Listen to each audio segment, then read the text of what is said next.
Germany, Bohemia, and Hungary, visited in 1837. Volume 2. By G. R. Gleig. Chapter 1. The Golden Krone. Count Thun's Castle and Grounds.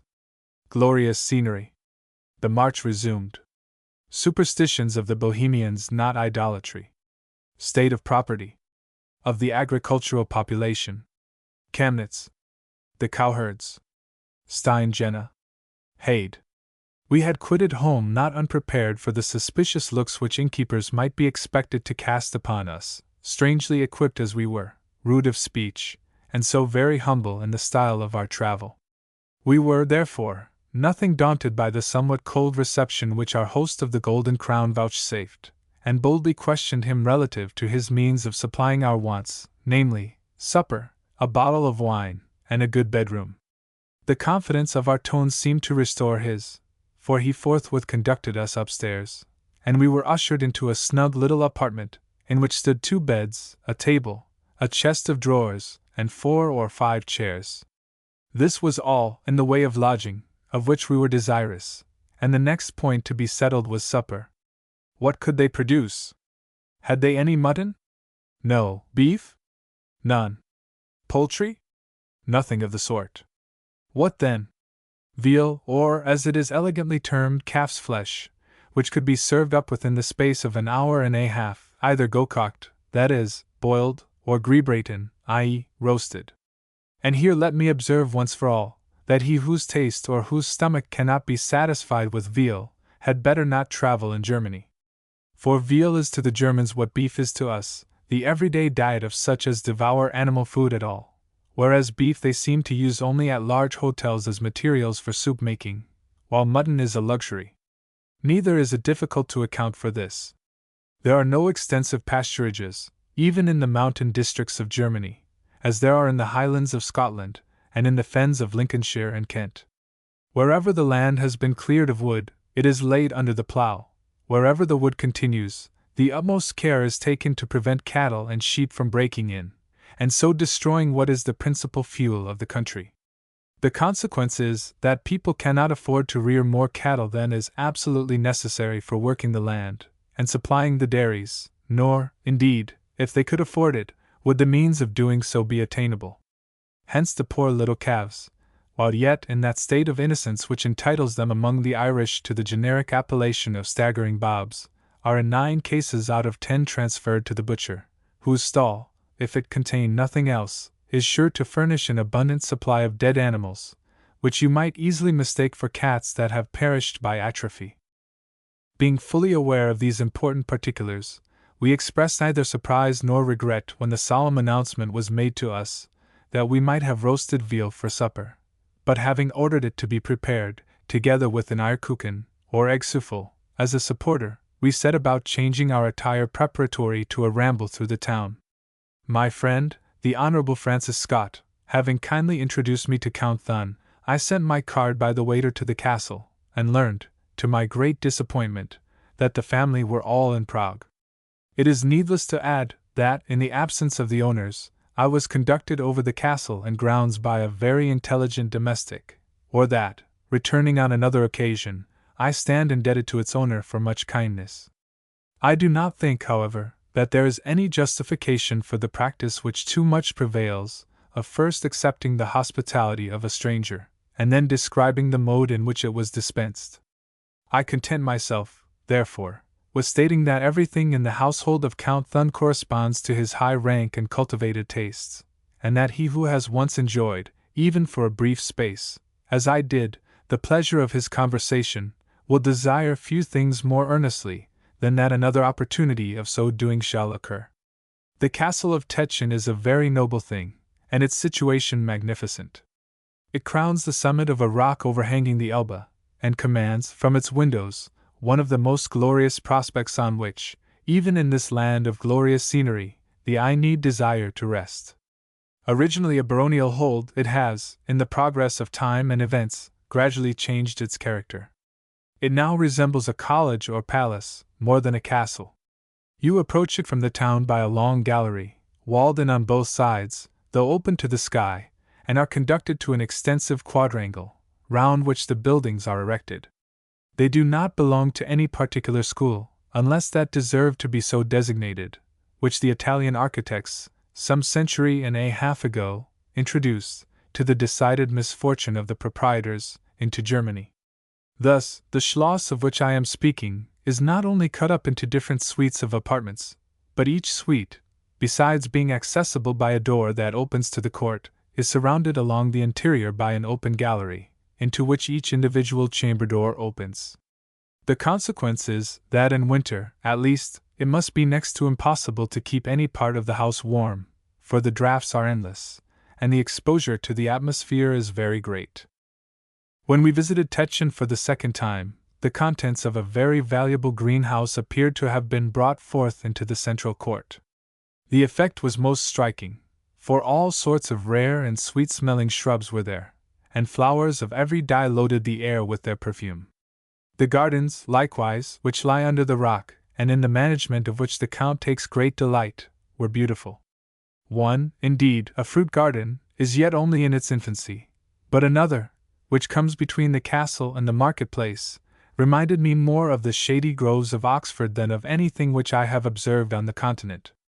Count Thun, moreover, having visited England, and seen and justly appreciated the magnificent parks which form the characteristic charm of our scenery, seems willing, as far as the different situations of the two countries will allow, to walk in our footsteps.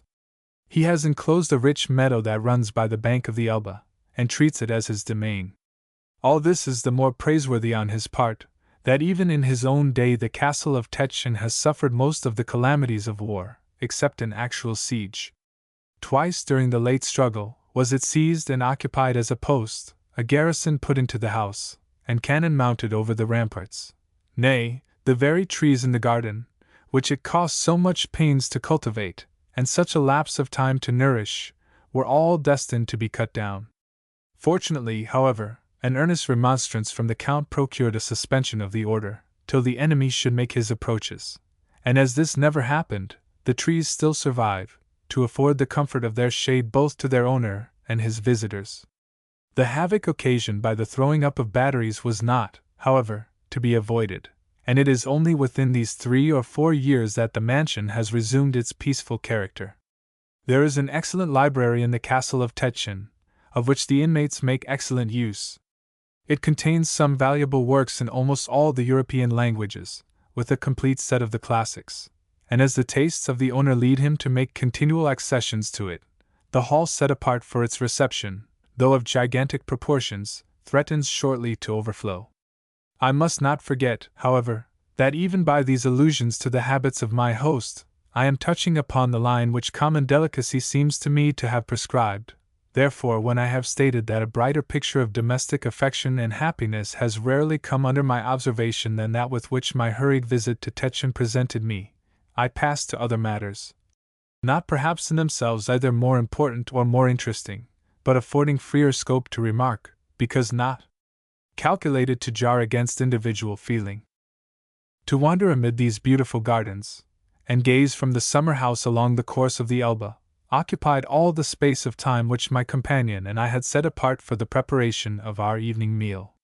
We accordingly returned to the inn, fully disposed to do justice to the viands which might be served up to us. They were well dressed, and the bottle of Hungarian wine which accompanied them was excellent, so that when we sallied forth again to examine the town, it was in the most benevolent temper of mind imaginable. Every object was seen through a highly favorable medium. The little quiet square and market-place, with its ever-flowing but very dirty fountain, appeared emblematical of the contented and happy lot of the people who dwelt round it. The Elbe, glowing in the rich and varied hues of sunset, had about him 1,000 charms, for which language has no power of expression, and finally, the view from a small chapel which stands on the summit of a rock about an English mile below the town, that as it would have delighted even a hungry man, was to us enchanting. Seriously, and without attributing too much to the genial influence of a change of habiliments, and a good supper, I have seldom looked upon a scene altogether so fascinating as that which now lay before me. Our sleep that night was sound and refreshing. We had ordered breakfast at 5:30, and till 5 nothing occurred to disturb us. But then the old and well-nigh forgotten habits of the campaigner seemed to come back upon me, for I awoke to a second at the time which I had fixed upon. Up we sprang, arrayed ourselves in our walking dresses, stowed away our more gentlemanlike habiliments in the knapsacks, and addressed ourselves to breakfast. In Germany, as has been stated elsewhere, this is but a sorry affair of a meal at the best. It consists of nothing more than a cup or two of coffee, with some Swedish cakes. But we took care to order, over and above, a moderate supply of white bread and butter, and we consumed it all, much to our host's surprise and edification. Then came the settling of the bill, which seemed to please him better, and we were once more en route. Our point today was Hade, a town which our informants described as distant from Teschen about 7 stunden, that is to say, 7 hours good walking, in other words, from 21 to 24 English miles. There was nothing in this announcement calculated to alarm us, for we had compassed the day before at least 25 miles, and though somewhat overwrought when we first came in, we were now fresh and vigorous. But I am bound to add that either the miles proved more numerous than we had been led to expect, or that we were in bad case for walking. I have seldom suffered more from blistered feet and positive weariness than I did on my march to Hade. The sun was shining brightly in a cloudless sky when we quitted Teschen. The cool air of the morning still, however, blew around us, and the landscape which seemed so fair even in the last glimmering of twilight appeared now more beautiful than ever. Our route lay up the face of one of the hills by which, on all sides, Teschen is surrounded, and we saw before us the long and regular sweep of the high road by which it behoved us to travel. For a brief space, however, a footway through a succession of green fields, all of them sparkling with the dew, was at our command, and we gratefully availed ourselves of it, for it is one of the advantages which a pedestrian enjoys over the traveler, either in a carriage or on horseback, that, provided he be sure of the direction in which his object lies, he may cast both highways and bridle paths behind him. The effect which is produced upon a Protestant traveler by the frequent recurrence, in Catholic countries, of crucifixes, chapels, and images, both by the roadside and elsewhere, has been frequently described. At first, you are affected with a sense almost of awe, which even to the last does not wholly evaporate, especially if you find, as we did this morning, that by the inhabitants, these symbols are held in profound veneration. In passing from Herrnskirchen to Teschen, such objects had repeatedly crossed our view, and we had seen the country people lift their hats and cross themselves as they neared them. Today we found a rustic on his knees before a chapel, within which, gaudily painted and dressed, were waxen images of a Virgin and Child. Was this idolatry? I cannot believe it. Even if his prayer were addressed to the Virgin, which I have no right to assume that it was, should I be justified in charging this poor man with a breach of the second commandment in the Decalogue, merely because he besought the Mother of Christ to intercede for him with her Son and his Redeemer? Absurd and unmeaning such prayers to saints unquestionably are, for where is the ground for believing that they hear us? Or even if they do, what right have we to suppose that they can or will presume to interfere in matters which nowise concern them? And when, over and above all this, we found upon a practice in itself so unmeaning, the monstrous doctrine of human merit, then, indeed, that which was originally foolish becomes presumptuous and wicked. But the accusation of idolatry is by far too grave to be lightly brought against any class of persons whose creed is, in all essential particulars, the same with our own, and who err only in this, that they believe a great deal too much. It is, therefore, to be regretted, that in their zeal to remove error, so many well-intentioned persons should exaggerate the faults which they combat, for, independently of the wound which is thereby inflicted upon Christian charity, prejudices are but confirmed in proportion as indignation is roused. You may demonstrate to me, if you can, that we are mistaken in supposing that the souls of the faithful hear us. But why allege that we put our trust in them, because we pray to them? Don't you get your ministers to pray for you when you are sick? Don't they pray for you in your churches? And is our purpose in addressing the saints different from yours in your dealings with your pastor? We only beseech the Virgin, or St. John, to do that for us, which you get a man of like passions and frailties with yourself to do for you. Such is the Roman Catholic's mode of repelling the charge of idolatry which we bring against him, and in good truth I do not see how his argument is to be set aside. But take other grounds with him, and behold how the case stands.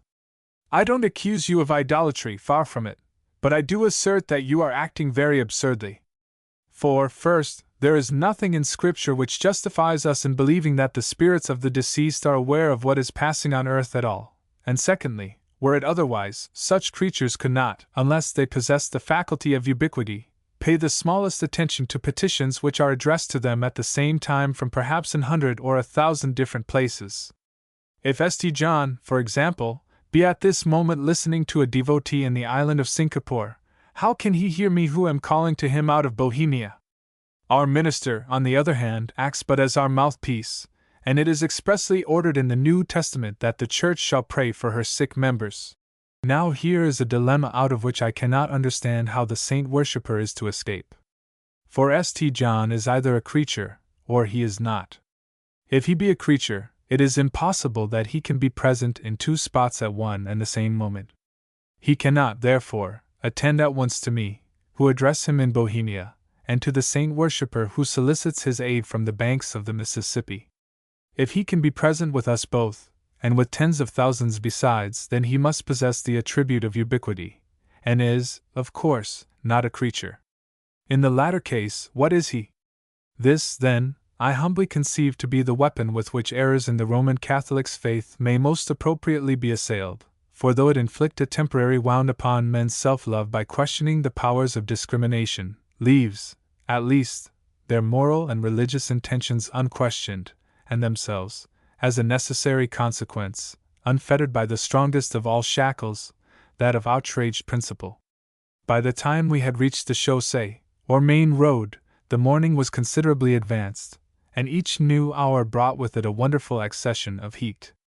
Not a cloud was in the sky, and for a while, we were entirely destitute of shade. For though here, as elsewhere in Germany, the waysides be planted with rows of trees, the trees were as yet too young to prove essentially useful to the wanderer, and to add to our misery, we had a long and toilsome ascent before us, with a broad, smooth, macadamized causeway, by which to accomplish it. It is true that as often as we paused to look round, the glories of that magnificent scene gave us back our courage. Nevertheless, nature in this situation, as she is wont to do in most others, would have her way. We became exceedingly weary, and were fain, on reaching a wood near the summit, to sit down and rest. Early as it was when our journey began, we soon found that we had no chance of getting the road to ourselves. Many wayfarers were already abroad, among whom were several women, loaded like jackasses, with enormous panniers filled with I know not what species of evidently heavy goods. The tasks, indeed, which custom has imposed upon the lower classes of women in Germany, create in a stranger extreme surprise, if not indignation. I have spoken of the effects of this ungallant arrangement as they display themselves in Saxony, and I am bound to add that, in Bohemia, the same system is pursued, and the very same results produced. Besides a large portion of the field work, such as hoeing, weeding, digging, planting, and it has fallen to the Bohemian women's share to be the bearers of all burdens, whether firewood be needed from the forest, grass, butter, eggs, and other wares required in the marketplace, or trusses of hay lie abroad in the fields which it is necessary to fetch home. The inevitable consequence is, that, generally speaking, a woman ceases to have even a trace of youth about her by the time she has passed 30. At 3 or 24, she becomes brown and wrinkled, a year or two later, she loses her teeth, and last of all comes the goiter, which, by utterly destroying the symmetry of her form, leaves her, at 30, little better than a wreck. As to the really old folks, the grandams and maiden aunts of the community, these are, at all moments, in a condition to play with effect the characters of Macbeth's witches, and when, as not unfrequently happens, they judge it expedient to go about bareheaded, the resemblance which they bear to the respectable individuals just alluded to, is complete. Yet in youth, not a few of the girls are extremely pretty, which makes you the more regret that the customs of the country, by subjecting them to such severe hardships, should rob them of their bloom before their time. Having rested under the shadow of our friendly grove sufficiently long to permit my making a rough sketch of the valley beneath us, we resumed our march, and rounding the hill, opened out a new prospect, scarcely inferior in point of beauty, though widely different in kind, from that which had passed from our gaze. We looked down upon a sort of basin, fertile, and cultivated to the minutest corner, round which, like sentinels on duty, were gathered a succession of mountains, covered to their peaks with foliage. The dark hue of the fir was here beautifully intermixed with the fresher green of the birch and hazel, while occasionally an enormous rock raised his bald front over all, more after the fashion of a huge ruin, the monument of man's vanity, than of a fabric of nature's creation. But the circumstance which more than all others surprised us was the density of the population. Of large towns there seemed to be, in Bohemia, very few, but every vale and strath is crowded with human dwellings, village succeeding village, and hamlet treading on hamlet, with the most remarkable fecundity. On the other hand, you may strain your eyes in vain in search of those species of habitations which give to our English landscapes their peculiar charm. There is no such thing in all Bohemia. I question whether there be in all Germany, as a park, and as to detached farmhouses, they are totally unknown. The nobility inhabit what they term schlosses, that is to say, castles or palaces, which are invariably planted down, either in the very heart of a town or large village, or at most, a gunshot removed from it. No sweeping meadows surround them with their tasteful swells, their umbrageous covers and lordly avenues. No deer troop from glade to glade, or cluster in groups round the stem of some giant oak, their favorite haunt for ages. But up to the very hall door, or at least to the foundations of the wall, which girdles in the courtyard, perhaps 12 or 20 feet wide, the plough regularly passes. A garden, the Graf generally possesses, and his taste in flowers is good, but it almost always happens that his very garden affords no privacy, and that his flowers are huddled together within some narrow space, perhaps in the very courtyard of which I have already spoken as alone dividing his mansion from the open and cultivated fields. With respect, again, to the condition of the cultivators, that is, in all respects, so different from the state of our agricultural gentlemen at home, that, even at the hazard of saying over again what has been stated 1,000 times already, I must describe it at length. In the first place, then, there is no class of persons in Bohemia corresponding to our English farmer. Nobody hires land in order to make a profit out of it, at least nobody for such a purpose hires a large tract of land, but each individual cultivates his own estate, whether it be of wide or of narrow extent. Thus the Graf, or Prince, though he be the owner of an entire circle, is yet the only farmer within that circle. He does not let an acre of ground to a tenant, but having built what he conceives to be an adequate number of burren houses, he plants in each of these a burman, and pays him for tilling the ground. These burren houses, again, are all clustered together into villages, so that the burman is never without an abundant society adapted to his tastes, and very happily, albeit very rudely, his days and nights appear to be spent. The land in Bohemia does not, however, belong exclusively to any one order in the community. Many burmen are owners of their farms, some of them to the extent of 100 acres and more, while almost every township has its territories, which, like the noble's estate, are cultivated for the benefit of the burg. But in all cases it is the owner, and not the cultivator, to whom the proceeds of the harvest belong. These are, indeed, gathered in and housed for him by his representatives, who, in addition to some fixed money payment, for the most part enjoy the privilege of keeping a cow or two on the wastes belonging to the manor, but all the risk and trouble of converting his grain into money attaches to the proprietor of the soil. Two results spring out of this order of things alike detrimental to the well-being of society. First, there does not exist, at least in the agricultural districts, any middle class of society at all, which is everywhere divided into two orders, the gentry and the peasantry. In cities and large towns the case is, of course, different, for there the cultivation of letters and of trade has its influence on the human mind, and professions hold something like the rank which ought of right to belong to them when they are what is called liberal. But in the country, even the doctor and the priest seldom find their way to a more lordly board than that of the burman, and stand, in consequence, at all times, on a level with the miller, the butcher, and the host of the Gasthof. Secondly, the nobles, having little ready money at command, possess no means, whatever their inclination may be, materially to improve the condition of their dependents, while their own time being largely engrossed by the cares of buying and selling, they not unfrequently neglect to cultivate those mental powers in which many of them are naturally rich. Numerous exceptions to this latter rule doubtless everywhere prevail, for I am bound to add that such of the nobility as honored me with their acquaintance were men of refined tastes and very enlarged understandings.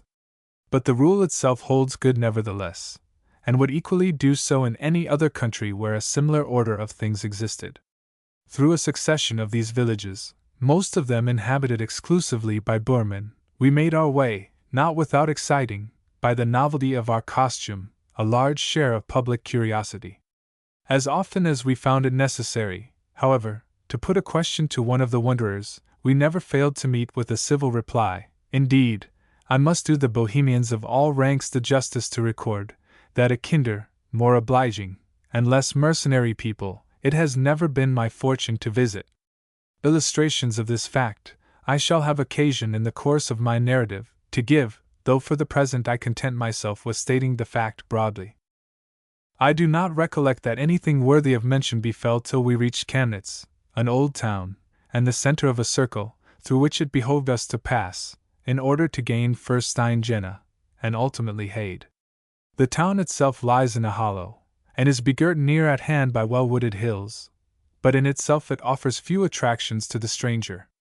Narrow and deserted streets, with shops mean and slenderly stocked, tell a tale of stagnant commerce. Indeed, I may observe, once for all, of the country towns in Bohemia, that it is not among them that the traveler will find food for reflection, or sources of gratification. Far removed from the sea, with which their single communication is by the Elbe, the Bohemians have slender inducement to apply their energies to trade, which is, in consequence, not perhaps dead, for there are manufactures of various kinds in the kingdom, and more than one iron foundry, but exceedingly sickly and torpid. Chemnitz, like other chief towns of circles, has its Schloss, the property of the emperor, in which the officials and the subordinates at once reside and administer justice. It can boast, likewise, of a large church and a prison, but as there was nothing in the exterior of these buildings which at all excited our admiration, we did not delay to examine them. With respect, again, to other matters, I am aware of only one custom in the place, of which it is worth while to take notice. Chemnitz, it appears, is very much of an agricultural town, that is to say, many owners of small estates dwell there, and many cattle are kept. During the winter months, both here and elsewhere, the cattle never breathe the air of heaven, but are kept mewed up in their stalls, and fed on hay, and other dry fodder. When the hay crop has been gathered in, and the fields are ready for them, they are sent abroad to graze, but always under the guidance of keepers, who, at least in Chemnitz, are strictly professional persons. Their mode of proceeding is this. At early dawn, there is a flourish of cow horns in the streets, a signal for opening the stable door, and leading forth the cattle to pasture. The animals are then collected in the marketplace, and handed over to the charge of their appointed keepers, who, 2 or 3 in number, drive the herd abroad, and are responsible that they commit no trespass on the growing corn. At night, a similar process takes place. The cattle are led back by the keepers to the marketplace, horns are again sounded, upon which each bourman either comes in person, or sends his deputy to receive the beasts, and so conducts them to their stalls for milking. Chemnitz has at one period been a fortified town, though probably that period is very remote, for against modern artillery a place so situated could not hold out a single day. Its gateways, and some fragments of the old wall, remain, objects at all times too interesting to be wantonly removed. Beneath a couple of these venerable arches we passed, first on entering, then on leaving the town, after which we found ourselves traversing a long and irregular hamlet, which in the form of a suburb lines one side of the road, and so faces a pretty little stream that skirts the other. Crossing the rivulet by a bridge with 2 arches, we began to climb the hill, on the brow of which Stein Jena is situated, and from which our friend, the young priest of Offenburg, had given us to understand that we should obtain one of the most magnificent views in this part of Bohemia. Long and toilsome was this ascent, for though the main road was still beneath our feet, so perfectly had its fabricators set the rules of their art at defiance, that it ran sheer and abrupt, with scarce a trifling deflection, from the base to the summit. The sun, also, beat upon us with a power which we found it extremely uncomfortable to sustain, and our thirst was excessive. And here it may, perhaps, be worth while for the benefit of other pedestrians to remark that we began our march, in reference to the victualling department, on an utterly erroneous principle. Breakfasting at 5:30 or 6 o'clock in the morning, we made up our minds not to eat a solid meal again till our day's work should be accomplished.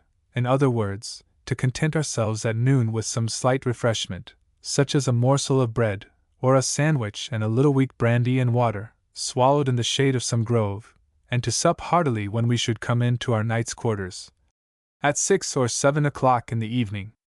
The experience of this day sufficed to convince me that in arranging this plan I had not been so successful as the Duke of Wellington used to be with his commissariat. Our bread had become hard and mouldy. Our brandy was as hot as fire, and we could not find a spring of water sufficiently sheltered to cool it. For consistency's sake, however, we twisted down a few mouthfuls, but we could not manage more, and it was unanimously voted that thenceforth an hour's halt at midday in some house of call would be an arrangement alike conducive to the refreshment of our limbs and the well-being of our stomachs. Having reposed about half an hour by the margin of a weedy pond, from which a loud if not an harmonious concert of bullfrogs unceasingly issued, we buckled on our knapsacks once more, and by a desperate effort, reached Stein Jena about 3 o'clock in the afternoon. It seldom happens that a natural scene, of which you have been led to form high expectations, does not disappoint you, yet I am bound in justice to acknowledge that in the account which he gave of the view from this point, the interesting curate of Offenburg used the language of moderation. Elevated to a height of perhaps 2,000 feet, we beheld across the valley beneath us, hill above hill arise, all of them pyramidal, shaggy with forests of pine, beech, and oak, and interlaced one with another, so as to form the wildest yet most graceful combinations. The scene, too, was in one striking respect different from any on which we had yet gazed, namely, that cultivation was almost entirely kept out of view, because our position was such as to throw the depths of the plain behind the screen of their overhanging mountains. It was, indeed, only when we looked to the right, where on a level with ourselves fields of rye were waving, that the fact of our not having wandered into some uncleared and uninhabited region was demonstrated. Stein Jena itself is a large, straggling, but remarkably neat village, of which the street is on both sides shaded by rows of trees, and where the houses can in many instances boast of being planted within the range of well-kept and tasteful gardens. It was on the top of the common beyond the village, however, that we paused to obtain our view, and to make one of those rude sketches which in such situations the most unpracticed hand is induced to attempt, after which we again pushed forward. 10 minutes' walk carried us over the ridge, and then what a spectacle burst upon us! A huge plain was at our feet, green with the most abundant crops of grass and corn, and here and there broken in upon by a tall conical hill, which rose like a thing of art, and stood alone in the level. Surrounding the plain on all sides were ranges of mountains, those near at hand resembling in their general character the graceful hills upon which we had just turned our backs, those in the distance more precipitous and rugged, and above all, white along their summits with snow. There needed, in short, but some sheet of water, a lake or a river winding through the valley, to complete such a picture as Stanfield would love to copy, and the humbler but not less enthusiastic worshipper of nature gaze upon for hours unwearied. For not only was there wood and pasturage, hill and dale, rock and forest, in abundance, but the haunts of man, without which a cultivated scene is always incomplete, rose there in abundance.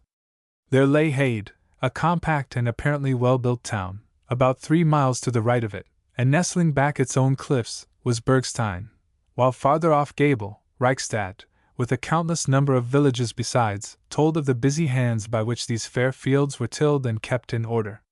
Heartily thanking our poetical friend for the instructions which he had communicated to us, and charmed out of all sense of fatigue for the moment, we continued our march, till the shelter of a vast wood received us, at once shutting out the glories of the panorama beneath, and screening us from the sun's rays, which had for some time back beat with inconvenient violence upon us from above. It was 6 o'clock when we reached the inn at Hade, faint, hungry, and footsore. Our reception was not very cordial, nor did we this time, I am sorry to say, succeed in perfectly thawing the ice in which the landlady had encased herself, but we took her bad humor patiently, showed her that we were well disposed to be merry, and obtained in 5 minutes, first a very tolerable apartment, and by and by the best room in the house. Perhaps, indeed, it may be as well to state that our first reception, even in Bohemia, was not always flattering. Yet somehow or another, it invariably came to pass, with the solitary exception of Haid, where our usual tactics failed us, that before we had been 10 minutes under the roof of a Bohemian innkeeper, not only he, but his whole household, were at our devotion. Neither was any marvelous art required to bring this result about. We acted merely as persons of common sense will always act in similar situations. We turned the landlady's ill humor or stiffness into a joke, spoke bad German, mixed it with French and English, and won her heart by showing that we were neither sensitive nor fastidious. And the landlady's heart being fairly won, all the rest was easy. The husband, as in duty bound, fell into his wife's views, and the servants took their cue from their superiors. In Haid, however, though we so far gained our end, that a good supper with a comfortable apartment were afforded us, we have no right to boast of our progress in the hostess's affections. She kept cruelly aloof from us during the whole of our sojourn, and made us pay at our departure just twice as much as, for a similar fare, we were charged at any other Gasthof in Bohemia. Chapter 2. Our Landlady and Washerwoman. The Einsiedlerstein. Its dungeons and hall. Its history. Inscription over the hermit's grave. Lose our way. Guided by a peasant. His conversation. Mistaken for Italian musicians. Gable. Haid, which is a burgh town, having its burgomaster and other civic authorities, contains a population of between 2,000 and 3,000 souls, and can boast of a large warehouse, or handlung, in which are exhibited and sold the mirrors and other articles in glass that are fabricated at Bergstein. Like most German towns of the same size which I have visited, it is exceedingly clean, and its environs are laid out with a good deal of taste. For the Germans, while in winter they shut themselves up in their houses, all the doors and windows of which are kept hermetically sealed, seem to live, during the summer months, only in the open air. Gardens are, therefore, their delight, public gardens, where such things exist, in which the men may smoke and drink their beer, the women sip their coffee, in society, or failing this, slips of soil, close to the highway side, from which they are separated only by a low railing, so that the owners may behold from their open summer houses every object that shall pass and repass. And truly it is a pleasant sight to see an entire population made happy by means so simple and so innocent. For of excesses the Bohemians are seldom, if ever, guilty. The men smoke incessantly, it is true, and some of them consume in the course of a holy day a tolerably large allowance of beer. But the beer is either very weak, or their heads are accustomed to it, for it is as rare to behold a Bohemian peasant drunk at a merrymaking or fete, as it is to find, under similar circumstances, an Englishman of the same class sober. After adjusting our toilet, and giving some linen to be washed, with the distinct understanding that the articles so disposed of should be restored at 7 o'clock next morning, we first ate our supper, and then strolled out. The graveyard, removed, as is usually the case in this country, some little way out of town, attracted our attention, and was admired for the extreme neatness with which it was planted and otherwise kept.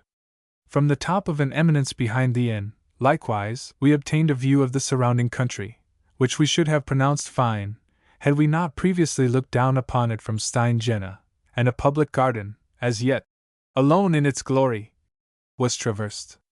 But we were too much fatigued to attempt more. We returned, therefore, to our apartment, went to bed with the sun, and slept soundly till 6:30 on the following morning. Lovers' vows, it is said, are like pie crusts, made to be broken. So I am sure are the promises of Bohemian washerwomen.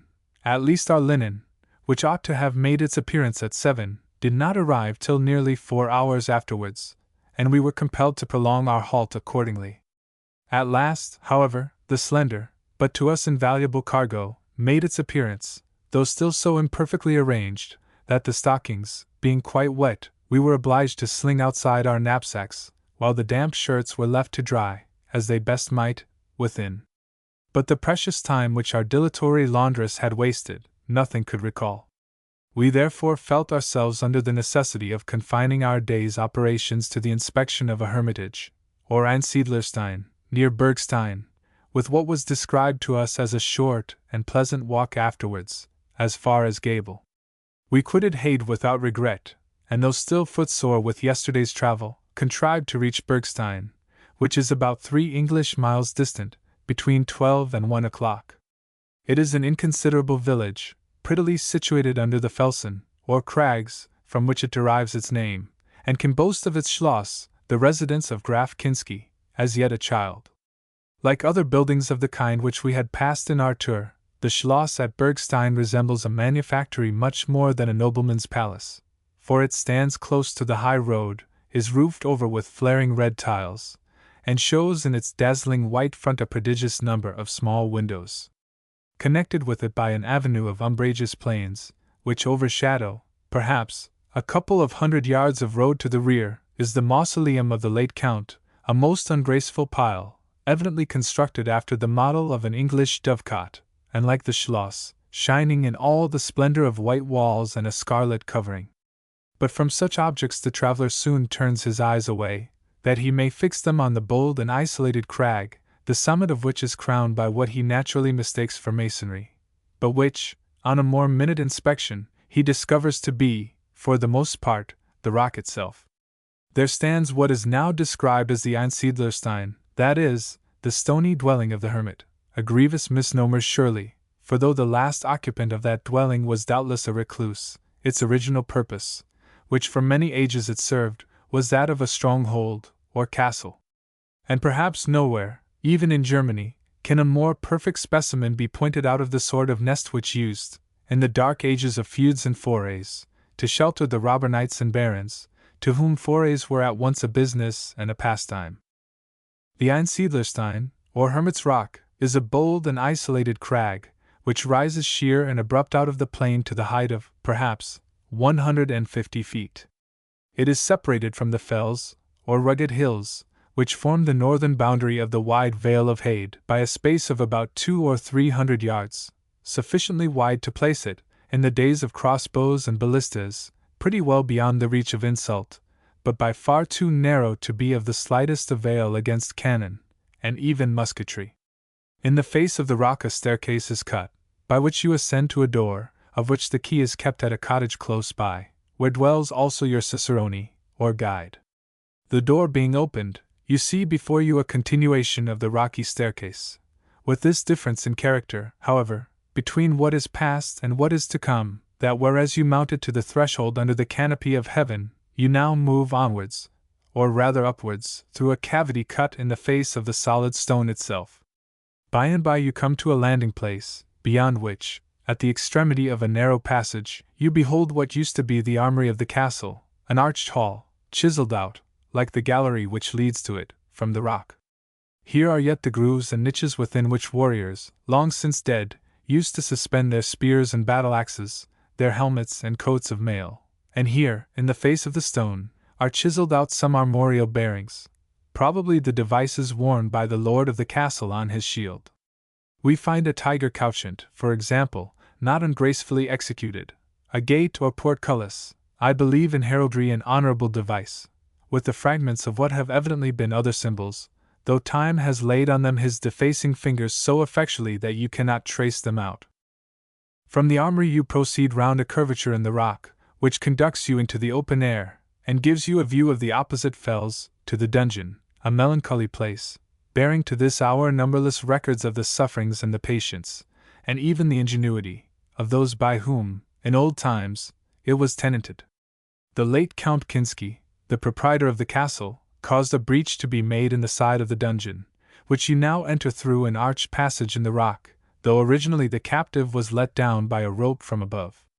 This arrangement has the twofold effect of admitting an increase of light into the den, and of affording a ready means of access to such as might scruple to descend, collier fashion, in a basket. Having passed beneath the arch, you find yourself in a circular cell some 20 feet or more beneath the surface of the earth, and girdled in by walls of solid rock, out of which the whole must, with infinite labor, have been chiseled. These walls are everywhere scratched over with representations of wounded hearts, crucifixes, death's heads, and even of flowers with broken stems, all of them clearly enough of very old fabrication, though unfortunately none of them dated. How many gallant spirits have here pined and fretted themselves into eternity! How many noble minds and sinewy arms have long confinement and scanty fare bowed down to this damp floor and withered! What a record of misery and wrong would not these walls give forth, were they for one little hour gifted with the power of speech, like the talking woods in the fairy tale. And yet, evil as the times were, when might, not right, was in the ascendant, they had their redeeming excellencies too. Knightly honor, chivalrous abhorrence of guile, the soul to endure, as well as the temper to inflict, these were the qualities most prized by men, who, born and bred to lives of constant warfare, held danger light, and looked upon peace as inglorious. And then their religious faith. It might be gloomy, it might be wild, it might be altogether misplaced or misdirected, but it was at least sincere, for it exerted an influence over their most wayward humors. It urged them both to do and to suffer as none but men who believed that they acted aright would have done. Let us not, then, even when standing in the dungeon of a baron's hold, come to the conclusion that what we call the Dark Ages were ages of unmitigated wrong. They might produce their tyrants and oppressors, whose power, in proportion as it was resistless, would spread misery around, but they produced also their vindicators of the oppressed, their Bayards and Lancelots, Chevaliers sans peur et sans reproche, of whose spirit of candor, and fair and open and honorable dealing, it might be well if this our intellectual and utilitarian age had inherited even a portion. It will scarcely be expected that I am to conduct my reader through all the crannies and recesses of the Einsiedlerstein. Sufficient for both our purposes it will be to observe that everything is in the most perfect state of preservation, and that he who is desirous of obtaining a tolerably accurate notion of the sort of style in which the barons of the 13th and 14th centuries used to live, may find it worth his while to make a journey even as far as Bergstein. Here is the chapel, entire as when last the solemn mass was sung for the spirit of some departed hero. There it is, hollowed out of the rock, with its chancel and its transept, while near it are lodging rooms of various kinds, and underneath vaulted stables capable of containing perhaps 20 horses. The well, too, that essential ingredient in a stronghold, still remains, though now it is dry, and on the back of the kitchen fireplace the soot and smoke of other times have left their traces. The only innovations effected, indeed, in the original arrangements of the castle, are those which the hermit began, and which the father of the present lord, the Count Kinsky, of whom I have already spoken, has completed. The history of the Bergstein, as far as I have been able to trace it, is this. The name being a combination of the words Berg and Stein, signifies the birchy rock, an appellation which both now and in remote times would appear to have justly belonged to it, for its crest is overgrown with birch trees, one at least of which is as fine a specimen of the plant as it would be easy to discover either in Bohemia or elsewhere. Its bold and isolated character seems to have pointed it out as a fit situation for one of those keeps or strongholds in which even monarchs were, during the Middle Ages, glad at times to seek refuge, and which constituted the groundwork of their power to chiefs of less elevated rank. So early as the year 1250, a castle accordingly was erected on it, in which the Baron von Rauno, a nobleman of vast influence, held his court, and frequently entertained the King of Bohemia himself, Wenzelai.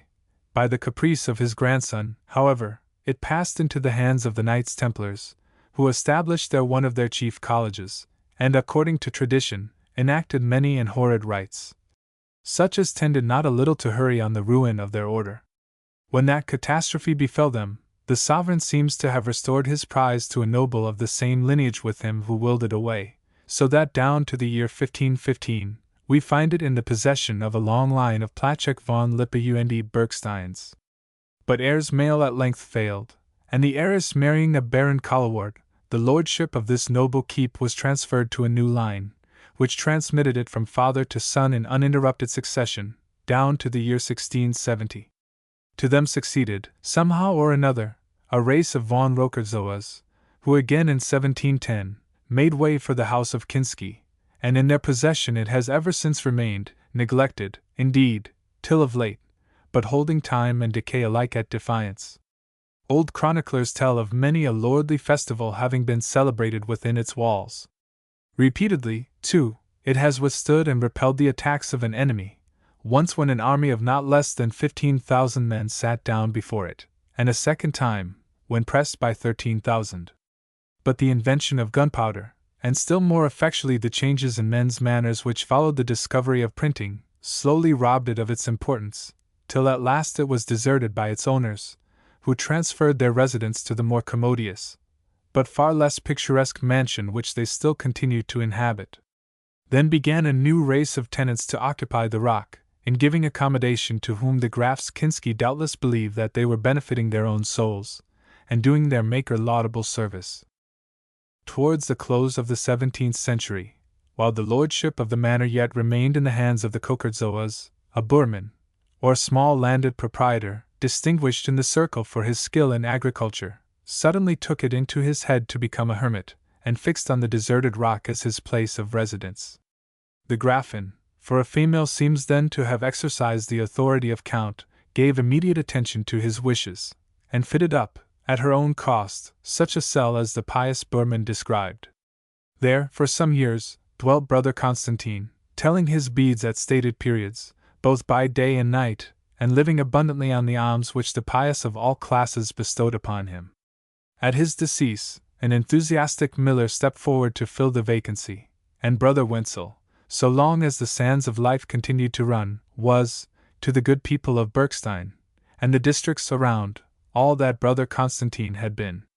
To him, in 1720, succeeded Brother Antony, or rather two brothers, Antony and Jacob, who dwelt in cheerful community one with another, praying before the same altar, and conversing during the hours of relaxation, but, in strict propriety, occupying separate cells in the rock. In 1735, however, Jacob died, when one Samuel Gorner, a modalist and perspective maker, took his place. Some ingenious representations of Mount Calvary and the Holy Sepulchre, executed in wood by the hands of Brother Samuel, still remain, and are exhibited to the stranger with becoming pride.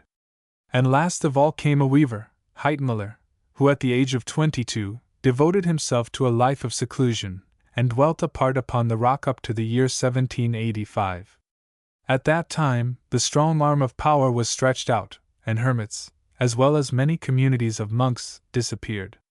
Yet Joseph, who seems to have been conscientiously attached to his calling and place of abode, was not driven into exile. Being appointed parish clerk to the Church of Bergstein, he continued to hold the office several years, and dying at an advanced age was, by his own desire, buried in a grave which he had dug out for himself in one of the cells on the rock. Such are the circumstances which have contributed to cast into the shade the ancient and warlike name of this curious piece of architecture, and to describe as a hermit's cell what was, in point of fact, one of the strongest among the many and strong baronial castles with which Bohemia abounds. The hermits have not sat in the seats of armed men so long, without leaving numerous traces of their sojourn behind them. 3 or 4 caves are hollowed out in the rock, one of which contains a skull, a rosary, and a narrow stone bedstead, overlaid with moss. In another, besides the usual ornaments, such as crucifixes, and we found an image of Brother Antony Miller, arrayed in his brown robe and hood, with beads, a long grey beard, and bare feet, just as he is stated to have exhibited himself in the land of the living. A third cave, or cell, contains a representation of the same hermit's dead body, as it lay in state, for to the rock the corpse was carried both for exhibition and interment. And finally, we have his grave, a small heap of stones, with a stone cross erected over them, and an epitaph inscribed on the rock at his feet. I subjoin the original, and give, for the benefit of such as may not be acquainted with the German, a loose translation. Du hast den Tod für deinen Feind. Du erst, ist dein bestes Freund. Und dir alle Leben. Und die leg dich sanft in still grab. Befried dich von dir falschen Wilt. Und wenn es dir nur selbst gefällt. So fuster dich in Himmel jan. Sagwelscher Freund kaum besser sein. Thou holdest death thy foe to be. No foe, but best of friends is he. He lifts the evil from thy lot, lays thee where sorrow reacheth not. From the false world he sets thee free, and if the progress pleaseth thee, guides thee to regions of the blest. Of friends, then, is he not the best? There remains one apartment more, which it would be unjustifiable in me to omit particularly to notice, inasmuch as it holds a high place in the estimation of the good people of Bergstein, and will, if it serve no other purpose, force a smile from such young, ay, and old persons too, as may happen to inspect it. An ingenious mechanic, a workman in the looking-glass manufactory hard by, has constructed a piece of mechanism, in which all the known occupations, trades, and professions in the world are described. His machine occupies 4 galleries that surround an apartment built on purpose to receive it, and in the midst is an elevated platform, on which the spectators take their stand. At first they see only a rude representation of mountains and forests, gardens, fallow fields, standing crops, cows, milkmaids, mills and millers, plows, ploughmen, oxen, cities, soldiers, horses, carriages, mines and miners, convents, monks, hermits, and sea, all in a state of quiescence. The pulling of a few strings, however, gives a totally novel aspect to the face of affairs. Inanimate objects continue, of course, at rest, but no sooner is the clockwork set a-going, than music sounds, soldiers march, carriages rattle about, plows travel, miners dig, mills go round, monks toll bells, hermits read and nod their heads, milkmaids ply their occupation visibly and effectively before your eyes, aye, and the very birdcatcher pops out and in from behind his screen, while a rustic, having caught a schoolboy in his apple tree, applies his rod to the young thief's seat of honor, with all the regularity of a drummer beating time. I defy the gravest person living to abstain from laughter, when this universal bustle begins, for no human being appears to be idle, and no single act seems to be performed in vain. The Grafs Kinski seem, for some years back, to have paid a good deal of attention to this noble relic of old times. The late Count began a chapel, I think in questionable taste, of which the walls now cover the venerable and vaulted cavity, where knights and barons used to worship long ago. He built, likewise, a sort of summer house hard by, of which the flooring, red roof, and whitewashed walls agree but indifferently with the time-worn bearing of the castle itself. But though he has added these excrescences, and erected a sort of platform in front of the last, whence he and his friends might enjoy, at their pleasure, a view of the surrounding country, he has taken nothing away, and the public are much indebted to him, and to his successor, for the liberality with which they are admitted to behold one of the most curious specimens of baronial architecture, which is anywhere to be found. Nearly 2 hours having been spent in examining the different objects just described, we began to feel that food and drink would be acceptable, and our guide, a civil woman, having assured us that both were to be procured in the cottage below, to it we adjourned. The bill of fare, however, consisted merely of brown bread, sour, as all German brown bread is, and made of rye, of butter and beer. Nobody has a right to complain who has at his disposal a competent supply of good brown bread and butter, but to our unpracticed palates, the rye meal and sour leaven were not very inviting. Still we set to work, and aided by a cat, and a fine bold fellow of a dunghill cock, both of whom took post beside us, and insisted on sharing our meal, we made a pretty considerable inroad into the good woman's vivres, whose butter and beer were both of them excellent. This, with a rest of half an hour, made us feel up to our work, so we dispersed our groschen or two, strapped on our packs, and pursued our journey. Gable was our point, towards which from Hade a good chaussee runs, but we had no disposition to retrace our steps to Hade, so, trusting in part to the map, in part to the directions which our good-natured hostess gave us, we struck across the country at a venture. Probably we did not commit a greater number of blunders than any other persons similarly circumstanced would have done, but the way seemed at once intricate and interminable. I doubt, indeed, whether we should have succeeded in reaching our destination at all, had we not, by good fortune, overtaken in the heart of a wood an honest countryman, who was journeying towards his home in the fair village of Leipzig, and volunteered to be so far our guide.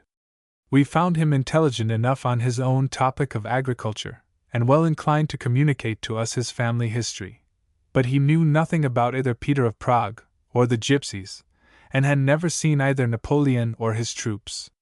We were, therefore, forced to take his guidance on his own terms, and had to thank him for probably some errors shunned, and a good deal of anxiety avoided.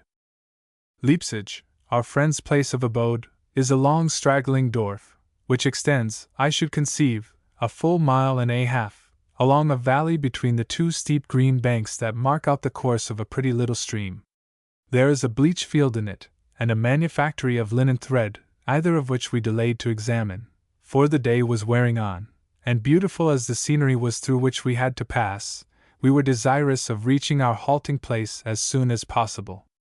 At last, about 6 in the evening, after traversing several deep forests, and crossing 1 or 2 hills, we beheld before us what seemed to be a town of some size, with a large church built in the Italian style, one schloss or palace just outside the suburbs, and another, much more imposing both in its architecture and situation, some 3/4 of a mile removed.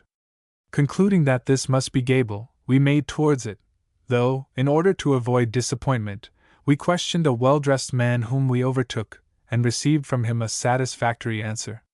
Our informant, however, was not content to give information only, he desired to obtain some also. What were we?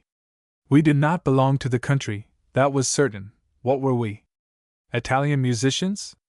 Now really I had no conception that in this thoroughly English, or rather Scottish countenance, of mine, there had been so much as one line which could induce even a Bohemian to mistake me for an Italian, and I felt proportionably flattered, more particularly as in attributing to me the qualifications of a musician, he paid as high a compliment to my tastes as his first mistake paid to my features.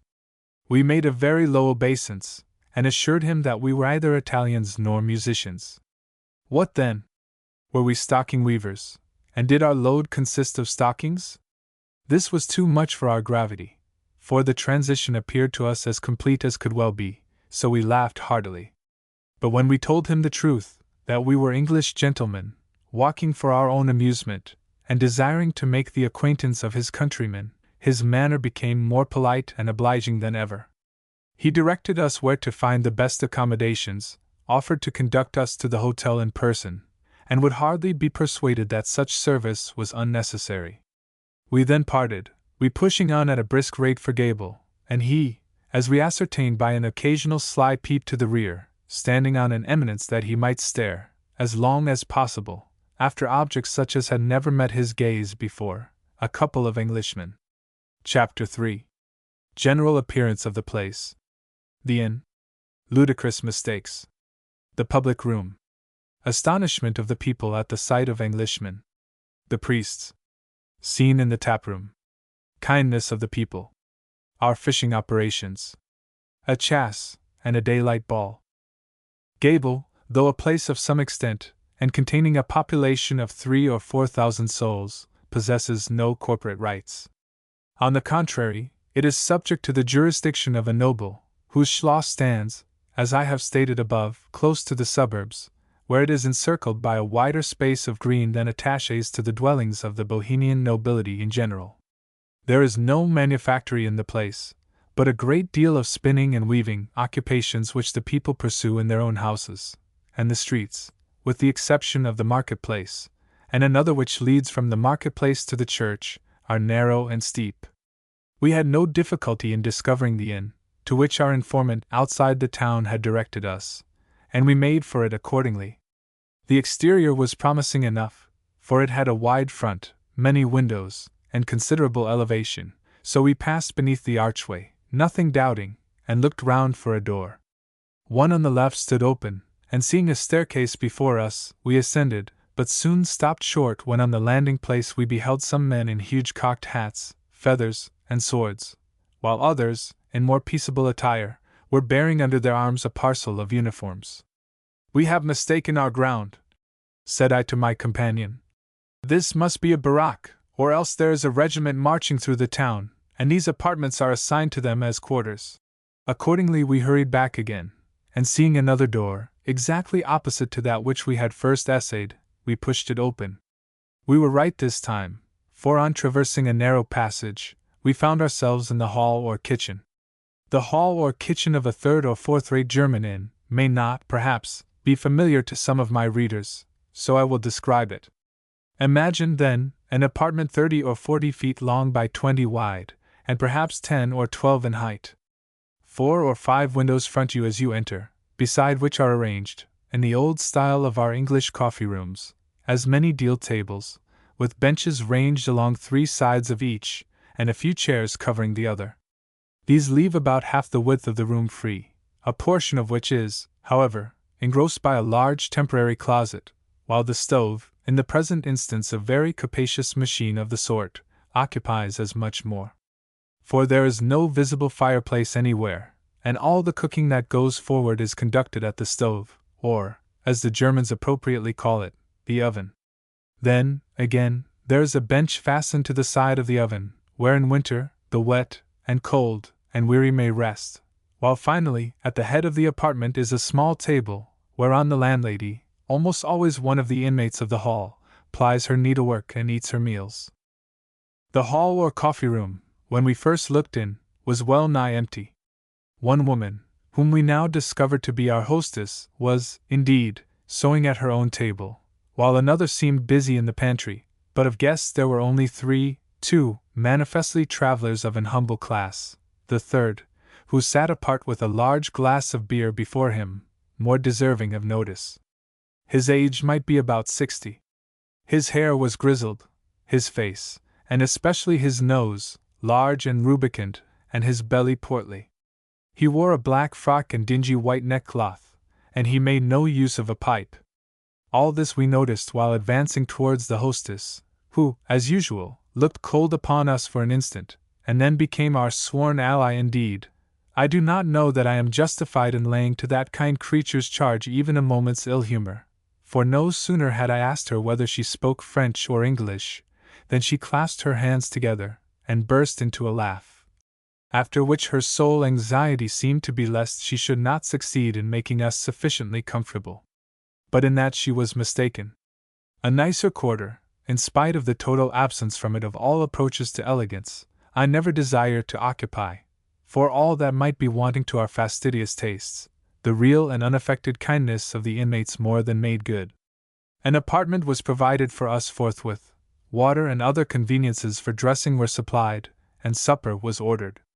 Moreover, we were given to understand that the fierce-looking personages whose bearing had impressed us with so much awe never hurt anybody, inasmuch as they were honest mechanics, a tailor or two, with some musical weavers who composed the town band.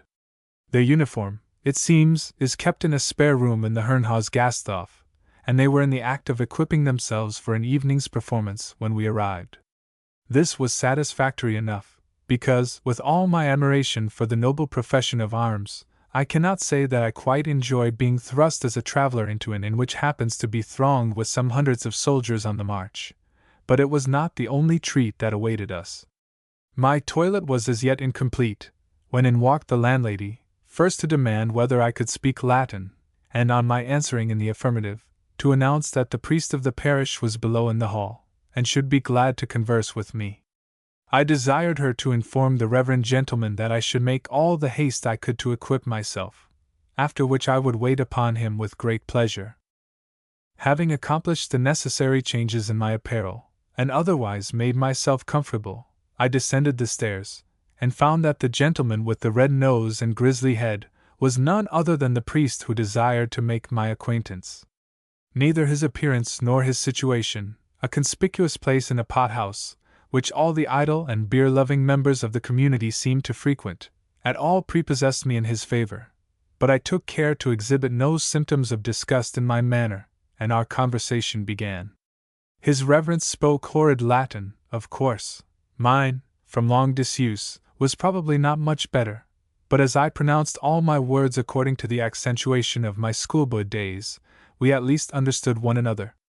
I found him full of curiosity, and wonderfully ill-informed, not only as to the political and intellectual state of England, but even in reference to its geographical situation.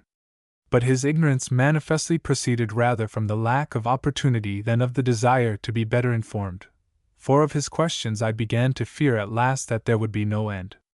By this time a whisper was circulating through the town, that 2 Englishmen were arrived, and as very few of the gab elites had ever seen an Englishman before, the coffee-room became speedily crowded. Large was then the consumption of beer, and dense and dark the cloud of tobacco smoke which circled overhead. Yet, to do them justice, the curiosity of these simple people never once prompted them to commit a breach, however trifling, of real good manners. We were, indeed, besought to eat our supper at the table beside the priest, and we readily consented, while by degrees all the vacant spaces were filled up, by another priest, by several well-dressed tradesmen, and, as we afterwards ascertained, by an officer of the Austrian army, who having retired from the service on a pension, had married and settled in the town. But the individual who interested us the most was the postmaster, for whom, as he spoke both English and French fluently, the padre dispatched a messenger, and whom we found not only a most agreeable, but a very intelligent and well-informed man. He had traveled much as a merchant, had visited France, Spain, Switzerland, Italy, and Russia, in the last of which countries he had resided several years as chief clerk to an English house at St. Petersburg. I do not know that I ever felt myself in a situation more amusing, as well as more perfectly novel, than that which I now occupied. The good people, indeed, seemed so eager to obtain information that I had few opportunities of adding to my own, yet their curiosity, tinctured as it was, throughout, with the most perfect good humor, and even politeness, highly diverted me, and I did my best to appease it. One circumstance, it is true, affected me painfully. I allude to the discreditable figure cut by the priests, who, it appeared to me, had no business in such a place at all, further, at least, than as casual inquirers. Among all the beer drinkers present, however, my red-nosed acquaintance and his curate were the most industrious. It was quite edifying to see with what rapidity their pitchers were emptied, and how sedulously the hostess, uninvited, though certainly unchecked, replenished them, and when I add that each pitcher contained a good quart, the amount of fermented liquor swallowed by these thirsty souls may be guessed at. Nor, I regret to add, was the tone of their conversation much out of keeping with their habits in other respects. I inquired into the state of morals in this place, and received, in bad Latin, such an answer as I do not choose to translate, and affected scarcely to understand. Here then was a palpable illustration of the axiom which has so often been laid down, that, of all the means that ever were devised to degrade religion in the persons of its teachers, the compulsory celibacy of the clergy is the most effectual. In Herrnskirchen and Offenburg, it is very true that no such lamentable results have followed. But what then? At the former place a most deserving man is condemned to spend his days uncheered by any of those domestic endearments the influence of which is felt the most where it is most needed. He does not complain, I admit. He has too much principle and even manliness to complain of that which is irremediable. But who can doubt that he feels his lot bitterly, or that his pastoral duties would be discharged just as faithfully, and far more cheerfully, were it different? So also at the latter place. The curate is yet a youth, full of that fire of enthusiastic self-devotion which, while it burns, more than supplies the place of all social and domestic relations. But how long will this last? And see how the system operates in Gable, aye, in hundreds and thousands of places similarly circumstanced, where no such enthusiasm is at hand to counteract it. Here are two clergymen, well stricken in years, for the elder cannot be less than 60, and the younger but a few years short of it. Their home, as they informed me, is in the cloisters of the church, but such a home! Nobody inhabits it who, except for mercenary reasons, would shed one tear were they to die tomorrow. Of books they possess but a slender store, and were it otherwise, who can always live among his books? Their professional vocations wear down their energies, and they stand in need of relaxation. Where do they seek it? Not in the quiet and happy circle of their own families, for they have none, nor among their neighbors, who may esteem and respect, but will scarce unbend before men who are become masters of their most secret thoughts. They therefore betake themselves to the pothouse, and in drinking and ribald conversation, look for that amusement which, under a better state of things, the reformed pastor is sure to find in the bosom of his own family, and among his friends.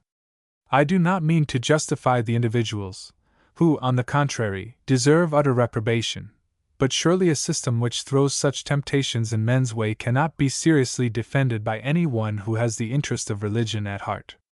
From the priests, as they began, under the influence of repeated potations, to exhibit their true character, I gladly turned away, and addressing myself to the postmaster, learned from him that the church was a collegiate charge, that it had been burned down about 40 years ago, that the people, though poor, were contented, and that he himself was but the successor of his father, who had been postmaster before him.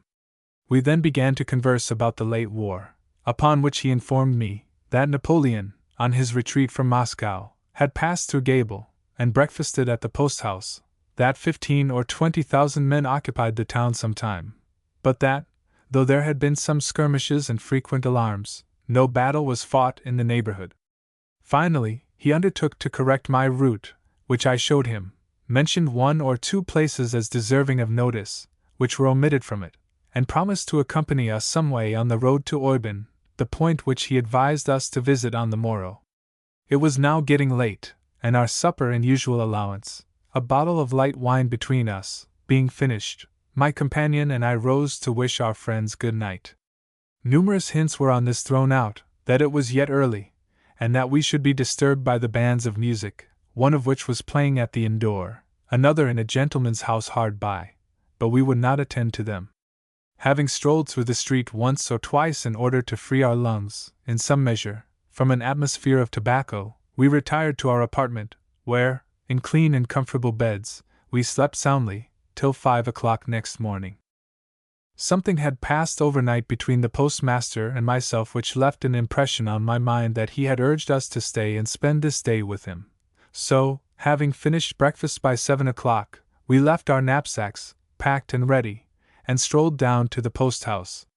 My imagination had, however, run wild, for no such agreement existed, so, after getting a few hints as to distances, roads, and places of call, we returned to the inn.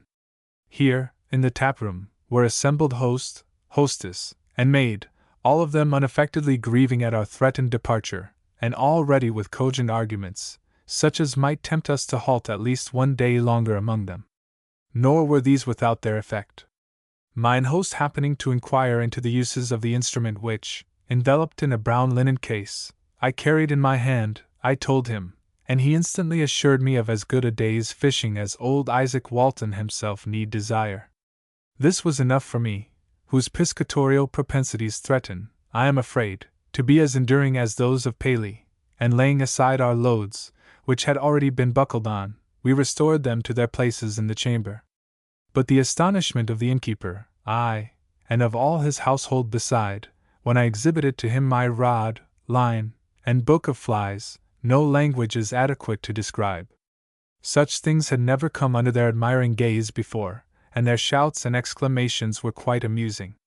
It would have been cruel, after all this, not to give them a specimen of the style in which we insular anglers coax trout to their destruction, so having ordered supper to be ready at 8, and sent a message to the postmaster that I would be glad if he could come and take part of it with us, we sallied forth, under the conduct of our host, in search of the stream. The first glance which we obtained of this said stream sufficed to assure us that in the gentle craft, the good people of Gable were altogether unpracticed. There was no stream at all, but a ditch, deep, here and there, and dark enough, but measuring not more than 2 feet across, and everywhere overhung with bushes. They assured me that it was full of fine trout, and I have no reason to doubt them. But as I could not bring myself to adopt their method of catching the said trout, namely, by tying a cord to the end of a stick, and a hook, with a miserable worm on its blade, to the end of the string, my fishing this day amounted to nothing. Yet the day was, on the whole, very agreeably spent, as the following detail will show. Our host, a fine handsome man of perhaps 40 years of age, with a quick eye, and singularly intelligent gestures, informed me, as we set out from home, that I should find, at the water's side, the same Austrian officer who had sat at our table overnight. For he is a keen sportsman, added he, and having no other employment, devotes almost all his mornings either to angling or shooting. I was not sorry to be told this, because I naturally concluded that a stream which could afford amusement all the summer over to one fisherman, so determined, would furnish me with sufficient sport for a single day. My astonishment may, therefore, be conceived, when on stepping over what I mistook for a drain, our host pointed upwards, and exclaimed, "Aye, there he is, hard at it. He's an excellent fisherman, and would die, I really believe, were the opportunity of angling taken away from him." "Where is he?" cried I. "I don't see either a river or a fisherman." "Don't see," was the answer. "Why, he is there at the bend in the stream." I followed the direction of the speaker's finger with my eye, and beheld, sure enough, a gentleman seated comfortably on the long grass beside some alder bushes, and smoking his pipe. "You don't mean that the angler is there?" exclaimed I. "Yes, I do though," replied mine host. "And see, he has just got a bite." Sure enough, the sedentary sportsman put forth one of his hands just as these words were uttered, and grasping the butt of a willow wand, seemed to give it a slight hitch in the air, but no results followed. It was quietly laid aside again, and the smoking resumed. I now turned round, and with a countenance strongly expressive of horror, begged to be informed if this were really the stream. I received an answer in the affirmative, the solemnity of which was too much, first, for the risible faculties of my young companion, and then for my own. We literally roared with laughter. But we checked ourselves as soon as possible, and having explained to our guide how widely different were our notions of angling from his, had the satisfaction to perceive that no offense was given. We now joined the Austrian officer, and found that he had caught nothing, a fortune which did not improve with him during the 2 or 3 hours which we loitered away in his company. There was no fishing to be had, that was clear enough, but we had brought some bread and butter and wine with us, in a contrary expectation, and these we discussed. Of course our brother sportsmen joined us in this operation, and we were not slow in discovering that though we had failed in finding trout, we had stumbled upon an obliging and intelligent companion. He had served in the campaigns of 1812, 13, and 14, was wounded at the Battle of Leipzig, passed a year or 2 in France during the occupation of that country by the Allies, and was therefore proud to say, had been commanded by the Duke of Wellington. Since the peace, he had spent a year or 2 at Ancona with his regiment, but in consequence of the rupture of a blood vessel in his lungs, had since been discharged upon a pension. Since retiring from the service, he had married a woman with some little property, and now lived with his father in Gable, who held, under government, a license for the sale of tobacco, and farmed a small estate, to which our acquaintance was the heir. Our gallant friend, apparently chagrined that we should have been disappointed in our fishing, proposed a chasse. I stared again, remembering that it was the month of June, and seeing fine crops of corn waving on all sides of me, but as he appeared serious, I offered no objection. We accordingly walked back to the town, and while Mr. Matter, so the officer was called, went home to dinner, I and my companions strolled into the church. It is large and commodious, and can boast of numerous pictures, more to be admired for the excellent intentions of the artists, than for the success which has attended their efforts, and the view from the roof is beautiful. But except in the crypts below, where coffins stand round like open presses, showing the dead in their last dresses, there was little either within or without the pile deserving of notice. The crypt is, however, a fine one, and the old monks and nobles whom the sexton ruthlessly exposes to view, look out upon you grimly enough from among their blackened and decaying habiliments. Having allowed Mr. Matter what we conceived to be sufficient time for satisfying his appetite, our host of the Herrenhaus proposed that we should call upon him, and we went accordingly. A remarkably nice-looking old lady, with 2 younger ones, received us, and were introduced to us by Mr. Matter as his mother and sisters. Wine and coffee were then produced, of which we were obliged to partake, and a request was modestly urged that we would exhibit the wonderful fishing tackle. The whole apparatus was accordingly sent for and displayed, quite as much to the edification of the ladies as to that of their brother, and considerable progress was made in the good opinion of one of them by a present of a casting line and a couple of flies. The tackle being put up, a double-barreled gun and shooting pouch were handed to me, the former furnished with a leathern sling, the latter made of undressed deerskin. I slung them on, and Mr. Matter and the innkeeper being equipped in a similar manner, away we marched. But such shooting!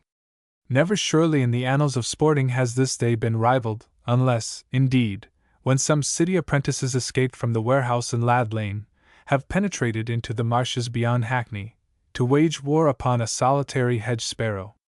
A dog we doubtless had, and he was large enough for all useful purposes, for he trotted through the rye with the composure of an elephant, and did spring a partridge from her nest. But the partridge happily escaped from 3 well-loaded barrels, and we never saw more either of her or her companions. Then went we deep into the woods, following the notes of the cuckoo and the ring-dove, only that we might come forth again with hands unstained by the blood of any such innocent creatures. I was very much amused with all this for a while, but by degrees it began to grow tiresome, and I proposed that, as the sun wore towards the west, we should return home. My wish was law to my kind companions, and homewards we turned our faces. But as we drew towards a small house, about 3 or 4 English miles from the town, the sounds of music were heard, and we found, on approaching, that it was filled with ladies and gentlemen from Gable, the younger portion of whom were dancing to the notes of a fiddle, a clarionet, and a bassoon. It was our purpose to mix with the people of Bohemia as much as possible. We therefore expressed a desire to stop short for a minute or 2, and to become spectators, if not partners in the frolic. Again were our wishes complied with cheerfully. We joined the merry-making, were well and kindly received, and laying aside our guns and pouches, danced with such of the young ladies as happened to be without partners.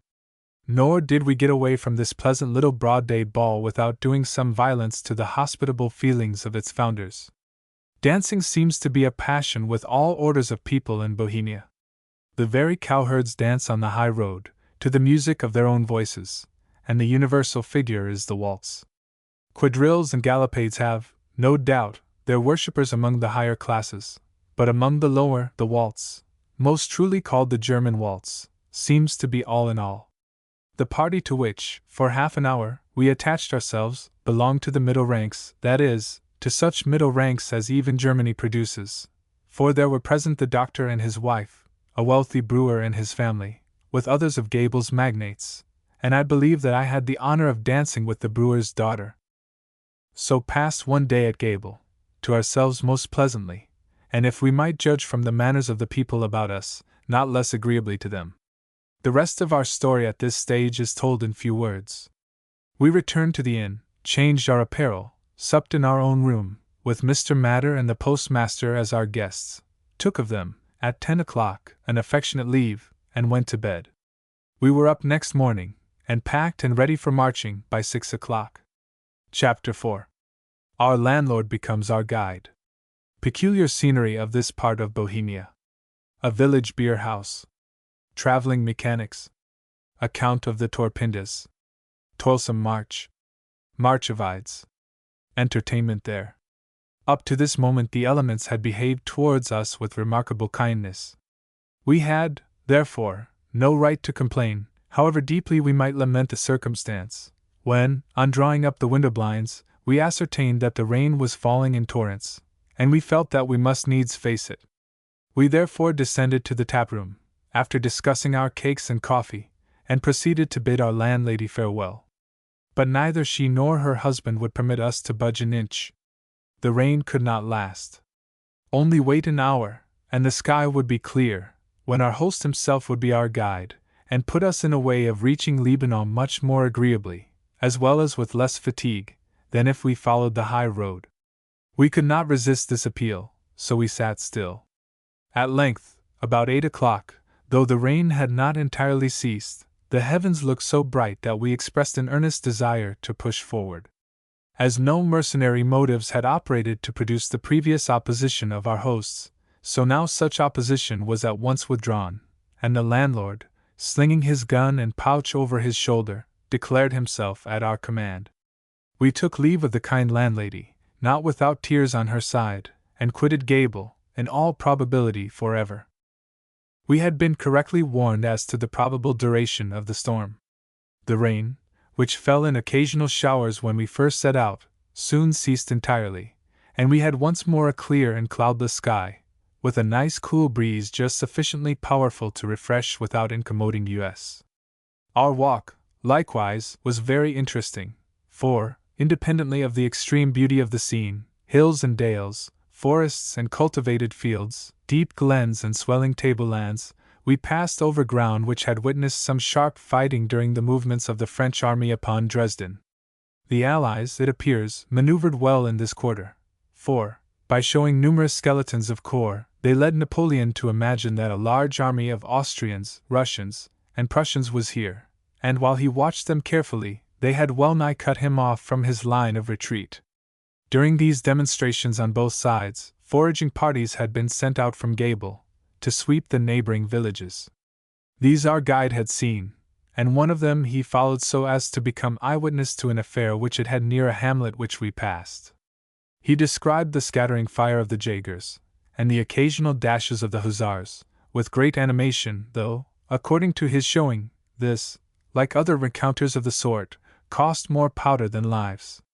Having accompanied us at least 2 German miles, that is, full 10 miles according to our English mode of computing distances, the landlord of the Herrenhaus stopped short, and prepared to take his leave. We shook hands warmly, and I thought I heard his voice quiver when, in return for a cast of flies, he thanked me. Nor must I permit it to be believed that the regrets were all on his side. I do not know when my feelings have been more engaged among strangers than by the unaffected kindness of the people of Gable, a kindness on which we had no right to calculate, however much we might be justified in looking for civility in return for our money. Once more, then, the world was before us, and seldom has it shone out beneath the gaze of youth and inexperience more winningly than it did under the influence of that delicious day. The rain of the preceding night, and of the early part of the morning, had given to herb and tree a fresher and a fairer green. The fallows wore no longer a parched up and dust-like hue, and the rivulets, swollen but not polluted, retained their lucid character as they rolled on their way. From brake and bush, from grove and hedgerow, thousands of unseen choristers filled the air with melody, and the very oxen and horses, as they dragged their ploughs, or toiled onwards with their wagons, seemed to acknowledge the blessed influence which other creatures felt. We sat beneath the shade of a small plantation to enjoy the scene, and then, with spirits unconsciously elevated, and hearts not, I trust, insensible to the glories of nature, and the goodness of nature's God, resumed our pilgrimage.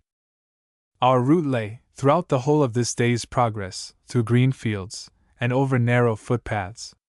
Not so much as once were we driven to the necessity of following the high road, but taking our observations carefully, and bearing with wonderful exactness from point to point, we had already arrived within an hour's walk of Libano, before we were aware. While compassing the space that intervened between the village where our guide quitted us and this, which had been marked down as our resting place for the night, we passed many striking and beautiful landscapes, such as I would willingly pause to describe, were human language capable of describing them faithfully. Everywhere around us, bold conical hills stood up, not a few of which bore upon their summits the ruins of old castles, while all were more or less clothed throughout with noble forests, for the portion of Bohemia which we were now crossing may with perfect truth be represented as a succession of glorious valleys, overshadowed by not less glorious mountains. The straths are all of them fertile to an extraordinary degree, and as I have already stated, both they and the hillsides abound with inhabitants. Yet is the country a mountain district, in every sense of the word, though the very mountains either are by nature, or have by industry been rendered, uncommonly fertile. The great defect in Bohemian scenery is the absence of water. There is scarcely a lake in the whole kingdom, and with the exception of 2 or 3, such as the Elbe, the Iser, the Bober, and See, the rivers hardly deserve to take rank with the larger class of our mountain streams. Such a defect is sorely felt by him who, looking down from the brow of a lofty hill over a wide plain, beholds perfection in every particular, except that there is no water there, and when from the narrower ravines you miss the lochs and tarns, which give to Cumberland and the Highlands of Scotland their peculiar character, your disappointment scarcely falls short of mortification. Perhaps, indeed, a double motive may have operated with us to produce this feeling. Our eyes pined, in the first place, for the object on which, in such situations, they had been accustomed at home to repose, and secondly, our fishing rods felt like useless burdens in our hands. But it was not destined to be so forever, as I shall have occasion, in the course of my narrative, to show. We had walked well and stoutly, the sort of half-rest which we enjoyed the day before giving fresh vigor to our limbs, so that between 2 and 3 o'clock we ventured to calculate that Libanon could not be far distant. Hunger and thirst were, however, beginning to be rather inconveniently felt, and as our calculations might after all be erroneous, we judged it prudent to seek, in a little alehouse by the wayside, such refreshment as could be procured. Our hotel was of the very humblest description, namely, the beer house of a small hamlet, and could furnish only brown bread, cheese, butter, and beer. These, in the existing state of our appetites, went down famously, and a pipe of good tobacco to wind up withal was not out of place. Neither was even this unpretending house of call destitute to us of subjects of interest. We found when we entered the taproom 2 young men asleep on the benches, and a couple of large packs lying beside them. They awoke shortly afterwards, and proved to be, as we had expected, journeyman mechanics. For in Germany a custom universally prevails that young men, after serving their apprenticeship to the trade which they intend to practice, go forth upon their travels, and dispose of their wares, not only in remote towns and villages of their native state, but in foreign lands. Some of these journeymen travel from Saxony, for example, as far as Hamburg and Copenhagen. Several make their way into France, and I have even heard of them penetrating both the wilds of Russia and the classical and fair fields of Italy. The consequence is that they return home with minds very much enlarged, and an acquaintance, more or less accurate, not only with the systems of commerce, but with the languages of foreign countries, and that a stranger is surprised on entering a shop in Dresden or Zittau to find that French, and perhaps Italian and English, are understood by the tradesman who keeps it. The young men whom we found in occupation of the taproom were by trade cutlers. Natives of some obscure town in Prussian Silesia, of which I have forgotten the name, they were wandering about through Bohemia with the intention by and by of proceeding into Saxony, and so round by Berlin and Potsdam to their homes. Their knapsacks, which they hastened according to established usage to unbuckle, contained a plentiful supply of knives, forks, scissors, and razors, but the poor fellows were not successful in driving a bargain, for their charges were exorbitantly high, and their goods of an indifferent quality. Even the host himself bid but 1/2 their demand, and neither he nor we could bring the merchants to our terms. While we were haggling about an 18-penny clasp knife, the door of the taproom opened, and there entered an old man, clothed in rags, with a wallet at his back and a long pike stick in his hand, who, uncovering his head, knelt down upon the floor, and began to pray and cross himself with surprising volubility. My young companion gave him a piece of money, which checked his devotions only for a moment, for he merely looked at it, nodded his head again, and resumed his muttering with all possible eagerness. But at the termination of, perhaps, 5 minutes, his prayers seemed to have been told out, for he rose and with a loud voice pronounced a benediction on the house and all that were in it. This done, he turned about and walked away. The whole affair was to us so novel in its character, that the questions which we put to the landlord were put eagerly, but our eagerness proved to be uncalled for. Story! God bless you! I have none to tell, sir. What we mistook for a striking incident proved to be an everyday occurrence in Bohemia, and our imaginary palmer or devotee but a common beggar. And now, having touched on the subject, we proceeded to sound the depth of our host's information on the subject of gypsies. Where did they hoard? How were we most likely to fall in with one of their camps, and what sort of treatment might we expect to receive at their hands? It was with some difficulty that we could make the honest man comprehend the object which we had in view, and when he did catch our meaning, his reply was brief and pithy. The people you speak of we call torpindas. They are an idle, worthless set of vagabonds. They have no camps in Bohemia of which I ever heard, either is Bohemia their home. They come out of Hungary, and beg their way far and near in the summer months, going about in pairs or by threes, and sleeping at nights under sheds, or on the floors of such taprooms as are open to them. I advise you to have as little to say to them as possible. Avowedly, they are mere beggars, but their hands are always prompt for picking and stealing, and they are said not to be over-scrupulous in using their knives. Here, then, if our informant spoke correctly, was an end to one of the dreams which had prompted our incursion into Bohemia. But though we gave him full credit for speaking what he believed to be the truth, we took the liberty of questioning the accuracy of his information, particularly in reference to the more tremendous parts of it, the hints touching the bloodthirsty propensities of the Torpindas. For the Austrian police is a great deal too vigilant to overlook, in any corner of the empire, the commission of murder, at least the habitual perpetration of such a crime by any class of persons so marked as the gypsies. Though, therefore, we began to fear that we might be pursuing a shadow, and that either there were no gypsy camps to join, or that the excitement of such an adventure would not compensate for the disagreements attending it, we did not at once lay aside our determination of making up to the first horde whom we should meet, and striving to become their guests for 24 hours, if not for longer.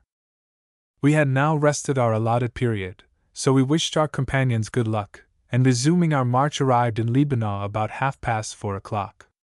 It is a clean, neat town, built along the side of a hill, and commanding a fine view, across the intervening valley, of a bolder range than its own, but of its means of accommodating strangers I cannot speak. For the day was yet so young, and we felt so unusually fresh and vigorous, that, after a brief consultation, it was agreed between us to push on, if possible, some 5 or 6 miles farther. We accordingly proceeded to the post office, where, on consulting the head of the department, we learned that about 2 Stunden, that is, about 6 English miles further, on the way to Hohen Elbe, was a place called Marchowides, where we should find excellent quarters for the night. This was precisely the sort of intelligence which we could have wished to receive, and we lost no time in acting upon it. Would that I possessed the power of bringing before my reader's eye even a faint representation of the magnificent scenery through which this late march carried us. After climbing with infinite toil a long and steep ridge, by crossing which a prodigious detour was to be saved, we gained a point whence, on one hand, the eye could range over no inconsiderable portion of Bohemia, while on the other, the snowy peaks of the Riesensbergen bounded the prospect, though still separated from us by a wide breadth of highlands. Close at our feet, on either side, were deep rich valleys, highly cultivated as usual, and swarming with villages, while far away lay town and tower, castle and convent, forest and green meadow, mountain and ravine, producing by their combinations as glorious and diversified a panorama as it has ever been my good fortune to behold. And yet I am not sure that even this scene, striking as it seemed to be, was not cast into the shade, when, after dragging our weary limbs across the hollow, and gaining the opposite ridge, we opened out a prospect, narrower to be sure, but far surpassing, in rugged grandeur, any on which we had as yet gazed.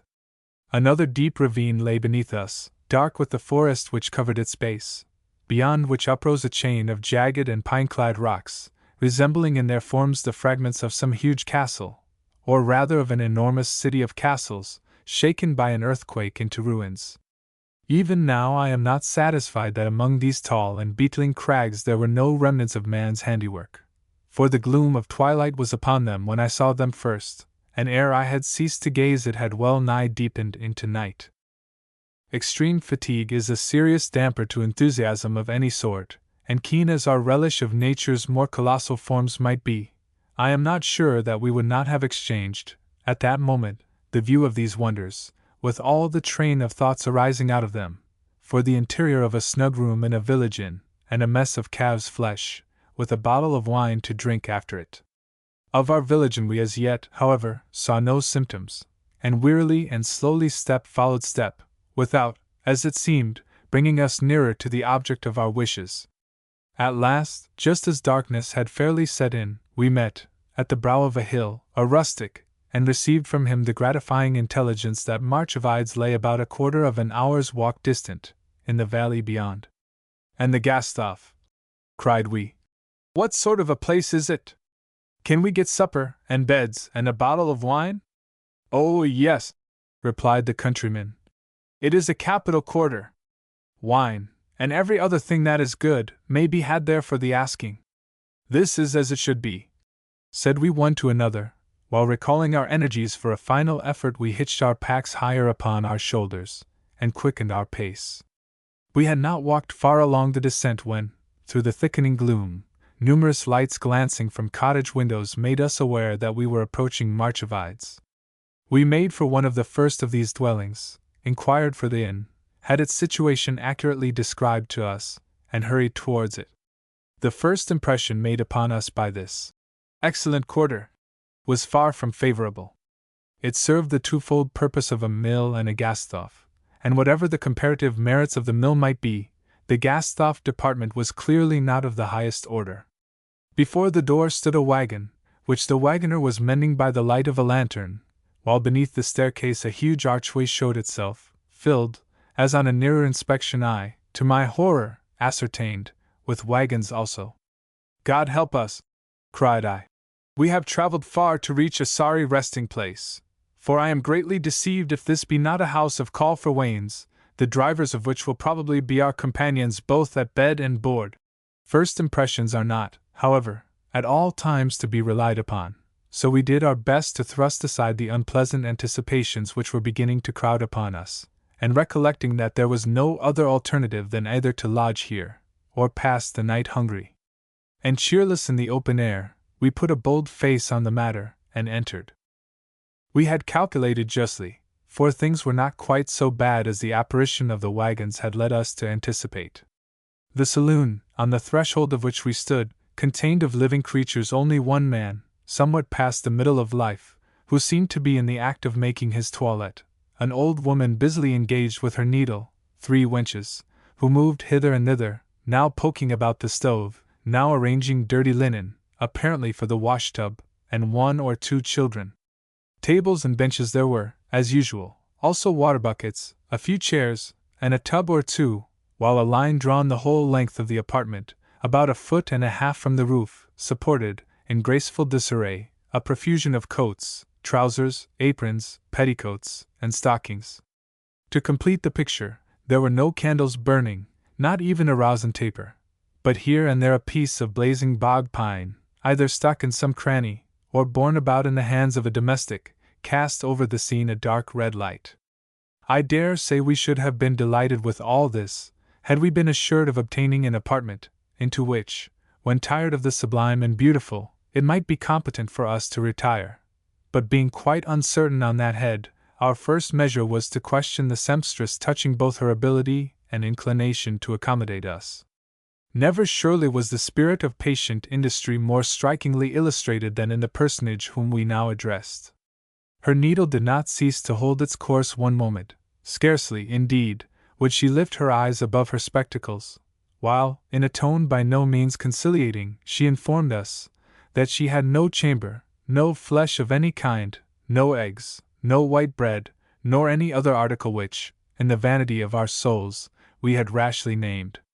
"Why, they told me these were excellent quarters," said I, horrified out of the exercise of my usual tactics. "So they are," was the answer. "This is a capital quarter. But you have no beds nor bedrooms." "Oh yes, we have." "Won't you give us one, then?" "No, I won't." "Why, my dear creature?" "Depend upon it, we will not run away with them." "Very likely, but we have none to give you all the same." This was a poser, and my companion and I looked at one another with rueful countenances. At length I resumed. "Your house seems to be a large one. How comes it that you have no sleeping accommodation for your guests?" "This is a large apartment," interposed the half-clad man from his distant table. "We can accommodate plenty of guests that are not too grand for us here." "Oh ho!" exclaimed I. "You can make up beds for us on the floor. That will do well enough. And now for supper." The facility with which I slid into their peculiar views of comfortable sleeping accommodation seemed to have a very salutary effect upon the tempers of our hosts, for the half-clad man turned out to be the husband of the sewing woman, as well as a person of considerable importance in his own neighborhood. The old lady discovered that there were some eggs in the cupboard after all, and that certain slices of bacon remained from a stock which had been laid in some time previously. Moreover, the cellar contained some wine, either very strong nor very high-flavored, certainly, but sound and wholesome, as we discovered on trial, and more acceptable to our palates than beer. To work, therefore, the dame and her maidens went, and in half an hour we saw before us, on a nice clean cloth, and by the flame of a farthing rushlight, 6 eggs, sundry lumps of pork, some rye bread and butter, and a flask of white wine. They did not continue long in the order of their integrity. The eggs disappeared in a twinkling. Several fierce inroads were made into the bread and butter, and even the bacon suffered considerably. As to the wine, it passed away like water spilled upon the ground, which cannot be gathered up again. But there was another enemy pressing us sore, over and above hunger. We had walked upwards of 30 English miles, and my companion especially could scarcely keep his eyes open, a circumstance which was not slow in attracting the attention of our now obliging hostess, and for which she hastened to provide. Some trusses of good clean straw were brought into the room and spread upon the floor. Over these was laid a sort of mattress, and the youngster, dressed as he was, cast his knapsack down for a pillow, and threw himself on the couch thus prepared for him. In 5 minutes he was just as happy as if he had rested on his own bed at Shandau. Meanwhile sundry persons, all of them young men, entered the taproom, and visions of wagoners snoring on the floor beside me began again to haunt my imagination, when, to my great relief, I ascertained that these were the miller's men, who, having eaten their supper with the female members of the family, would withdraw to their nests in the cockloft. And truly this affair of the domestic supper was curious enough. Heaven knows what the mess might be, which, being brought piping hot from the oven, was planted down in a brown stewpan, right in the center of one of the tables, but the appetites of the 12 persons who forthwith gathered round it, spoon in hand, appeared excellent. It was quite edifying to behold the order, and silence, and regularity with which, one after another, they shoveled their respective portions into their mouths, and how patiently they endured the intense heat, which, judging from the hissing of the stew, must have accompanied each ladleful. Finally, the dish being emptied, they rose with one accord, and departed, the young men to their mattresses, or, it may be, to their occupations about the mill, the young women to fulfill what remained of their daily tasks. While this was going on, the landlord and I were keeping up an animated conversation, of which I remember nothing more than that it turned chiefly upon the state of his own family and affairs, and tended to impress me with becoming notions of his dignity. Indeed, I may state, once for all, that the landlord of a German inn, whether it be an hotel in a capital, or like this at Marchovides, a beer shop in a remote village, is in his own eyes a person of very considerable importance. While his wife, per soul, performs all the menial offices about you, which the domestics either cannot, or are not expected to perform, the host himself is content to keep you in talk, which he not unfrequently accomplishes by sitting down beside you, and helping you to discuss your wine or beer. Nor does it inflict the slightest wound upon your dignity, whatever your station in life may be, to fall in with his humors. If you cut him short, you may miss the opportunity of learning something which you could have wished to learn, and you are sure to suffer from the diminished attention which is shown to you ever after. If you indulge him, you may be bored for a while, it is true, but you have the satisfaction of reflecting that you neither wounded a private man's feelings, nor offered wanton outrage to the customs of a community. Like my boy, I was by this time getting tired and sleepy, and I cast sundry wishful glances towards the heap of straw. The landlord understood my situation, and hastened to assure me that we should have the whole of the chamber to ourselves, and that if I would lie down, the place should be cleared for us in a quarter of an hour. For, to tell you the truth, cried he, we all sleep, my wife, and I, and the children, and these wenches, in a little chamber beyond, the whole house, large as you justly observed that it was, being occupied, either as storerooms for flour, or with the machinery of the mill. I begged my friend not to put his household to the smallest inconvenience on my account, and lying down beside my companion, closed my eyes. I soon found, however, that sleep was out of the question. The temperature of the apartment could not be less than 100 degrees, and there were so many dim lights and strange figures passing to and fro, that all my efforts to abstract myself from them proved fruitless. I therefore opened my eyes again, and lay to observe the issue. In a short time landlord, landlady, and children withdrew. Then followed a sort of clearing up of odds and ends by the maidens, and last of all a washing of feet and legs. This latter operation amused me exceedingly, and I could not resist the inclination which I felt of complimenting the lasses on their fair proportions. But they did not on that account lower their drapery a jot.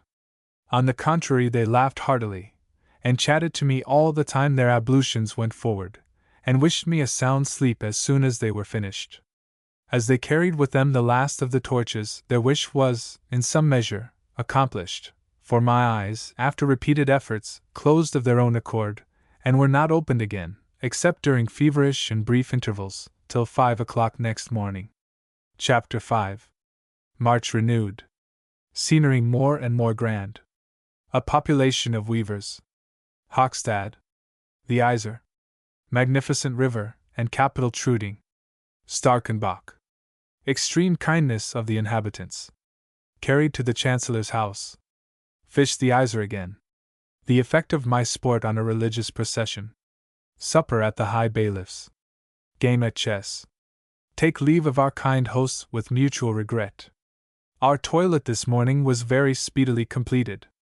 A dip of the whole head into a basin of water, and a hasty and imperfect rinse of the hands, these, with the application of toothbrush, hairbrush, and razor, to their respective departments, put us in marching order, and coffee being served without delay, by 6 we were en route.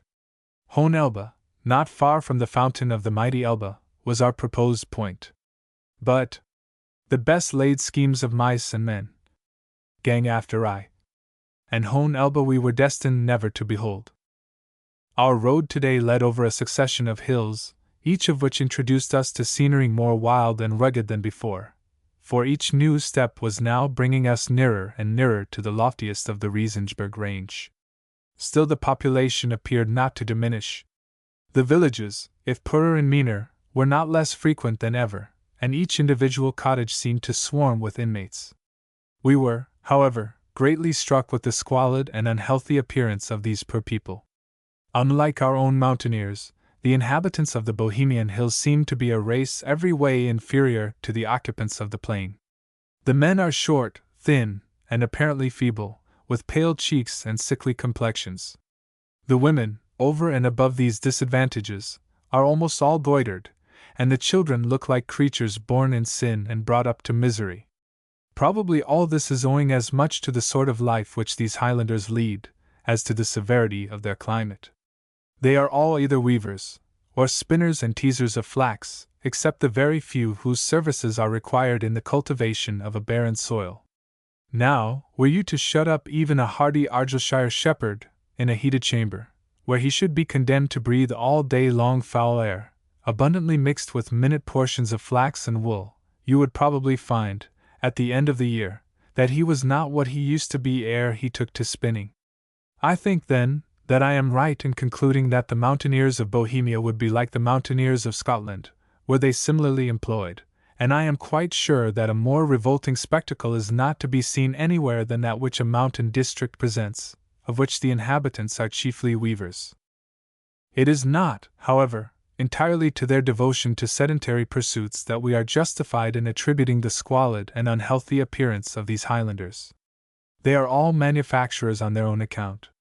They do not work for any master, nor receive, as a necessary consequence, regular wages, but they card the flax, spin the thread, weave the web, and carry it to market, all at their own risk, and in obedience to the spirit of speculation. If the articles take, then are they well off for a season. If the contrary result ensue, they must carry it home again, and sad, indeed, is their condition. I need scarcely add that it was by these mountaineers, and their rivals on the Prussian side of the Riesengebirge range, that the most valuable of the German cotton and linen goods used to be produced, and that, till within the last quarter of a century, even our own manufacturers were quite unable to compete with them. The case is now, however, widely different, and they feel and mourn the result bitterly. Nor is it surprising that there should be gendered among them a strong prejudice against the English people. They carry this so far, in many instances, as to believe that the Bohemian and Silesian marks are forged by the manufacturers of Manchester and Glasgow, and that their goods are thrown back upon their hands because an inferior article is palmed off at the great fairs, and sold as if fabricated by themselves. When people lose their way in other countries, it is for the lack of roads. In Bohemia, The multiplicity of roads is quite perplexing. I am sure that we went this day a full league, if not more, out of our way, from repeatedly following the wrong path, and being as often compelled to retrace our steps. Once, after climbing to the ridge of a lofty mountain, we learned, to our horror, that the road which we ought to have pursued ran in the very bottom of the glen which we had quitted, and twice the good people's directions were given in a language so barbarous that we could make nothing of them.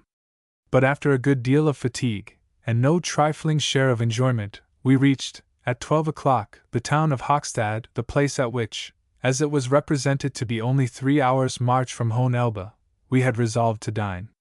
We had timed our arrival admirably, for 12 o'clock is, in Germany, the common hour of dinner, and of the fare which was served up in the neat little inn towards which our steps were turned, we had no right to complain.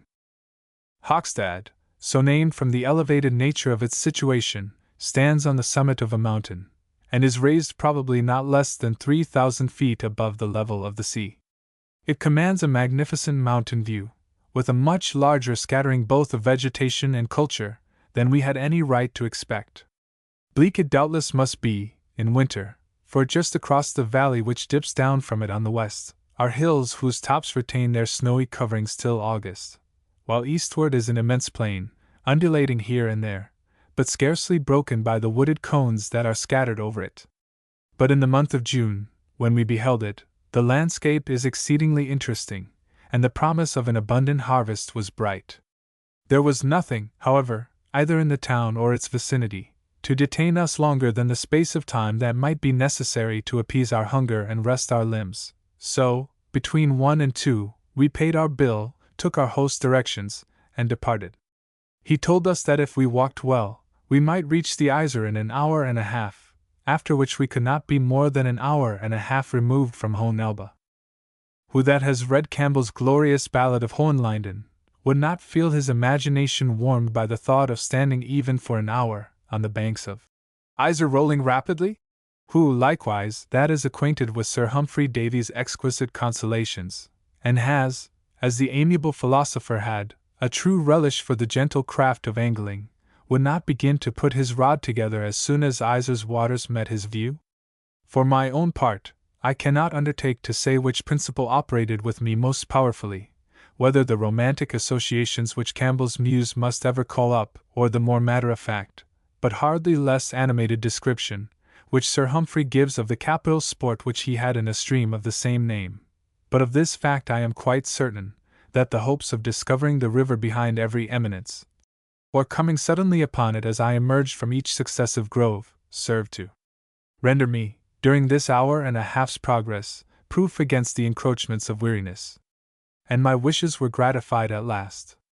Just after we had obtained a glimpse of what we knew to be the iron foundry at Eisenhammer, we beheld rolling his waters beneath us, the Iser himself, not like the Elbe, in a troubled and dingy stream, nor, after the fashion of most of its tributaries, with a mere thread of silver, but roaring and chafing from pool to pool, or else gathered in a black mass under some huge crag, as if intervals of repose were necessary to the element itself, and it could repose only in darkness. And then when we cast our eyes along the banks, the sides of magnificent mountains, feathered from their bases with ancient forests, out of which, from time to time, a bald rock projected, truly we were forced to admit, that to obtain this gratification alone, all our fatigues had been well endured, and that here we might stand still without repining. But there was something more to be done than to admire the fair river. Out came the fishing rods from their cases, down we hurried, loaded as we were, to the river's brink, and flies being selected, such as we judged would suit the state of the water, we set to work. Our sport was admirable. Not a trout rose under 3/4 pound weight, and several fell little short of 3 pounds, so that at the hour's end, all the space which we ventured to allow ourselves, we had laid in an ample stock of fresh fish for supper. There was no resisting the temptation to which our excellent sport in the Iser had subjected us. It was impossible to leave such a stream behind, so we made up our minds to a halt at Eisenhammer for the night, and after devoting the morrow exclusively to fishing, to add the lost hour and a half to the march of the day following. With this view we crossed the bridge, and entered the sort of hamlet, which consists merely of the foundry, and of a long range of buildings, occupied partly by the superintendents of the works, partly as a Gasthof. In this Gasthof, however, no separate chamber was to be had, and though the reverse of fastidious, we could not quite make up our minds to spend a second night as we had done a former one at Marchovides. But we were happily relieved from the dilemma. One of the gentlemen whose duty it is to direct the workmen in the foundry informed us that we should find at Starkenbach, about an hour's walk to the right, excellent accommodations, and putting us under the guidance of 2 traveling journeymen who were going that way, expressed his hope that he would see us again on the morrow. To the civility and kindness of that gentleman, we were much indebted both then and afterwards, and I am glad, though he may never be aware of the fact, thus publicly to acknowledge my obligations to him. We reached Starkenbach about 6 o'clock, after a pleasant walk through green fields, and made for what had been represented as the best inn, a Gasthof in the marketplace. The landlady's manner was, as usual, somewhat repulsive at first, but the clouds soon passed from her brow. No sooner was it made known to her that we were Englishmen, traveling for amusement, than she bestirred herself sedulously to provide for our comforts, and we soon found ourselves in possession of a snug apartment, with the prospect before us of a good supper at the hour named by ourselves. But this was not all. An Englishman had never been seen in Starkenbach before, and as it had been at Gable, so it was here, multitudes of all ranks and classes flocked to obtain a glimpse of us. Moreover, it soon appeared that they came with more generous intentions than to gratify an idle curiosity, however innocent in itself. The real motive of one of them was, indeed, disguised under an affected anxiety to discharge an irksome duty, but the delicacy which prompted him thus to throw a temporary shade over his kindness only enhanced the value of the kindness itself in our eyes. Our landlady had been all civility and attention. Not only were water and other means of dressing supplied in abundance, but we had some difficulty in persuading her that her proposal to wash us from top to toe with her own hands could not be acceded to. We were thus in the midst of our ablutions when in walked a well-dressed young man, who began by saying, in Italian, that he understood we spoke that language, and that he was desired by the landlord to ascertain whether our room was to our liking. We assured him that it was, and expected, of course, that he would leave us free to go on with our dressing operations, but nothing of the sort took place. What were we, Englishmen, he was aware, but had we any business, or did we come to dispose of any goods? We satisfied him on this head also, upon which he retired for a moment, but soon returned again. There was a gentleman in the next room, the head of the Graf's Chancery, who spoke French, and would be glad to make our acquaintance. We begged that he might be introduced, and in he came, followed by several others. "You know, messers," said he, "that we are obliged in this country to act somewhat uncivilly to strangers. You have, of course, a passport?" I produced my passport at once. It was the only time I ever had occasion to show it in this quarter of Bohemia, but I was immediately taught by his manner of examining it that the question relative to passports was a mere pretext on the part of the Chancellor. For opening with us a friendly conversation, he contented himself by glancing hastily at the signature of the Austrian minister, and laid it down. And now began a discussion which I was reluctantly forced to interrupt by reminding him of the unfinished state of my toilet, and by begging that he would have the goodness to wait for a few minutes in another apartment till it should be completed. He withdrew at once, with numerous apologies, and carried his train along with him. So far we had good reason to be satisfied with the reception that was awarded us in Starkenbach, but the kindness of its inhabitants was far from stopping here. After loitering about for a quarter of an hour, and receiving no renewed visit from the Chancellor, we strolled out, with the intention of taking a survey of the environs while yet daylight lingered, but we had not proceeded far when our friend overtook us, and offered to be our guide. Nor was this all. In the most modest yet hospitable manner imaginable, he said that he would feel highly honored and flattered if we would make his house our home during our stay in Starkenbach, and when we objected to his proposal on the ground that such a proceeding would not be fair towards the innkeeper, he assured us that that point was settled already. In a word, though he consented to be our guest at supper, which having been actually cooked could not be put aside, nothing short of the removal of our knapsacks from the inn would satisfy him, and we found ourselves in consequence, about 10 o'clock at night, under the shadow of his hospitable roof. The habitation of which we had thus unexpectedly become the inmates consisted of a suite of apartments in one of the numerous outbuildings attached to the Schloss of Graf Horik, the lord of the manor. Though not very commodious, it was both clean and comfortable, and served to satisfy the wishes of its occupant, whose family consisted only of a young wife and 2 female servants. For a German of the class to which our friend belongs is not ambitious of living in a style above either his means or his pretensions, and the ideas of Germans, generally, relative to what is essential to the comforts of home, are far more humble than ours.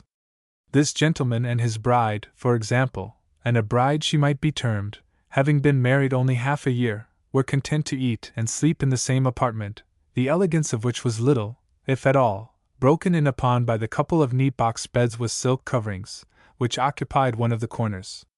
In like manner the chamber which was assigned to us, at once more capacious and better furnished, led through theirs, a circumstance which not only appeared in no wise to disturb or annoy them, but of which they took advantage to press their good offices upon us.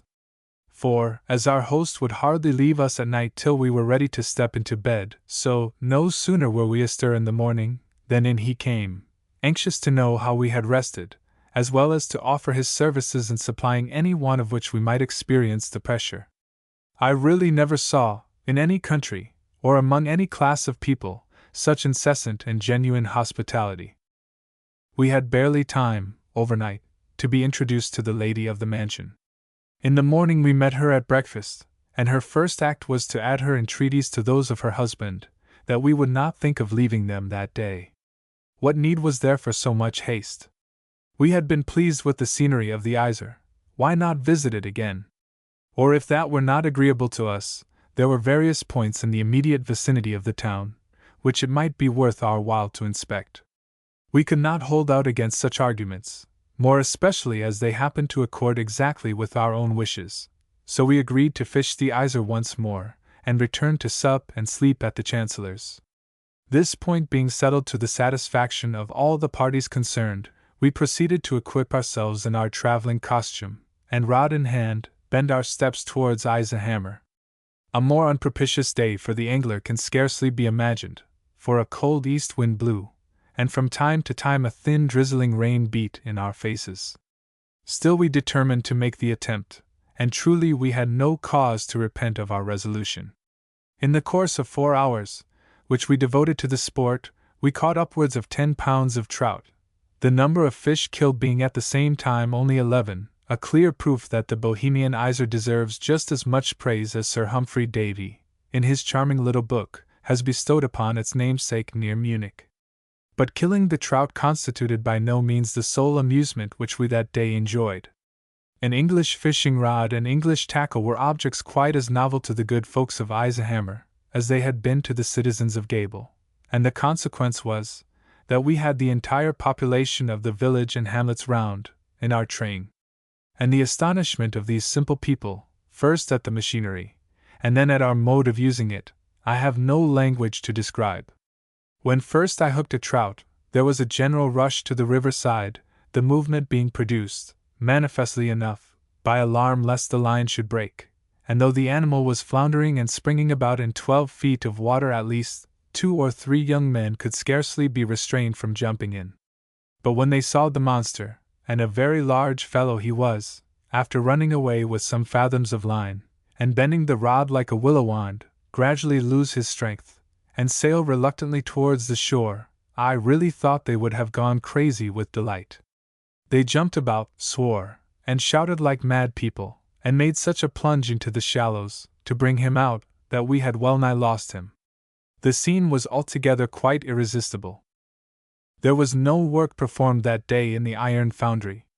Every soul belonging to it, from the superintendent down to the errand boy, came forth to swell our train, and we walked up the Yser, attended as never Highland chief was, even in the good old times of heritable jurisdictions. Nor was this all. A religious procession, that is to say, a numerous body of peasants from some of the villages near, bound on a pilgrimage to the shrine of St. James in Starkenbach, happened to descend the hill just as I was playing a fish, and the effect produced upon them was quite as miraculous as could have been brought about by the saint himself. The sound of their psalmody ceased. The crucifix was lowered, and man and woman, boy and maiden, breaking loose from their ranks, flocked down, en masse, to ascertain the cause of so strange a phenomenon. I suspect that St. James received but a scanty allowance of worship that evening.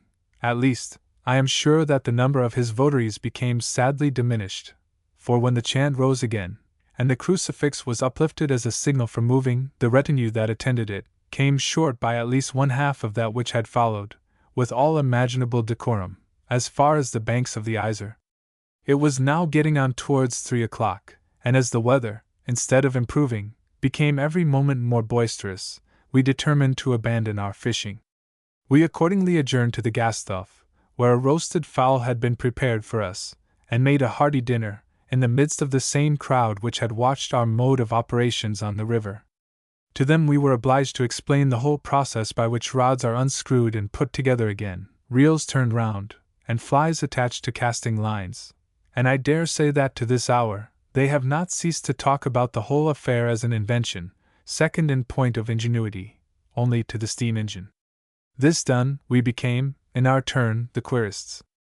We begged to be conducted over the foundry, and our wishes were immediately attended to. It is on a small scale, but apparently very complete, with one furnace and numerous models, and it was stated to supply very many of the manufactories both in Bohemia and Austria proper, with the ironwork required for their machinery. As to the ore itself, that is found in abundance among the hills hard by, and is said to be of excellent quality. I need scarcely add that, though they have pit coal at their command, they use only coke and charcoal for smelting, because everybody knows that for such purposes charcoal is the most approved species of fuel. We had had a capital day's sport, and the rain having at length ceased, we turned our faces towards Starkenbach. The fish, with which we loaded a countryman, and conveyed by his means to our host's dwelling, caused almost as much astonishment there, as our mode of catching them had occasioned at Eisenhammer.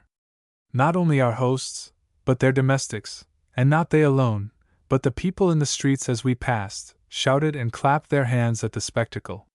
But the Chancellor had other and more agreeable occupation chalked out for us, than listening to the exclamations of his clients. He led us through the town, took us to call upon the priest, a respectable-looking old man, who had expressed a wish to be introduced to us, and informed us that he had ventured to accept in our name an invitation from the Grand Bailiff, to sup in his apartments. It may be necessary, perhaps, to add, that the Grand Bailiff is the Graf's representative, who not only manages his private affairs, but superintends the proceedings of the Chancery, and who is, therefore, in the absence of the Graf himself, by far the most important personage in the Herrschaft. The Grand Bailiff's apartments, which formed part of the Schloss itself, were both large and well furnished. There were no carpets on the floors, of course. The Germans make very little use of carpets anywhere, but his dining room was amply stocked with chairs, sofas, tables, cabinets, and mirrors, and his cuisine, though plain, was excellent. We were so fortunate, moreover, as to meet at his table, not only the whole of the Chancery, but the commissary of the circle, who happened to be going his rounds, and who proved a very agreeable addition to our party. The supper was good, and the Hungarian wine of excellent flavor. The attentions of the bailiff and his lady were likewise unremitting. Indeed, the latter was almost too kind, for she seemed anxious that we should eat of every dish, and drink out of every flask and bottle. We had a little music too, for she played the piano, and the commissary, likewise a performer, paid us the compliment to dash off in very good style. God save the king! But the circumstance which amused me most of all remains to be stated. I was asked if I played chess, and I replied in the affirmative, adding, however, as the facts of the case required, that I was no master of the game. Immediately a petition was brought forward, that I would play one game with the bailiff. He had heard much of the extraordinary skill of Englishmen in this noble game, and being a little of an amateur himself, it had long been his ambition to measure his strength with that of an islander. Alas for my country! She had but a sorry champion to sustain her honor, for, if the truth must be spoken, though I get very much interested in chess after the game has fairly begun, I always sit down to it as Dr. Johnson says he did to Paradise Lost, as to a task. And the consequence is that, avoiding it wherever one can, I have not yet entitled myself to pass muster in the first class of bungalows. But it would have been cruel to thwart the hospitable bailiff in his humors, so to it we fell. I don't think that he and his friends gave me quite fair play. With one accord they ranged themselves on the side of their countryman, and, complimenting my adroitness all the while, they assisted him in every difficulty with their counsels. However, the result would have been, I make no doubt, the same, had they remained silent. I was soundly beaten, and my worthy host rose up as much pleased as if he had conquered a province. I learned from the Chancellor next day, that to have lost the game would have seriously affected his peace of mind. I am therefore heartily glad that fortune declared in his favor. My tale of Starkenbach is told. We returned to the Chancellor's to sleep, breakfasted with him and his interesting young wife next morning, and at 7 o'clock took the road to Trentino, which he recommended as a good halting place. His last words at parting were, "Nous sommes beaucoup tristes," and when I added, "Et nous aussi," I spoke but as I felt. Chapter 6. The Elbe, a mountain stream. We fish it. Dine on our fish in a village inn. The young Torpinda. Arnaud. The statues in the marketplace. The Franciscan convent. Trentino. The wandering minstrels. March continued. Fish the river. A village inn, an account of the Torpindas. Our first meeting with these formidable people in a wood. Another pedestrian tourist. Addersbach. Excellent quarters. Most remarkable rocks. The minstrels again. Our journey towards Trentino was for a while prolific in few events, with an account of which it is worth while to entertain my reader. In point of scenery, each new step that we took introduced us to new and constantly varying beauties. But on that head I have said as much, perhaps more, than was necessary. For who, after all, can so describe nature's handiwork, as to create in the mind of him who has never looked upon the original, anything like a correct idea of what it is? The painter may indeed accomplish this, though even he will accomplish it imperfectly. But the mere narrator, in good sooth, his words, however appropriate, must ever fall comparatively dull upon the ear, which is not the organ through which to convey to the mind any notion, however incomplete, of external scenery. When, then, I have stated that our path carried us over hill and dale, that we threaded deep forests, and from time to time traversed an open plain, and that all this while the snowy ridges of the Riesensbergen stood up like a wall upon our left hand, I have left myself nothing in the shape of description to add, out of which the reader could hope to derive an accession, either to his information or his amusement. Of one occurrence that befell in the course of this day's pilgrimage, it is, however, necessary that I should take notice. At the distance of perhaps 10 English miles from Starkenbach, we came upon the Elbe. How unlike to the lordly river with which we formed our first acquaintance at Hamburg, and which 2 months' residence at Schandau had latterly made so familiar to us.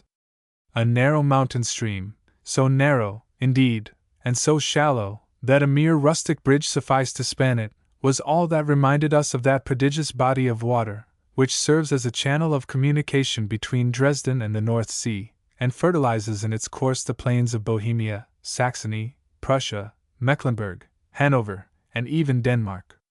The fact is, as I need scarcely pause to state, that we were now but a short day's march from its source, which lies, a mere fountain or wellhead, in the side of the mountain that overhangs Hohen Elbe. As our friend the Chancellor had assured us, however, that at the wellhead in question there was really nothing to see, we determined to leave it unexplored, and to push on, instead, as far as Addersbach, where we were given to understand that nature had accomplished many freaks well deserving to be noted. Though the Elbe was by no means so promising as the Iser, we yet felt that to pass it by untried, while we had fishing rods in our hands, would be disgraceful to us as anglers.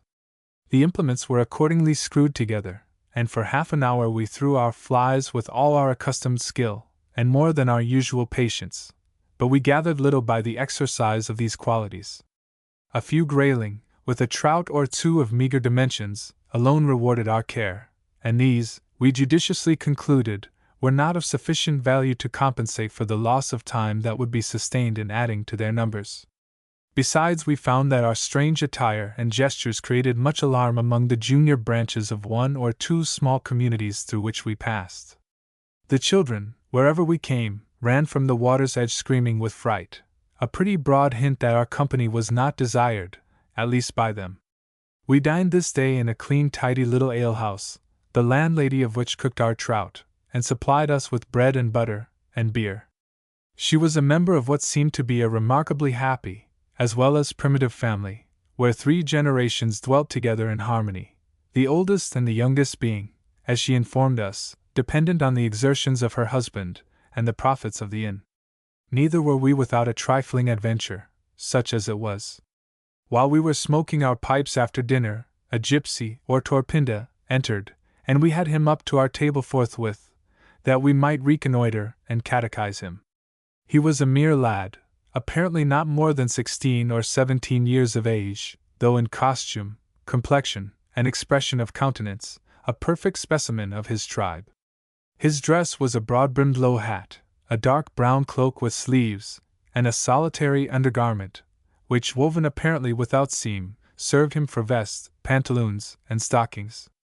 The only apertures in these curious-looking pantoufles which we could detect were from the heel to about midway in the calf of the leg, and these were carefully laced up with brass wires. Under his cloak the youth carried a calfskin pouch, which was suspended from a leathern belt that crossed his right shoulder, and we observed that this latter piece of dress was ornamented with exceeding care. It was indented all over with minute lines, not very unlike the tattooing on a South Sea Islander's face, and it bore, just over the chest, a lion's head made of brass, from a ring attached to which were suspended about 20 or 30 brass pipe pickers. His avowed object in entering the beer house was to dispose of some of these latter, which he offered for sale at 3 kreuzers apiece, and I need scarcely add that we became purchasers. But we were not content with the pickers. Having questioned him as to the value which he put upon his belt, I pulled out the money, and offered to purchase that too, but he would not part with it, and to all our questions touching the headquarters of his tribe he turned a deaf ear. He either could not, or would not, understand us, and made his escape on the first lull that took place in our conversation. There is no denying that the whole appearance of this youth was very picturesque, but it was a great deal more picturesque than attractive. His long shaggy hair and dark olive complexion were alike remarkable, but the expression of his countenance was decidedly bad, and he never looked you straight in the face. To be sure, the treatment which, in common with others of his class, he probably receives from the Bohemians, is not calculated to make him fall in love with them, for the people of the country seem to regard these wanderers with a mixture of contempt and loathing. Yet I imagine that I read in that downcast look, and in the stealthy air which attached to all his movements, marks of the sort of training which may be expected to produce an accomplished vagabond. I dare say that young fellow knew perfectly well how to silence the cackling of a barn-door fowl in a hurry, and might not be inexpert in the operation of removing quietly a knapsack, or other load, from beneath a sleeping man's head. But the thews and sinews of the boy, and I may add, of all of his tribe whom we encountered, were not such as to impress me with any very exalted ideas of their strength or prowess.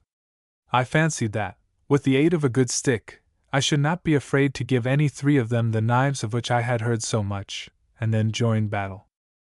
When the boy was gone, we proceeded to question our landlady as to the habits of his people, and we received from her an account corresponding in all respects with that which our first informant had given us. She added over and above, that there was no trusting them, that they were deceitful to a degree unparalleled among men, and that no arts or offices of kindness ever won their forbearance. We listened to her statements more than half disposed to credit them, yet we adhered to our original determination, nevertheless, of joining the first gypsy camp on which, during the course of our tour, we might stumble. By this time it was necessary to move, and I state the fact in consequence of a trifling incident, illustrative, I conceive, of the extreme honesty of this simple people. We had advanced, perhaps, a quarter of an English mile towards Arnaud, a town through which our route lay, when we heard a female voice shouting behind us, and on turning round saw our landlady in full pursuit. I had left behind me on the table a penknife, of very little value, inasmuch as one of the blades was broken, and this good woman would not permit me to be the loser of it. When I add that she was in a state during which running must have been both inconvenient and hurtful to her, the strength of the principle which urged her to bring me my knife will be better understood. Arnaud is an old-fashioned town, with a wide marketplace, in the center of which stand two colossal statues, representing two warriors in complete armor, each armed with a sword. The people told us they were of very ancient date, and represented the two knights, by whom, in old times, the town was founded. There is, besides, a convent of Franciscan monks in the immediate neighborhood, which contains 80 brothers, a clumsy pile, evidently of modern construction, and resembling in its exterior a manufactory, much more than a house of religious persons. One of the brothers we met in the town, to whom the children seemed to pay much respect. His dress was a brown coarse frock, a bare head, with a shaven crown, bare legs, sandals for his feet, and a rosary of black beads fastened round his middle. I asked him the way to Trentino, and received a very short and somewhat unsatisfactory answer. We did not halt in Arnaud, either were we tempted to solicit admission into the convent. I had been initiated into all the mysteries of such a place of abode long ago, and my young companion appeared more anxious to reach Addersbach and Schneekapie as speedily as possible, than to take his first lesson in monachism here. It was well, too, that, retaining our resolution of passing that night at Trentino, we had self-denial enough to pass the monastery by, for a long and toilsome way was before us, which we did not compass till past 7 o'clock. No doubt the march was prolific in objects to charm the sense of sight. As we drew towards them, the snowy mountains assumed continually a bolder and more striking aspect, while several of the villages, and one schloss, which was undergoing repair, drew forth our liveliest admiration. But the journey proved to be, upon the whole, both tedious and toilsome, and right glad were we, when, on gaining the summit of a steep ascent, we beheld Trentino at our feet.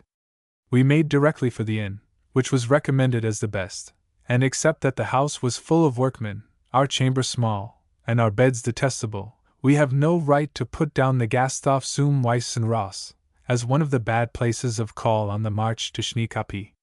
The inn was in great confusion, for unfortunately for ourselves we arrived at a moment when bricklayers, carpenters, and plasterers were busy in counteracting the effect of time and rough usage almost everywhere, except in the coffee-room. This latter, however, proved to be comfortable enough, and we enjoyed it the more that it was divided into 2 compartments, one of which was allotted to the humbler classes of travelers, while the other, which commanded a view of the square, was assigned to gentlefolks. Moreover, there occurred 2 circumstances, which, by furnishing us with objects of contemplation, contributed to make the evening pass lightly away.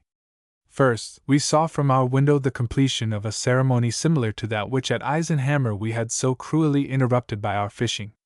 A whole posse of peasants, male and female, with crucifix and mass book at their head, marched in procession towards the market cross, and, after chanting a hymn, fell down upon their knees, one after another, and covered the hands and feet of the stone statues that ornamented it, with kisses. This done, the larger number dispersed, and, as it seemed, retired quietly to their homes. But there were others who appeared to think that a work so pious as that in which they had been engaged merited, on the part of the body, some refreshment. These adjourned to the inn, and drank sundry flasks of beer with great relish. In the next place we found that the outer portion of the coffee-room was occupied in part by a band of wandering musicians, a sort of calling which is in Bohemia very frequent, and which, both there and elsewhere in Germany, holds a higher place in public estimation than among us. These men wore a sort of uniform, namely, high-crowned white hats, with flowers in the front, grey frocks, and half-boots, and their performance, I am bound to add, was by no means contemptible. They played 1 or 2 airs very sweetly under the burgomaster's window, which, as the said window looked out into the square, enabled us, as well as a multitude of the townspeople, to share in the treat. We retired early to bed, for we were a good deal fatigued, and the cold, an unusual ground of complaint with us ever since we set out from home, was disagreeable. The truth indeed is, that we were now at a great elevation above the level of the sea, and that the wind happening to blow from Schneekapi, the back of which, white with the deposit of 1,000 storms, lay towards us, came keen and biting. So sharp, indeed, was the temperature that the landlord, whom we consulted relative to the nature of a river which, with a broad clear current, flows past the town, assured us that it would be vain to think of fishing in it, because though it abounded with fine trout, the season was not sufficiently advanced to admit of their being taken with the rod and line. I took the liberty in this case, as in the case of the gypsies, to credit something less than half of the intelligence conveyed to me, and I found, on the morrow, when the question was tried on its own merits, that I had come to the right conclusion. It was a fine, bright, bracing morning, and the clocks were striking 7 when we quitted Trentino, a very pretty clean town, well situated, on the slope of a hill, and commanding, as I have hinted above, a noble view of the snowy ridges of the Riesengebirgen. Addersbach was our point for the day, a place represented to us as well worth visiting on account of the remarkable rocks and fells which abound in its vicinity. As it was said, however, to be no more than 3 or 4 stunden distant, we did not think that we were required to make any extraordinary exertions, and the river looked so tempting, that, in spite of the landlord's advice to the contrary, we resolved to try it. We cannot boast much of our success. 3 or 4 grayling, with a trout of moderate size, were all the prizes that rewarded our toil, till we came to a deep pool, into which, not without a hope of better things, I threw my fly. A magnificent fish rose instantly, and I hooked him. We had a tough battle for it, inasmuch as my tackle happened to be light, and I was standing on an awkward sort of a weir when he took the fly, but victory declared for me.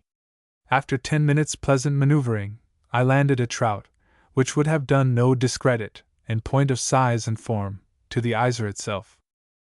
By this time, noon was approaching, and as we had no disposition to burden ourselves with some tons' weight of fish, we wound up, and restored our rods to their cases. We then turned our faces steadily towards Addersbach, and following the chaussee, found that in proportion as we got involved among the numerous green hills which overlook it, all ground of complaint on the score of a sharp temperature was taken away. The weather, in short, became intensely oppressive, and we, in consequence, on whom the exercise of fishing had not been without its effect, began to get excessively tired. We pushed on, however, with an occasional halt, till we could calculate that half our journey was accomplished, when having arrived at a comfortable-looking village inn, we carried our fish into the taproom, and had them cooked for dinner. They were excellent, and sufficed not only for ourselves, but for the landlord and the whole of his family, whose Mittagsmahl, as the Germans call it, had, by some extraordinary accident, been delayed full 2 hours beyond the customary period of noon. We found our village innkeeper, as, indeed, was the case with almost all persons of his rank and calling, a good-humored, obliging, and intelligent man. He had been twice married, was the father of 5 sons, from one of whom, a Jaeger in the Austrian service, he had just received a letter, which, as it happened to be written remarkably well, he showed us with all a father's pride. He gave us, likewise, as much information touching the local affairs of the neighborhood as we considered it worth while to require, and spoke freely about the Torpindas, with whom he seemed to be well acquainted. The prevalent tales of their bloodthirstiness he entirely confirmed, though he seemed to insinuate that they were more free with the lives of one another than with those of strangers, and he warned us that we should look in vain for a camp. Nothing of the kind existed, nor was permitted by the police to exist, in this quarter of Austria. As to the people themselves, continued he, they are an idle, good-for-nothing set, exceedingly fond of money, and great hoarders of it when they can get it. I have seen, in this room, a Torpinda produce as many as 100 guldens, and yet he would not disburse a single kreutzer for straw to sleep upon. We were more mortified by this man's account of the gypsies than by any which we had yet received, for it bore about it a greater air of truth, and, as a necessary result, tended more than anything which we had yet heard, to dissipate into thin air the visions of gypsy life which up to that moment we continued to cherish. Having rested an hour in the inn, we set out again, accompanied by our host, who volunteered to show us both a shorter and more pleasant path than that which we had heretofore followed. This was the more acceptable by reason of the discovery which we made, that in speaking of Addersbach as only 4 hours' walk from Trentino, our host of the latter place had erred widely from the mark. It was still 4 good hours ahead of us. Nevertheless, we had plenty of daylight before us, and the prospect of using it among green fields and umbrageous forests was not without its effect on the minds of persons who had toiled throughout the morning along a dusty and burning highroad. Though I have, perhaps, said more respecting the scenery of this part of Bohemia than was necessary, I cannot omit to mention that from the brow of a hill which we ascended soon after our host quitted us, we obtained as glorious a view of a cultivated mountain district as the eye of man will probably rest upon in any quarter of the world. The abundant wood of this fine country gives, indeed, to all its landscapes, a charm which there needs but the presence of water to complete, and to the particular scene on which we now look down, water happened not to be wanting. From the bosom of the river which flows past Trentino, the sun's rays were reflected, and as its course lay through groves and fells, now hidden between overhanging rocks, now emerging again into a wide valley, the effect was altogether very striking. Moreover, to a varied and picturesque extent of hill and vale, forest and green meadow, hamlet and town, the latter either cast into the recess of some deep glen, or straggling upwards along the mountain's side, the Riesengebirgen formed the background, bald, and frowning in all the majesty of rocky shoulders and snow-clad summits. It was, indeed, a glorious view, and it tempted us to linger so long in the enjoyment of it, that we did not reach our quarters, the comfortable inn at Addersbach, till near 8 o'clock. There befell nothing during our progress from this beautiful spot, till we arrived at the place where we had resolved to pass the night, of which I need be expected to give a detailed account. All travelers on foot, through strange countries, must expect to lose their way occasionally, and we formed no exception to the general rule. Moreover, our mishaps, this day, were the more provoking, that we chanced to have penetrated into a comparatively thinly peopled region, the 2 villages which we traversed lying far apart one from the other, and there being no hamlets nor detached houses to keep up the communication. Nor were we, as it seemed, the only pedestrians to whom the district was strange. As we were passing through a deep forest, at a point admirably suited to deeds of violence, we met a couple of Torpindas, who stopped us to inquire the way to the nearest town. At least I conclude that this was their object, from the peculiar gestures which they used, and the intonation which they gave to their voices, for as to their words, of these I could make nothing. Having just been stuffed with a tale of their lawless habits, the sight of these persons threw me, of course, on the alert. I grasped the butt of my gaff-stick, an excellent weapon, about the length and weight of a policeman's staff, and braced up my nerves for the melee.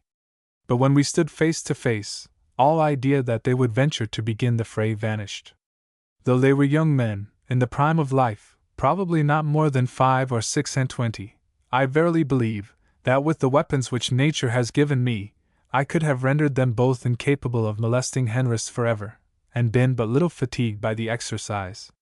The Torpindas passed on quietly enough when they found that they could not make themselves understood, and there followed them soon afterwards another foot-passenger, whose style of travel amused us not a little. He was a stout, elderly man, arrayed in a brown frock coat, long and loose, and descending to his ankles, and he trudged forward with a good cudgel in his hand, as independently as need be. But he carried no load on his back. On the contrary, there followed him a peasant with a wheelbarrow, on which was laid the stout gentleman's trunk, and as they happened, when we encountered them, to be descending a hill, the strange vehicle kept up famously. How it would fare with them after they crossed the valley beneath, I do not know. But probably our friend had fixed stages, at each of which, instead of ordering out fresh horses, he ordered merely a fresh wheelbarrow and trundle. I dare say he journeyed with extreme satisfaction to himself. At least I am quite sure that he looked as if he did.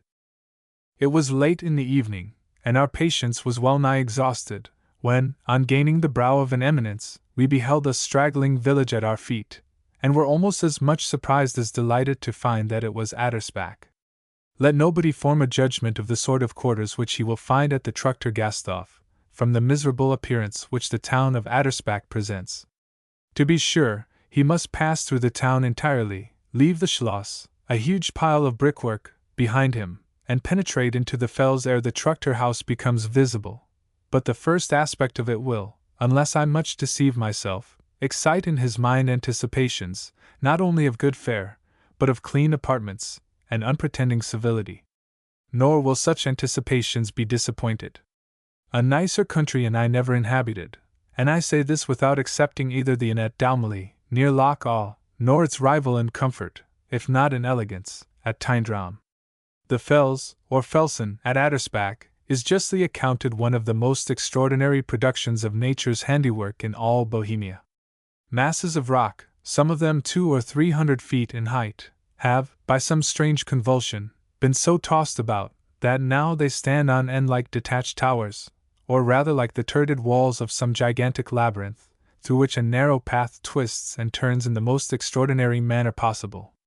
Very many of these rocks bear a striking resemblance, some to beasts, some to men, some to musical instruments, and others to different articles which we constantly meet either in our walks through the populous city, or within the domestic circle.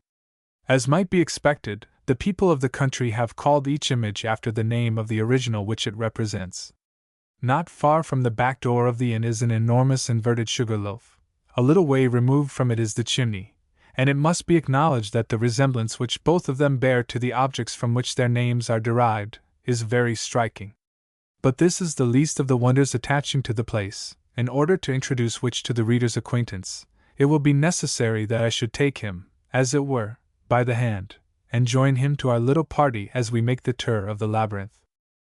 Suppose us, then, snugly housed in the Truchter house, well fed, well attended, supplied with clean, tidy beds, and greatly refreshed by a sound night's sleep, such as monarchs might envy.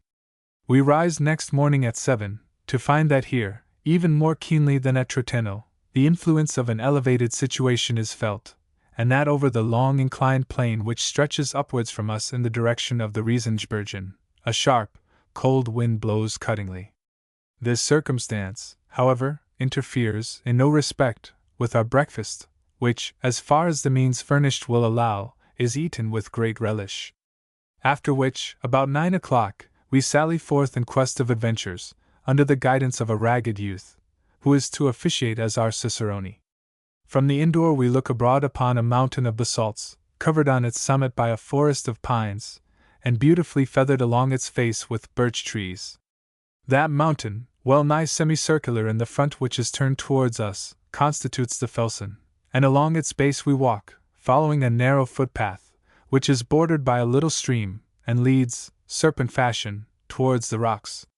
We pass, in this brief progress, the sugar loaf, and observing the ravages which time is making on its inverted cone, we anticipate the hour, probably not very distant, when it will topple over, and fall flat upon the earth. But this is nothing. Our ragged guide conducts us across a wooden bridge, up a road, hollowed out by nature, through the rocks, till suddenly we reach what resembles the mouth of a mine, across which a door is drawn.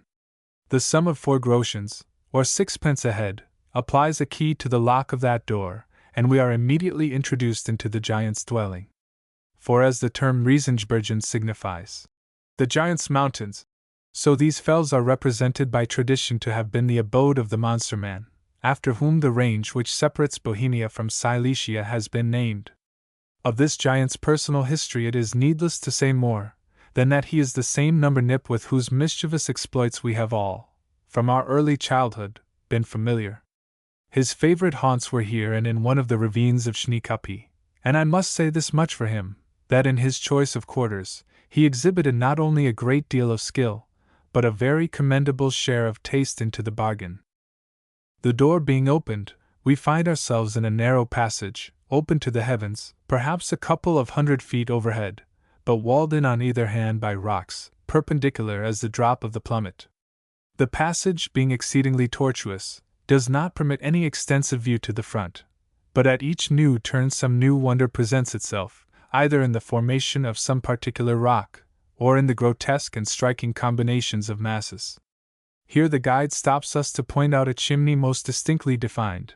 By and by 2 enormous kettledrums are exhibited, then comes a barrel organ on one hand, and a pulpit on the other, beyond which lies the chancel of a church.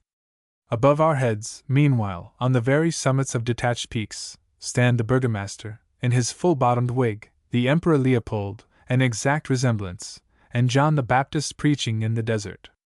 This last is really a very curious specimen of what Dame Nature can sometimes accomplish, when she takes it into her head to become sculptor.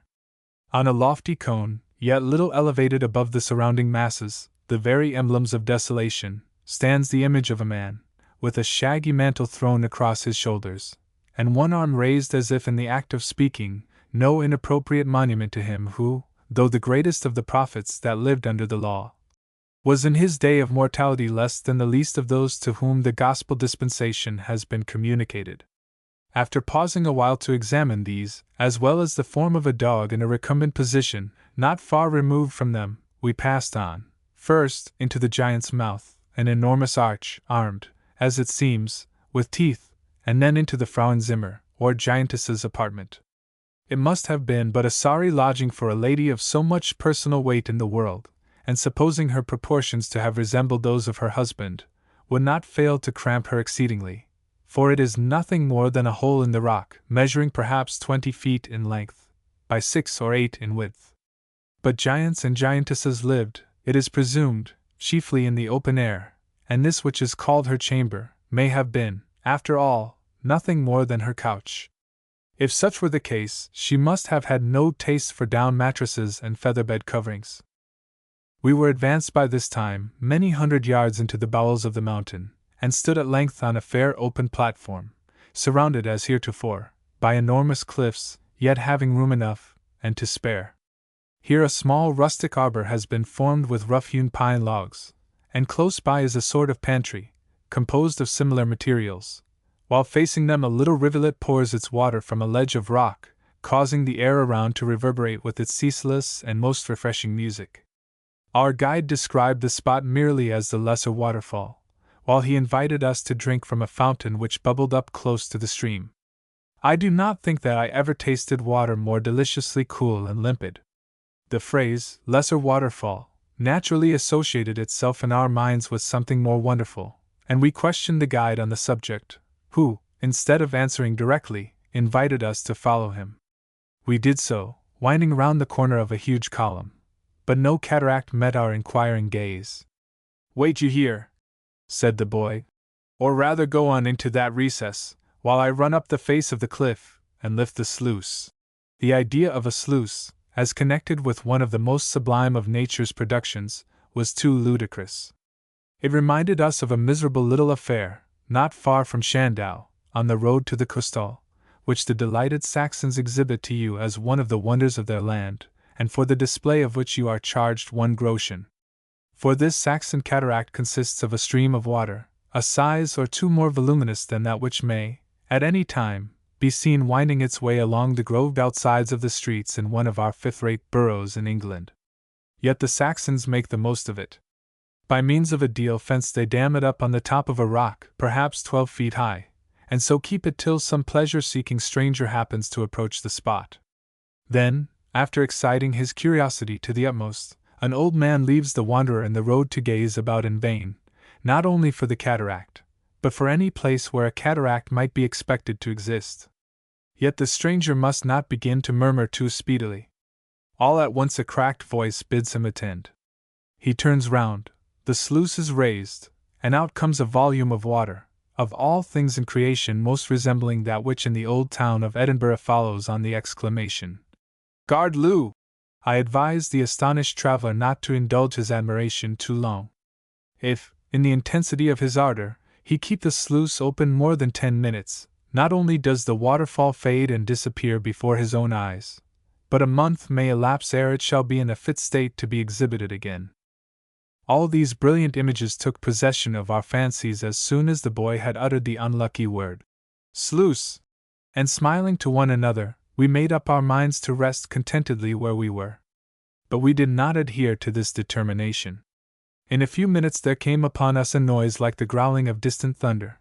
By and by the fall of water was loudly and fiercely distinct, and we knew, to our extreme surprise, that this was a very different affair from the cataract in Saxon Switzerland.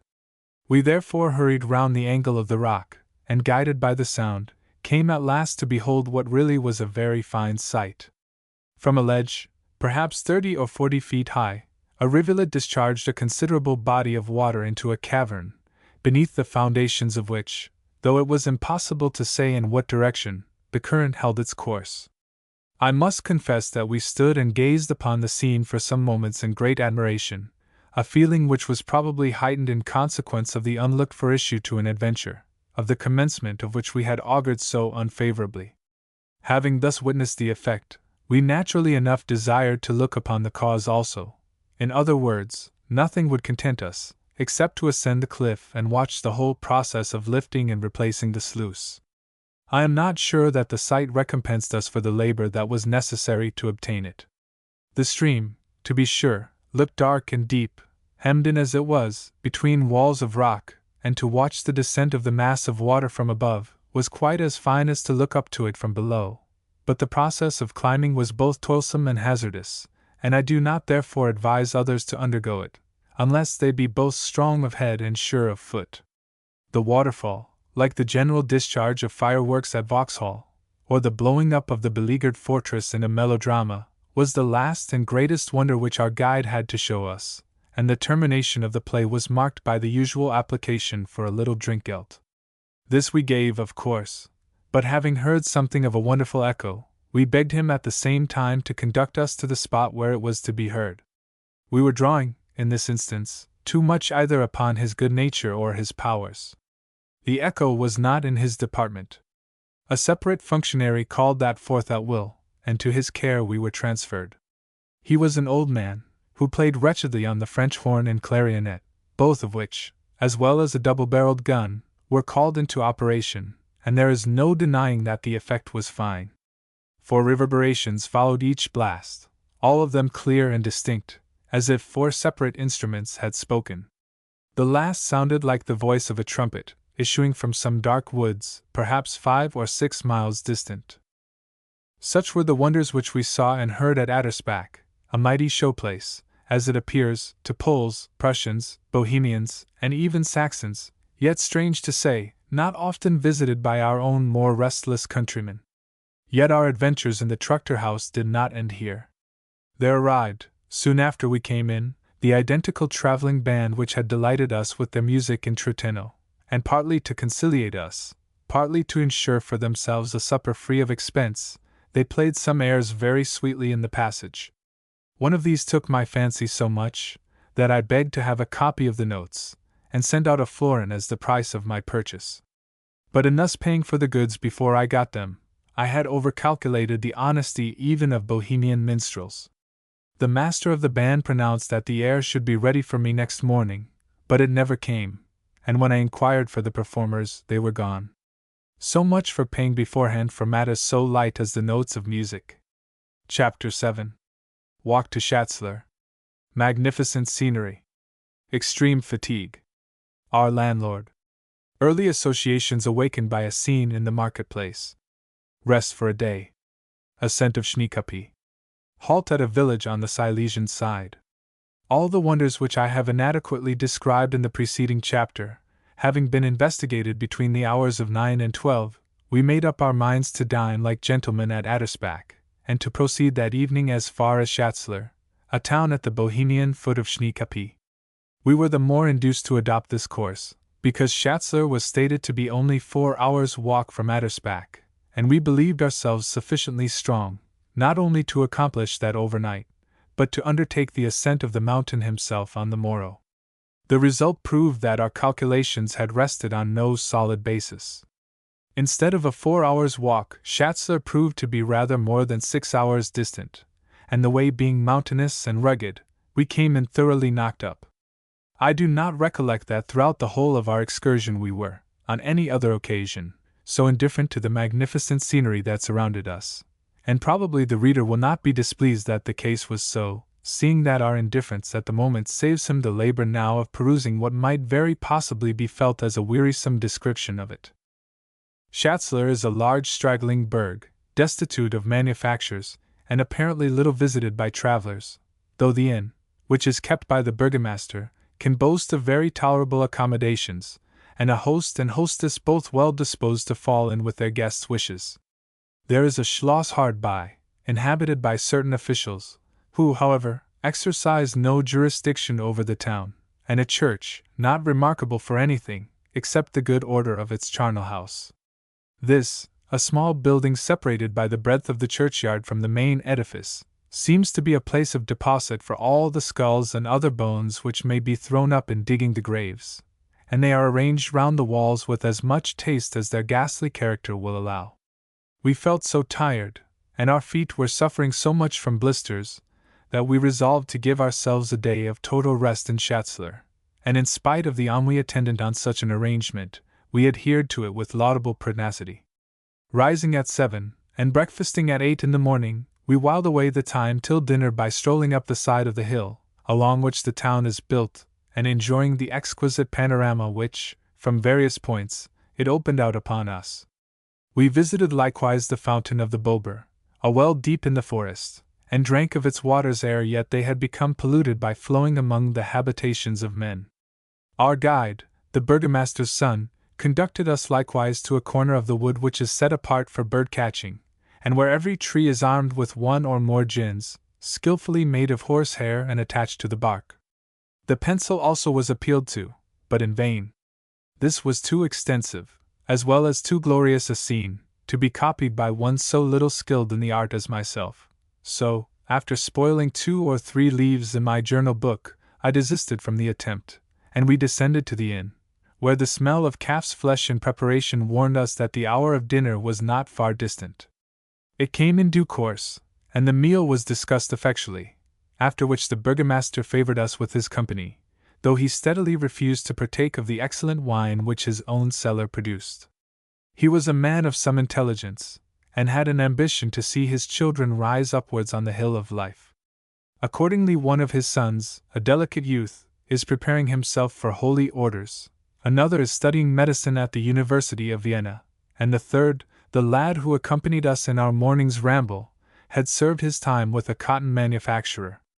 But the confinement not agreeing with his delicate constitution, the burgomaster had brought him home, and he now officiates as a sort of waiter in the hotel, with the understanding that at his father's decease, or perhaps before it, he shall succeed to the hotel itself.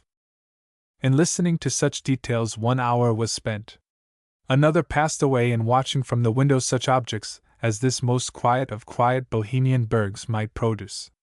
And of these there was one which, being associated with the memory of other days, interested me not a little. There is a fountain in the middle of the marketplace, into which one stream of fresh water is continually flowing, while another drains off from it. Hither the women bring their clothes to be washed, not in the fountain itself, but in their own tubs, which they range round it, and the proceedings of one of these industrious damsels amused me much. She filled her tub to the brim, and then kilting her petticoats, set to work tramping with might and main, precisely as, in years long gone by, I have seen a Scotch girl do, on the backwalk at Stirling, or the Calton Hill in Edinburgh. What a strange thing is association, and how easily is it called into play by the veriest trifles. The woman's legs had nothing to boast of in the way of symmetry, but I confess that I watched them, in their alternate rise and fall, with a degree of interest such as I have not for many a day bestowed on any other pair of understandings, whether male or female. The legs at length disappeared, for the curtain of the petticoats was dropped, and with it fell all the bright and glowing visions of boyhood, in which I had been indulging. I felt once more that I was neither in life's prime, nor a denizen of bonny Scotland. So I listened to certain suggestions which my young companion had for some time been making, and agreed to accompany him a little way down the course of the Bober, while he tried to fish. We went accordingly, but to no purpose. The Bober does not become a trout stream till long after it has lost sight of the source from whence it springs, and we had our walk, with the conversation of the young burgomaster and a friend of his, a learned baker in the village, as our reward. The historical researches of the latter gentleman had been very extensive, and he possessed a laudable zeal to make this known. He was very curious to know whether Lord Cromwell were yet alive, or the King of England's head put on again. I did my best to satisfy him on these interesting topics, but I doubt whether I succeeded, for on my assuring him that there was no Lord Cromwell, and that the head of William IV had never been cut off, he eyed me with a glance of peculiar distrust. Thus passed a day at Chatsler, heavily enough, it must be allowed, for, ardent as my admiration of Wordsworth's poetry is, I confess that I have not succeeded in imbibing so much of his philosophy as to feel as he would doubtless have felt in a similar situation. Both mine and my companions' overwrought limbs, however, derived no slight advantage from the halt, and well it was that they did so, for the task which awaited them on the morrow was a hard one. After repeated consultations with the burgomaster, which ended invariably, on his part, with an entreaty that we would not think of an enterprise so quixotic as crossing Schneekopje at this early season, and without a guide, we made up our minds to go in direct opposition to his counsels, and after gaining the summit, to descend by the other side, and sleep at Schmidberg, or some other town in Prussian Silesia. Just, albeit sharp and cutting, is the aphorism of Madame de Staël, that there is no country in the world where the expression, "it is impossible," comes so frequently into use as in Germany. Propose to a German any undertaking which he has either never tried, or which might break through his everyday habits, and he will assure you that the thing is not to be accomplished.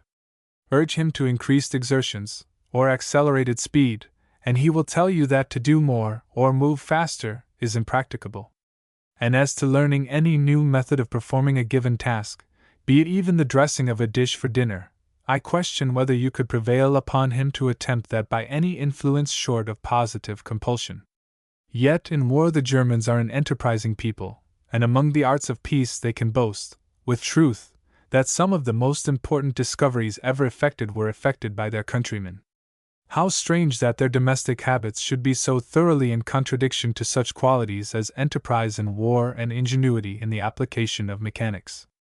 Of this strange predilection to create difficulties for themselves and others, which, beyond all doubt, attaches to the German character, we were well aware, and took, in consequence, the burgomaster's cautions at little more than they proved, in effect, to be worth. Some obstacles, with a good deal of fatigue, we made up our minds to encounter. But, as the Duke of Wellington said in his speech to the cadets at Addiscombe, a speech which I had the good fortune to hear, and am not likely soon to forget, nothing great was ever accomplished without labor, and labor we were content to bestow, and fatigue to endure, even in the ascent of Schneekopje. Accordingly at 6 in the morning, and carrying the heir of the hotel along with us, to point out the direct path through a forest, which it was necessary to thread, we sallied forth, and by 7 were once more left to our own guidance, with the steep but grassy side of one of the ramifications of the mountain under our feet. I shall never forget, to my dying day, the effect produced upon me by the first half of this ascent. The day was as bright and beautiful as ever shone out of heaven. Hot it was, but not intensely so, for the sun's power was yet trivial, and as the winds were hushed, except when from time to time a light breeze rustled among the foliage of the pine woods, the stillness that prevailed around struck me as something quite sublime. In proportion as we rose, likewise, above the level of the valley, every sight and sound appeared to acquire a new charm. Beneath were wreaths of mist, rolling themselves slowly up the sides of the opposite mountains. Under their canopy villages and hamlets were reposing, from the chimneys of which long thin streaks of smoke curled upwards as if to join the cloud, while here and there a solitary cottage, a chapel, and even a gilt crucifix, gleamed to peculiar advantage from its own quiet nook. I have spoken of the silence as being quite sublime. Not that it was unbroken, for up the mountain side came, by fits and starts, the tinkling of the bells, which in this country are suspended to the necks of the cattle when they are feeding, intermixed with an occasional whoop, or snatch of a song, or merry whistle from the cowherd, while the branches overhead, for we sat down in the skirts of a low pine wood, were crowded with little birds, whose sweet but not loud notes completed one of the most exquisite concerts to which, in any part of the world, I have ever listened. And then the landscape, what a picture was there!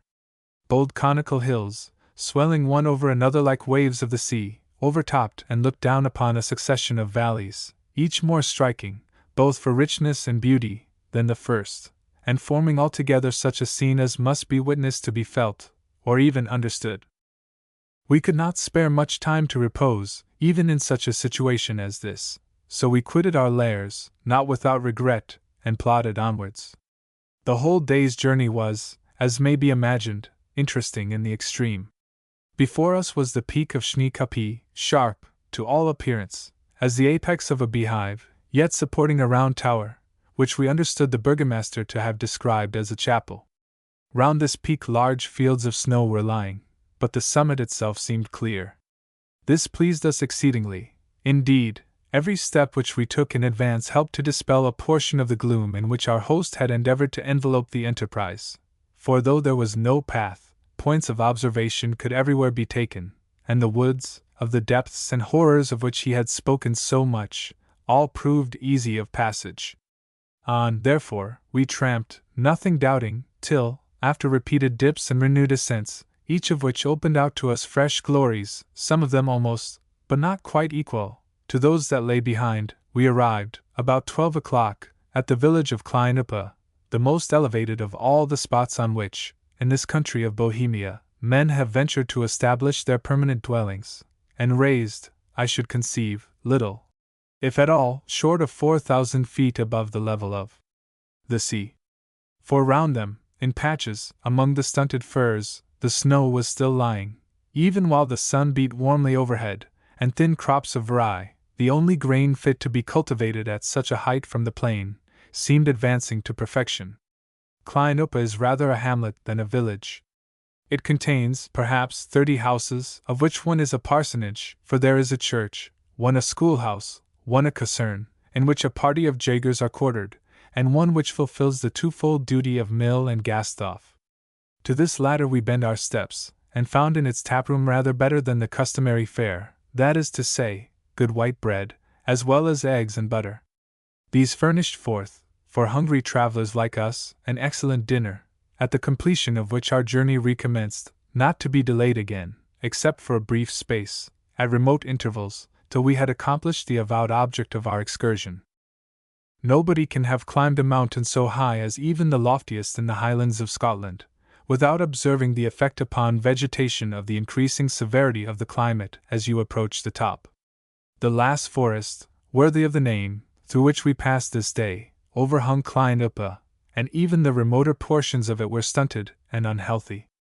Next came the ascent of what is called Swartzenkopje, that is, of a long black tableland, overtopping, by a considerable altitude, the rest of the mountains near, but still far beneath the level of Schneekopje.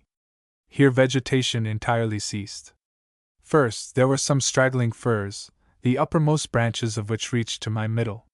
Then there was heath in abundance, out of which we scared an enormous black cock, and finally, there was the bare brown rock, unclothed even with moss, and lying about in fragments, as if 1,000 sledge-hammers had been employed for a century, in the vain endeavor to flatten or beat down the mountain. Here, then, we paused to look round, and had the day been propitious, we should have probably obtained as fine a view as from the peak of Schneekopje himself.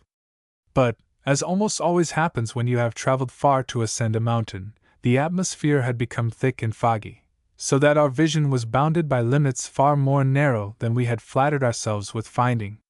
Still the panorama was very fine, and we enjoyed it much, after which, having Schneekopje himself before us, we pushed on. We had been obliged to pass a barrier or two of snow, in order to reach Swartzenkopje, but the snow was perfectly firm, and we suffered no inconvenience from it. The valley between Swartzenkopje and the peak beyond was quite clear, neither did a single flake rest upon the indistinct track, which the feet of travelers has, in the course of ages, marked up the face of the stony ridge which is called Schneekopje. We therefore entered upon the task of ascending cheerfully, and found that there were no real difficulties to overcome. But we met with a little adventure, if such it deserves to be called, which appeared at the moment to be curious, and which has not yet lost all its interest with us. We were mistaken in supposing that we should be the first of this year's tourists to stand upon the top of Schneekopje. Other wayfarers had been before us, and we saw them now descending in such a direction as to ensure our falling in with them during our upward progress. They proved to be 3 Dutch gentlemen, with a guide, who had come direct through Silesia from Schandau, and were able to tell us, when they discovered who we were, that a few days previously our friends at the baths were all alive and well. I need scarcely add that we stopped and chatted together, and finally parted as if we had been acquaintances of 10 years' standing, for your bleak mountain's brow, like your cabin of an Edinburgh steamship, is an admirable concocter of mushroom intimacies. Having parted from our friends, not, however, without receiving from them some useful hints as to the descent into Silesia, we proceeded on, till we gained the loftiest peak of all. It is a huge cairn of loose stones, among which an innkeeper from Wormbrunn has built a tower, whither in the summer months he conveys food, wine, and beds, for all of which he, as may be expected, charges enormously. We had a pint of indifferent Rhine wine from him, which cost us $1, and we purchased a couple of long sticks, for which we paid 20 groschens more. But we were not induced by his suggestions that sunrise and sunset were both exceeding glorious when watched from such a situation, to spend the night under his roof. On the contrary, after looking about us only to ascertain that the view, intercepted by the fog, was not to be compared with what we had seen in the morning, we wished him farewell, and beholding at our feet the town of Wormbrunn, we plunged down towards it. The ascent had been tolerably fatiguing, the descent was scarcely less so, and it proved to the full as tedious. The snow lay in extensive fields, to cross which occasioned a good deal of trouble, and when that was accomplished, we found ourselves diving through the heart of a thick forest. A road there certainly was, but whither it would lead us we could not tell, and though the glimpses which, from time to time, we obtained of the bold corries that indent the Silesian sides of the mountains, were uncommonly grand, we became, by degrees, too tired to enjoy them fully. Vainly, too, did we look about for someone to direct us aright. 2 or 3 cottages, just under the cone, were the only haunts of men which we passed in our progress from the top to the bottom, and the solitary individual who met us, a youth with a heavy burden on his back, seemed to be a stranger. He could not tell us how to proceed, so we were left to push at a venture towards the point where we believed that Wormbrunn lay, though our sole guide was the indistinct remembrance of the observations which we had taken from the summit of the hill. It is not worth while to relate how provokingly we missed our way, or to describe the resolution which urged us at last to pass directly through the wood. The latter movement proved to be, in one respect, a judicious one, for it carried us to the plain in a much shorter space of time than must have been consumed had we persisted in following the pathway. But it cut us off, for that night, from Wormbrunn, for we discovered to our horror that the place towards which our eyes had been directed from the moment they were permitted to penetrate the thick screen of branches was not Wormbrunn, but a village 6 English miles removed from it. There, however, in such a hotel as it could furnish, we were glad to pass the night, and if our fare proved somewhat homely, our beds were clean, and we slept like tops.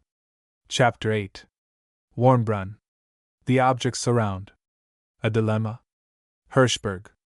How travelers may manage when their purses grow light. Pass for Russians, and derive great benefit from the arrangement. Langwasser. Grafenberg. The Prussian Landwehr. Golden Traum. Scene in the village inn. Bernstadt. Herrnhut. The Herrnhuters. System of agriculture in Bohemia. Schluckenau. Schandau. We rose next morning at our usual hour, 5 o'clock, and having eaten our breakfast, and paid our bill, set out on the road to Wormbrunn. The latter place, which though nominally a mere village, has about it the air and general appearance of a first-rate country town, can boast of a handsome schloss in its principal street, the residence of Count Schafcoach. It is distant from Theodorf, the village where we slept, about an hour and a half's walk, and can furnish excellent quarters at the Black Eagle for travelers, who, not being in a hurry, may desire to investigate the many curious and interesting objects which abound in the neighborhood. For this province of Silesia is particularly rich in the ruins of old castles, one of which, likewise the property of Count Schafcoach, occupies a very striking position on a projecting rock at the foot of Schneekapi. Before us, however, these, and sundry allurements of a similar description, poured out their sweets in vain. There was no lack of inclination to linger in the vicinity certainly, indeed, it had formed part of our plan to do so, but the diminished weight of our purse led us, while sipping a little wine in the coffee-room of the above-named excellent hotel, to examine into the state of our finances, and we ascertained, to our horror, that we were worth no more than 36 Swanzakers, that is, 8 Prussian dollars, or, computing by the standard of English money, just £1 for shillings. Now, when it is considered that we were at least 100 miles from home, that in every sense of the word we were in the land of strangers, acquainted but imperfectly with the language of the people about us, and totally unknown to high or low, it will easily be understood that we did not feel perfectly at ease, whatever course might be adopted, and saw, at once, that to delay our march even for the laudable purpose of inspecting the fine ruin near us, would be an act of madness. When, therefore, the landlord, with the civility of his craft and country, urged us to halt, were it only for a single day, I told him frankly how we were situated, adding, that we had wandered about for a longer period of time than we had allotted for the purpose, and must now hurry home as fast as possible.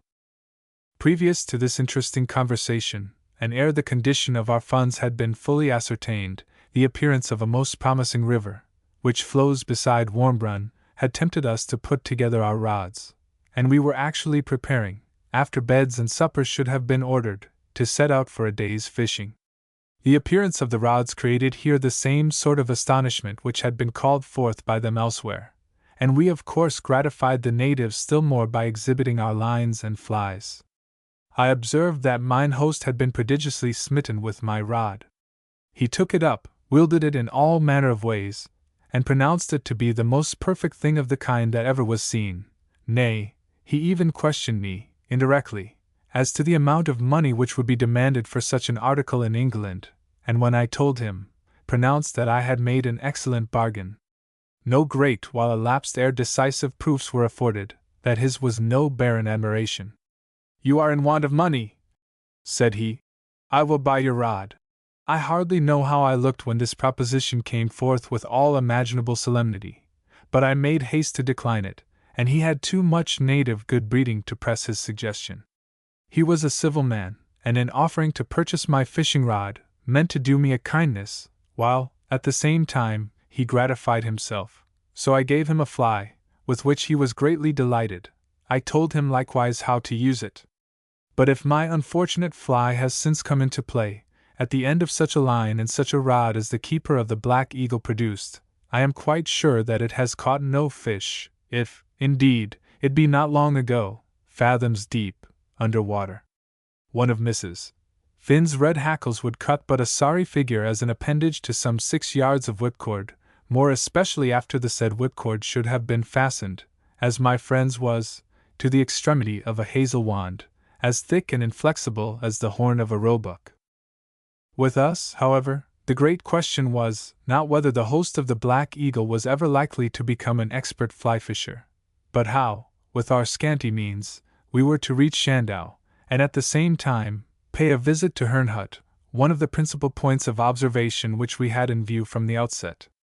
The landlord assured us that we need be under no apprehensions, that a diligence went every day from Hirschberg, the chief town of the circle, which was distant from Warmbrunn not more than an hour's walk, and that we should both be conveyed to Herrnhut, that is to say, 65 English miles of road, for the sum of $3 at the utmost. This was cheering intelligence enough, but could we depend upon it? We feared not, and it was well for us that we listened to the advice of prudence, rather than to the whispers of inclination. We thanked him for the information which he had given us, paid our bill, and marched off to ascertain, at the post office in Hirschberg itself, how far it might or might not be authentic. Though the route from Warmbrunn to Hirschberg conducted us over a dusty main road, and the heat of the day was overpowering, we could not help stopping, from time to time, to look back upon the magnificent scene which we were leaving behind us. Viewed from this side, the Riesensbergen offer a much bolder and grander outline than when looked at from Bohemia. Here, the mountains, instead of forming the background and termination to numerous lesser ranges, spring, sheer and abrupt, out of the plain, and when loaded, as they happen to be today, with a bank of white clouds, which obscured none of their features, but seemed to nestle on the snow along their summits, the effect is altogether so sublime as to defy either pen or pencil to describe it. It was not without a sense of bitter mortification that we felt ourselves compelled to flee, as it were, from objects so enticing, of which our parting glances showed us that we had not seen half the beauties, and which we were destined, in all human probability, never to behold again.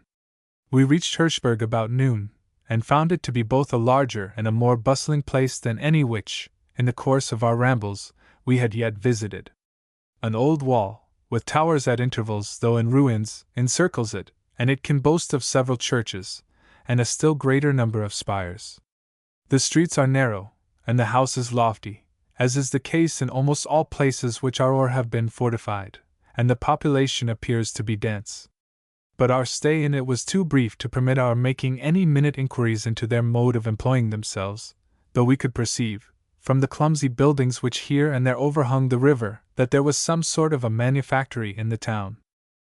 We made, at once, for the post office, an establishment very different, in all respects, from that at Gable, where functionaries, in the Prussian uniform, received us with great civility, and gave us the information of which we stood in need.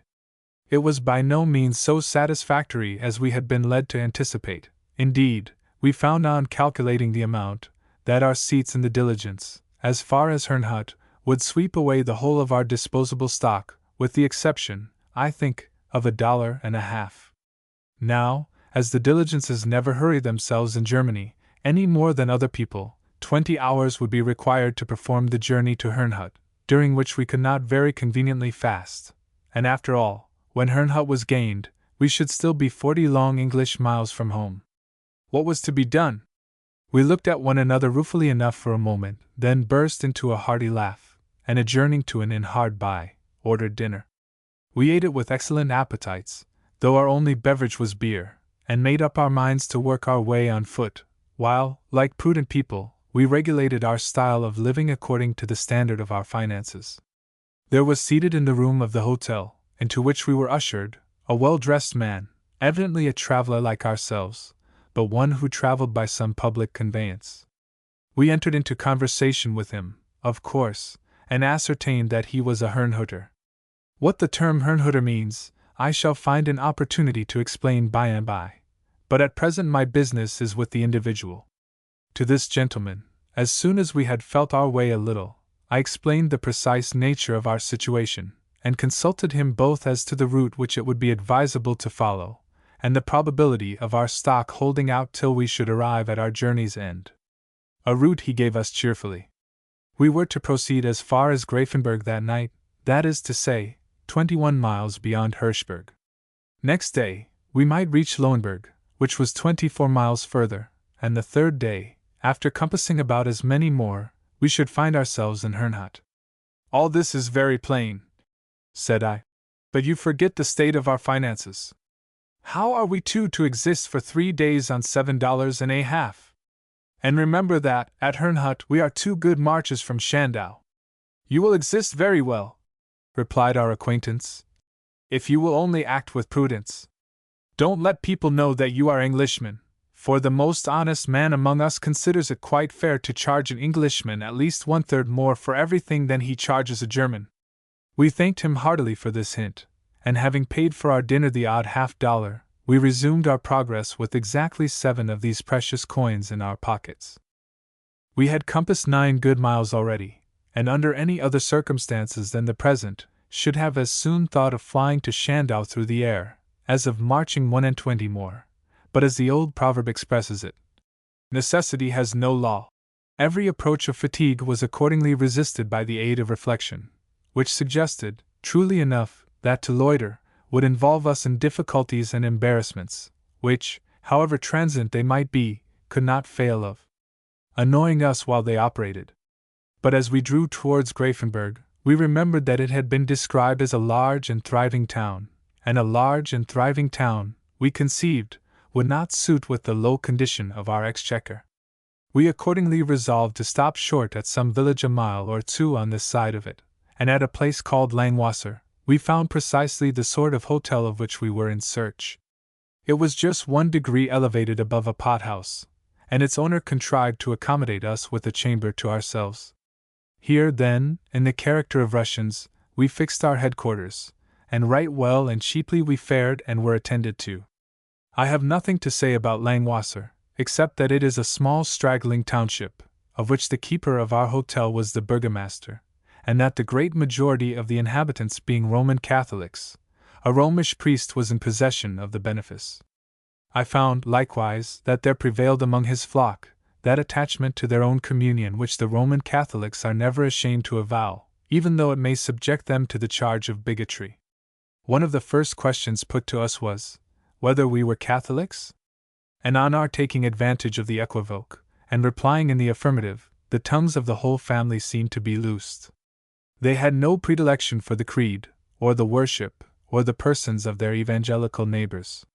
How different, in this respect, has been the bearing of all among the Protestant population of Prussia with whom I have conversed. If the subject of religion chanced to be introduced at all, and unless introduced by me, this never once happened, it was treated as something not only not interesting to the feelings of the speaker, but of the power of which to excite an interest in anybody, he could form no notion.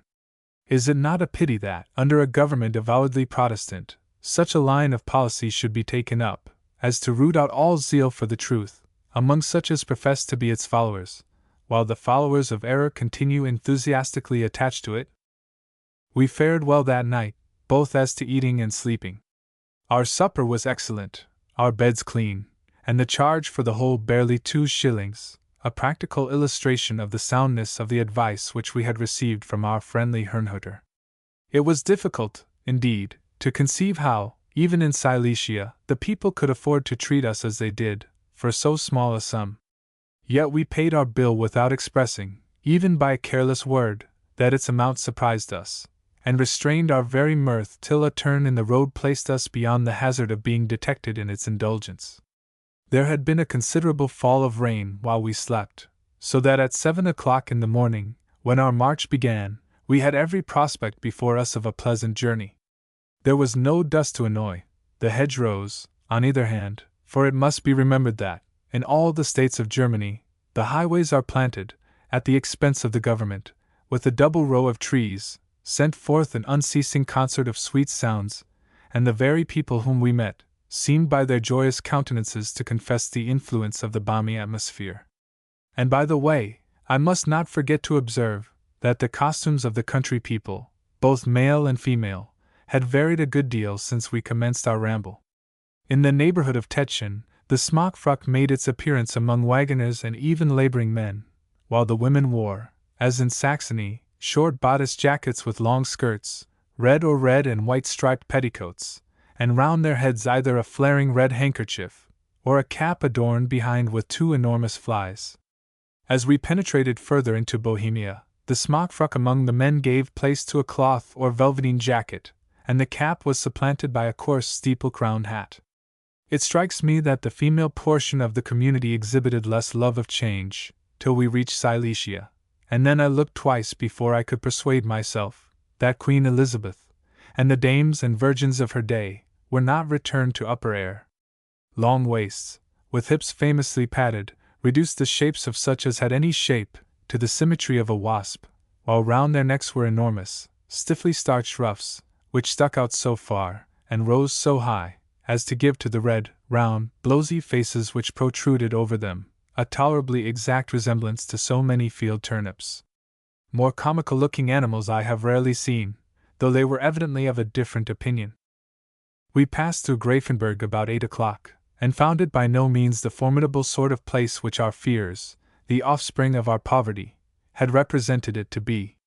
An old town, built irregularly along the side of a hill, it seems to possess neither trade nor manufactures. Indeed, a flour mill or 2, planted by the river's side, sufficiently marked it out as the head of a purely agricultural district. The view from the eminence above is, however, exceedingly fine. Sweeping over a vast and fertile plain, throughout which abundance of wood is scattered, and resting from time to time upon some old ruin, one of which, called Greifenstein Castle, and the property of Graf Schafcoach, presents a peculiarly striking appearance, the eye finds its powers of vision bounded at last by the Riesensbergen, which have as yet lost no portion of the sublimity of character that belongs to them, though they are now removed to a distance, as the crow flies, of at least 20 miles. We took what we suspected would prove to be our last distinct view of the magnificent range, not without experiencing a portion of that melancholy which never fails to arise out of a lasting separation even from inanimate objects, which may have gratified our tastes, or interested our imaginations, We had met on the road as we trudged along several small parties of soldiers, 2s and 3s, belonging to the landwehr, or militia of the country, of which the season for training was arrived. This was not, however, the commencement of our acquaintance with that remarkably fine-looking body of men.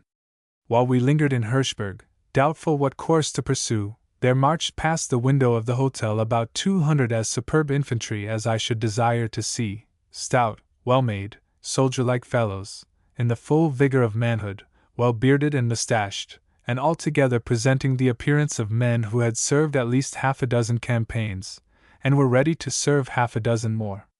Their uniform resembled that of the Prussian infantry in general, that is to say, they wore blue, well-made coats, white trousers, chacos with small round white tufts, and hairy knapsacks on their backs. Their muskets were longer, and smaller in the bore than ours, and the barrels were fastened to the stocks by brass rings that encircled them. Nothing could exceed the order or regularity of their movements. Their step, it struck me, was shorter than ours, but then it fell more rapidly. Their equipments were decidedly neater, and above all, the load which each man carried was much less considerable. In one respect, however, and only in one, we have an advantage over them. They still adhere to the practice of carrying a large camp kettle for each mess, whereas our tins suffice both for cooking and containing the meat when cooked, and with one of these each man is supplied. I have elsewhere explained the process by which every male inhabitant of Prussia becomes in some shape or another available for the military defense of the country. I need not now recur to the subject further than by stating that I have seen no portion of what is called the regular army, which would bear a moment's comparison with the half-battalion of landwehr that passed me in the streets of Hirschberg. Neither is the circumstance greatly to be wondered at. Out of the 200 or 300 men which composed that corps, one half, perhaps, had done active duty ere the new system of recruiting was introduced, when the term of service extended to 15 instead of 3 years, and individuals were not, as they are now, turned over to the landwehr, with a military education still unfinished, and in many cases scarcely begun. The consequences were that their carriage was more upright, their air more martial, and their style of march more orderly by far than anything which I had an opportunity of observing, even in the garrison of Berlin. Something, too, is perhaps attributable to the more advanced ages of the landwehr. No one dislikes to see a frequent intermixture of beardless faces, either in a line or in a column, but an entire battalion of boys is not satisfactory. Now these men were in the full strength and vigor of their days. Their countenances were well bronzed, their mustachios rough, and the very dust that enveloped them told nothing against the general hardihood of their bearing. I looked upon them with unqualified respect, and said to my young companion that if all the landwehr regiments be composed of similar materials, Prussia can have nothing to apprehend from any hostile movement on the part either of Austria or of France.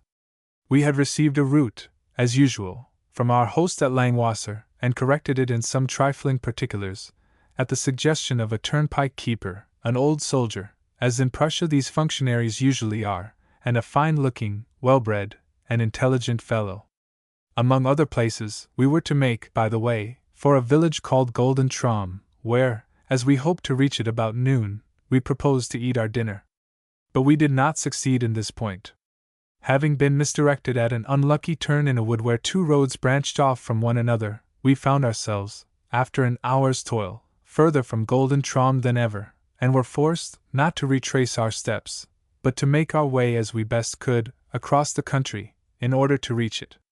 We came in, accordingly, tired and somewhat out of humor, at 1 o'clock, to a poor but clean village beer-house, where the only viands producible were brown bread, butter, and sausages, a considerable quantity of which disappeared before persons whose appetites were a great deal too keen to be fastidious.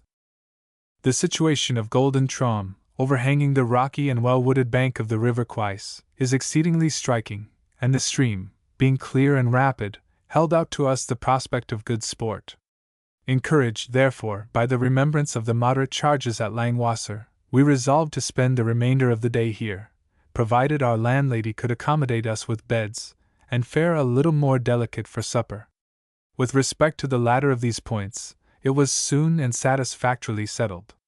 We had our choice of beef and veal, and we chose of course Veal's elder brother, but the report of the dormitory was not so satisfactory.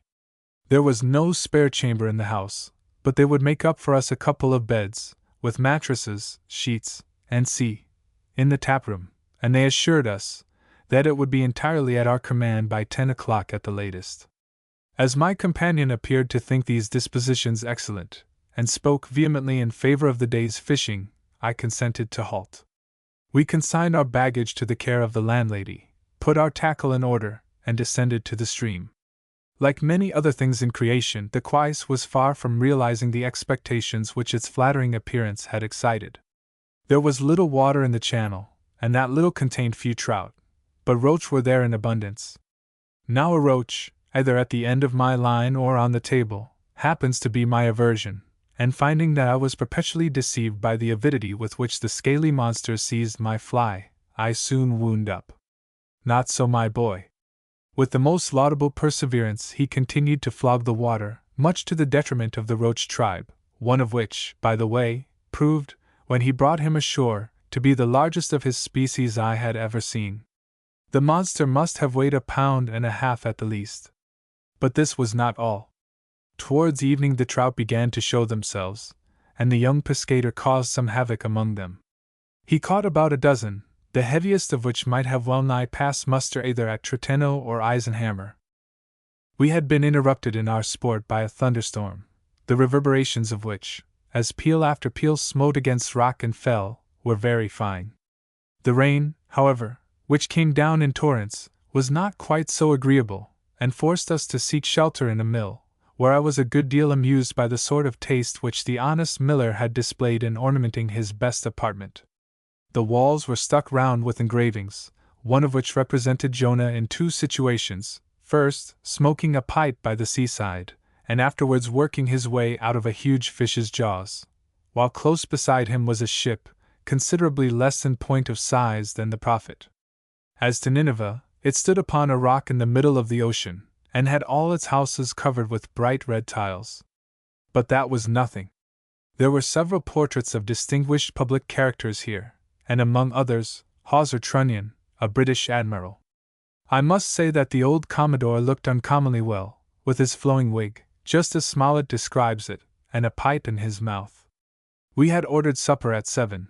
At 7:30 we reached the hotel, and found the meal ready. Alas, however, for the results of having issued our orders somewhat hastily. Instead of a substantial piece of roast beef, a basin of soup was placed before each, to which succeeded, sans potatoes, sans greens, sans any other vegetables of any sort, 2 small morsels of billet, boiled to tatters. We were not, however, to be put off with such sorry fare as this, so we begged our landlady to dress for us some of the fish which we had taken, and she set about it immediately. But long before the fish were ready, a multitude of new guests came pouring in, and we found ourselves in a situation which exceedingly amused us for a while, though in the end it grew tiresome. The character of Russians had never sat upon us very easily. We were constantly afraid lest someone should address us in the Russian language, and we fancied that a demand for our passports, which might come at any moment, must inevitably convict us of an imposture. Seeing, therefore, that Golden Trom wore a singularly modest air, we resumed, on entering it, our proper lineage, and never laid it aside again till we reached home. Now, there happened to be in the village a Burman, who had served under Blücher at Waterloo, and had seen, during the period of the occupation of Paris, a good deal of the English army. This man no sooner learned that 2 Englishmen were arrived, than he not only came himself, but brought all his neighbors to pay their respects to us. There was first the schoolmaster, a stout short man, highly impressed with the idea of his own dignity, and a determined smoker. There was the miller, the smith, the butcher, the sexton, everybody, in short, who had a groschen or 2 to spend, and a stock of curiosity to be gratified. Nor did they come alone. Their wives and children followed them en masse, till the taproom was crowded. What could we do? To devour our fish in the sight of the multitude, without offering to share it with them, might have impressed them with an unfavorable opinion of our country, while to afford even a morsel to each individual present would have required thrice the amount cooked and even caught. We therefore adopted a middle course, seldom either a wise or a fortunate one, but in the present instance the only course within our reach. We distributed the trout among the parties who had occupied seats at our table, and won the hearts of the old soldier and his wife, the miller and his wife, the blacksmith and his wife, with all their children, who, seeing their mothers begin to eat, set up such a clamor that we were fain to hand over for their use all the bones, with such portions of flesh as chanced to adhere to them. Then followed sundry small flasks of schnapps, some cans of beer, and 2 or 3 bottles of sour country wine, under the influence of which the taproom became, ere long, a scene of extraordinary hilarity. The old soldier raved about the Guten Englische Soldaten, and pronounced Der Hertog von Wellington worthy to take rank with Blücher himself. This, of course, drew from me sundry compliments to the valor and discipline of the Prussian army, till in a few minutes we were sworn brothers. The French! What could the French do, or indeed all the world besides, against the English and Prussians united, who between them had restored peace to Europe, and dethroned Bonaparte? But I am not quite sure that we decided the question by whom the Battle of Waterloo was won, a matter concerning which my friend appeared to be sensitive, and I, in the consciousness of having fact to fall back upon, felt altogether indifferent. For an hour or two the scene was highly diverting, though I cannot say that it had the effect of confirming me in my opinions touching the constitutional sobriety of the German people. The good folks round me drank like fishes, and I must do the women the justice to observe that in this sort of exercise they were by no means less alert than their husbands. The method of proceeding was this: to some 8 or 10 persons a couple of liqueur glasses were allotted. These being filled, a sip was taken out of each, by the individuals who appeared to preside over the destinies of the bottle. They were then handed round, and drank in portions till drained dry. No time was, however, lost in replenishing them, so that the fire was both brisk and well sustained. Neither were the courtesies of civilized life omitted. At each separate sip the party sipping pledged the whole company, so that on a moderate computation, I had my health drunk that night at least 150 times. 10 o'clock struck, but the joyous rout exhibited no symptoms of moving. 11 came, and still they Saturday. This was rather too much of a good thing, for we must needs be afoot by 5 in the morning, and we could not lie down till the chamber should be cleared. At last the schoolmaster, through the haze which his beer, and schnapps, and tobacco smoke had drawn around him, discovered that I was yawning with some vehemence, and looking tired. He accordingly rose, and suggested an adjournment, but his proposition was scouted. They must have 1 bottle more, and they had it, another, and they had that too, till I began to fear that they meant to favor us, as I recollect long ago favoring a delicate friend of mine at college, that is, to sit up with us till the hour of march arrived, and then give us a convo. But the memory of my poor friend's first letter, in which he described the misery of a mail coach journey to Bristol, after a sleepless night, put me on my guard. I hinted that we had all better get to bed, and my hint was immediately taken. They went away in the best humor possible, after repeatedly shaking us by the hands, and wishing us all manner of prosperity, both abroad and at home. I should flatter the good landlady at Golden Trom, if I were to say that her beds were either clean or comfortable. In fact, we did not venture to undress, and we were up punctual to the moment which overnight we had fixed upon as convenient for starting. Again, however, the linen which we had committed to the care of the washerwoman was to seek, and our journey, much to our chagrin, was delayed till past 7.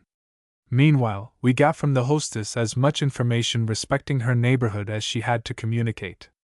The appearance of the village had struck us, on entering, as singular.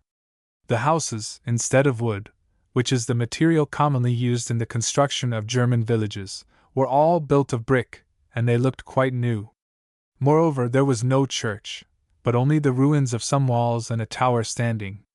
On inquiring into the cause of all this, we learned that 4 years ago, during the heat of the summer, when everything in the fields was parched up, and the very rivers dry, some woodmen incautiously set fire to the brushwood in a neighboring forest, and all the efforts to extinguish it proved fruitless.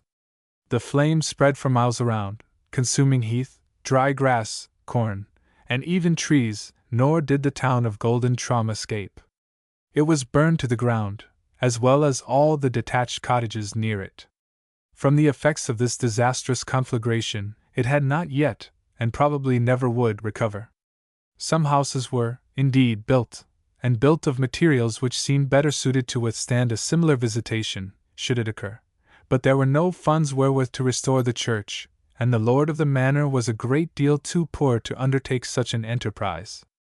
An application has, indeed, been made, continued our informant, to the authorities at Berlin, and we hope some time or another to have a new church, for we miss the bells sadly on feast days, and it is a pleasant thing once a week to meet all one's neighbors, and see how they are dressed. But for the present, our pastor performs divine service in a room upstairs, and is not troubled with a crowded congregation. It had rained hard during the night, and showers still continued to fall early in the morning, a circumstance which reconciled us, not a little, to our compulsory halt of 2 hours beyond our time. But by 7, the clouds dispersed, and our linen being restored and packed in our knapsacks, we begged to have the bill. It amounted to no more, in spite of all the beer and schnapps of the previous evening, than $1.04. Here, then, we were relieved altogether from the apprehensions under which, up to that moment, we had labored. Our point, tonight, was Herrnhut, whence, with a little management, and some extra pressure, we expected to reach Schandau in 1 day, and we had still $5, and a little more, in our purse. From Golden Traum to Herrnhut, we were recommended to pass by way of Marklisse and Brennstadt, the former a manufacturing place of some note in Prussian Silesia, the latter one of the frontier towns of Saxony. We followed those directions faithfully, and erring only once, to be put right again immediately by a very civil woman, we soon left our last night's quarters far behind. But we did not succeed in reaching our proposed point of destination. Fatigue gained the mastery over us while we were yet 3 hours' march from Herrnhut, and at 7 in the evening, we came reluctantly to the conclusion that a halt in Brennstadt was necessary. There had occurred no incident during our march that deserves to be recorded, either had we passed any object that struck us as remarkable.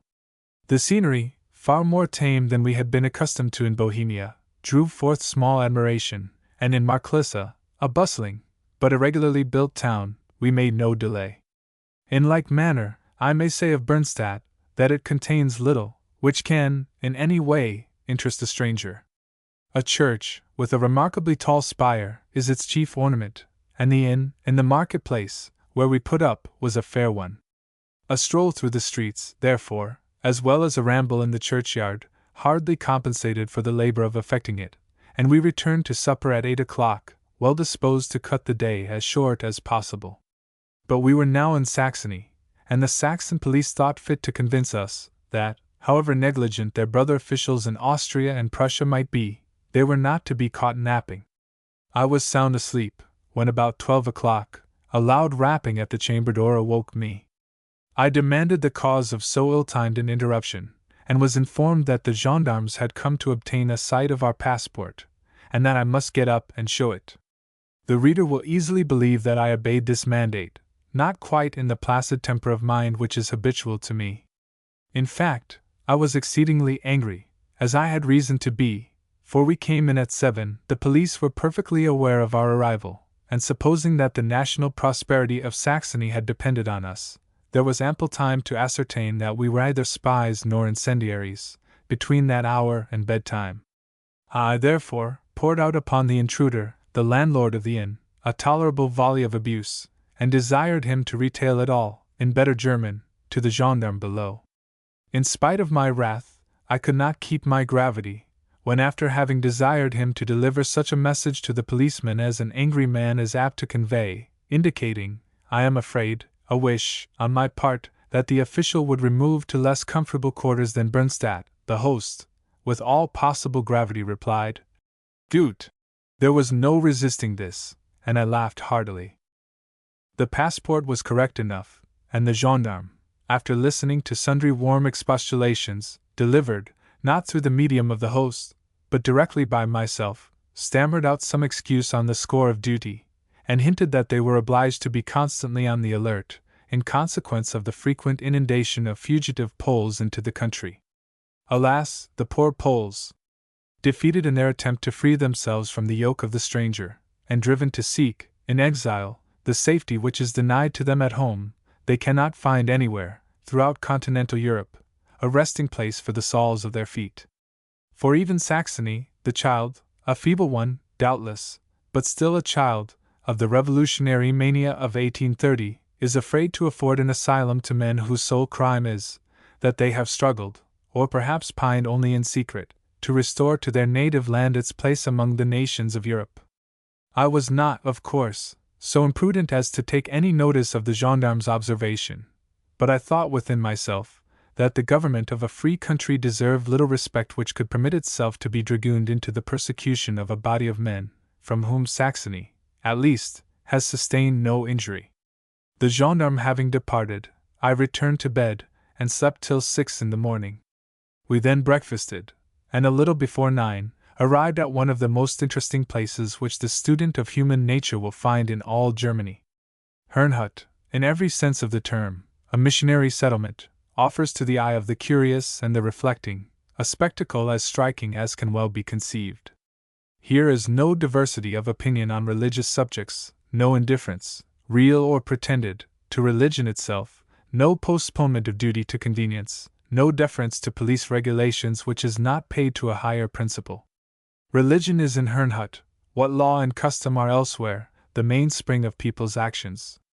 They work and play, they associate together, or dwell apart, they go out and come in, rise up and lie down, they perform every office of life strictly, or at least avowedly, under the sanction of the faith of which they are the professors. There may be hypocrisy in all this, though I could discover no traces of it, for human nature is a curious compound at the best.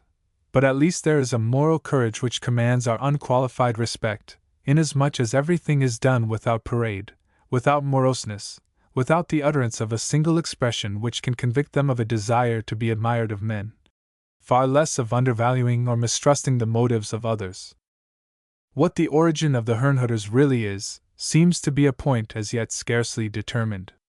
Mosheim, in his Ecclesiastical History, speaks vaguely of them, and Dr. Maclean, his English translator, has attributed to them practices and opinions which are quite contrary to fact. Confounding them with the Picards, whom John Ziska, the famous Hussite general, well nigh exterminated, the latter speaks of them as practicing all the absurd impurities of the Preadamites, and he appeals for support to Stinstra's pastoral letter, one of the most uncandid as well as impertinent productions that ever came from the pen even of an Anabaptist. For my own part, I see no reason to doubt that they are what they profess to be, the descendants of the Bohemian or Moravian brethren, whom the bigotry of the House of Austria drove from their homes, and of whom remnants are yet to be found, both in Poland and Hungary. Their church is episcopal in its constitution, their tenets agree with the Augsburg Confession of Faith, their ritual is plain and bare, almost like that of the Presbyterian Church of Scotland, and their attention to psalmody very great. It has been much the practice of the surrounding townships, as well in Bohemia as in Silesia and Saxony, to speak slightingly of them. But a brief sojourn among them sufficed to convince me that they were at least as honest as any of those by whom their honesty had been called in question. The word Herrnhut signifies a seeker of the Lord, and it was their excessive earnestness in the service of religion that, according to one account, earned for them and their settlement the names which they still retain. Another tradition says that Hut was the name of the individual by whom the first of the colony was led to this particular spot, and that as from him, her hut, or gentleman hut, their village derived its appellation, so the inhabitants of the village came to be known as Herrnhuters.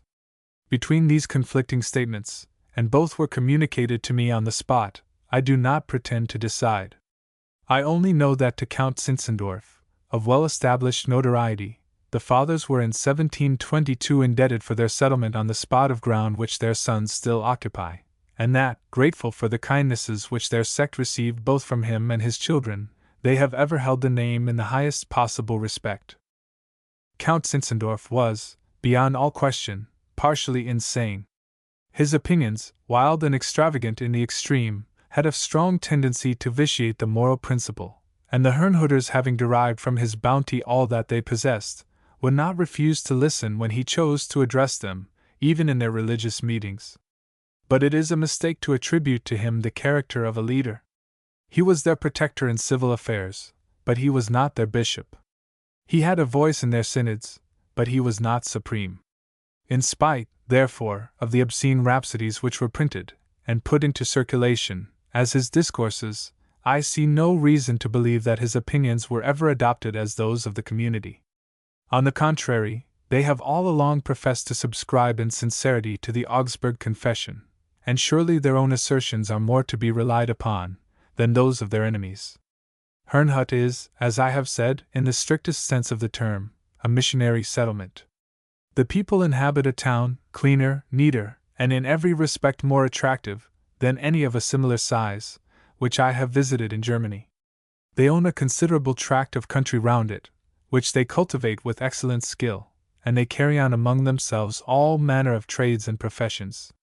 Civil magistrates they have none, for the supreme government has not forced such upon them, but their affairs are regulated by a synod, in which all the clergy, with a certain number of lay elders, have seats. The law, again, to which they profess to pay obedience, is that of God. Whatever contradicts the morality of the gospel is, by them, accounted illegal, and they punish the guilty by spiritual censures, and at last by excommunication. This latter amounts, in fact, to expulsion from the place, for an excommunicated brother or sister finds no one with whom to maintain a correspondence. I found, indeed, by the presence of a gendarme among them, that the government did not leave them absolutely unobserved, but his duty seems to be very light, and his manner is singularly subdued and respectful. In this place, remarkable everywhere, there are one or two points to which the visitor is conducted, as more than others deserving his attention.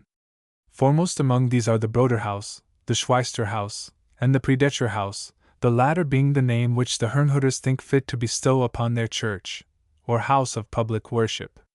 The Broder and Schweisterhauses are, as their names denote, asylums, within which a certain number of men and women, members of the Church of Herrnhut, find shelter.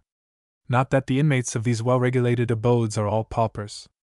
On the contrary, you meet in the Schweisterhaus persons belonging to every class of life, from the decayed or friendless gentlewoman down to the poor worn-out laundress, and the state of the Broderhaus is, in every respect, the same.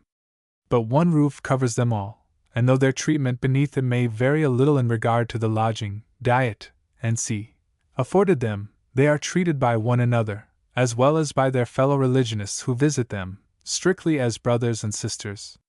When, for example, the portress opened the door of the Schweisterhaus to us, and found that we were foreigners, she stated that Sister Handman could speak French, and to Sister Handman's apartment we were forthwith conducted, nothing loath to follow. We found it furnished with great taste, and the lady herself, well-bred and intelligent, yet the humblest person in the house called her only Schweister, and she did not appear to desire or to look for more. The Schweisterhaus contains 130 females, of all ages, from 70 and 80 down to 12. For the younger members of the community, there is a school, where they are instructed in reading, writing, arithmetic, French, sewing, embroidery, and music, of all which branches of education, members of the community are the teachers. The elders employ their time a good deal in needlework and knitting, chiefly in the fabrication of pretty little articles, such as purses, shirt collars, tapestry covering for chairs, work-bags, and all of which are sold for the benefit of the institution, to visitors, or sent off from time to London, Berlin, the United States of America, and other places where the Herrnhuters have established missionary stations. There, it is said, they obtain ready customers, and the money so earned is faithfully applied to missionary purposes. Of course, the more essential, though less elegant departments in the management of a household, are not neglected. Among the sisters, there are matrons, housekeepers, cooks, chambermaids, scullions, laundresses, and even errand women, all of them accustomed from their youth to more or less of manual labor, and all supported out of common funds of the institution. Such persons, as well as a large majority of those on whom they attend, pay no board. The Schweisterhaus is their home, which they are free to quit, however, at pleasure, and they all live on a footing of perfect equality. One large room serves as the common eating hall, one, which engrosses an entire front of the building, is the dormitory, while a chapel, where there is an altar, sees them assembled every morning to sing a hymn, to the accompaniment of a harpsichord, and pray with one of the ministers who attends them. Previous to our visit to the Schweister house, we had inspected the church, a plain unadorned hall, fitted up with benches, 2 galleries, and a sort of table or altar. There is neither desk nor pulpit, for the service stands in no need of such adjuncts, inasmuch as the devotional parts of it consist mainly of psalm singing, and the exhortation is delivered, like a lecturer's address at the British Institution, from the table. Unfortunately for myself, I did not happen, on either occasion of visiting the place, to reach it on a festival. But the music, I am told, is exceedingly good, and the choir is led by an organ. It may be worth while to add that the principle which has established a Broder house and Schweister house apart from one another operates in the temple of the Herrnhuters. The men and women occupy distinct sets of benches, with a considerable space between them. The pastors or clergy of this singular sect inhabit apartments connected with the church and adjoining to it. Not fewer than 7 are always resident in the town, of whom 3 are bishops, and they are all family men. I do not know how they are accommodated in the sort of college which was pointed out as their common home, but I should think indifferently. Our next visit was to the cemetery.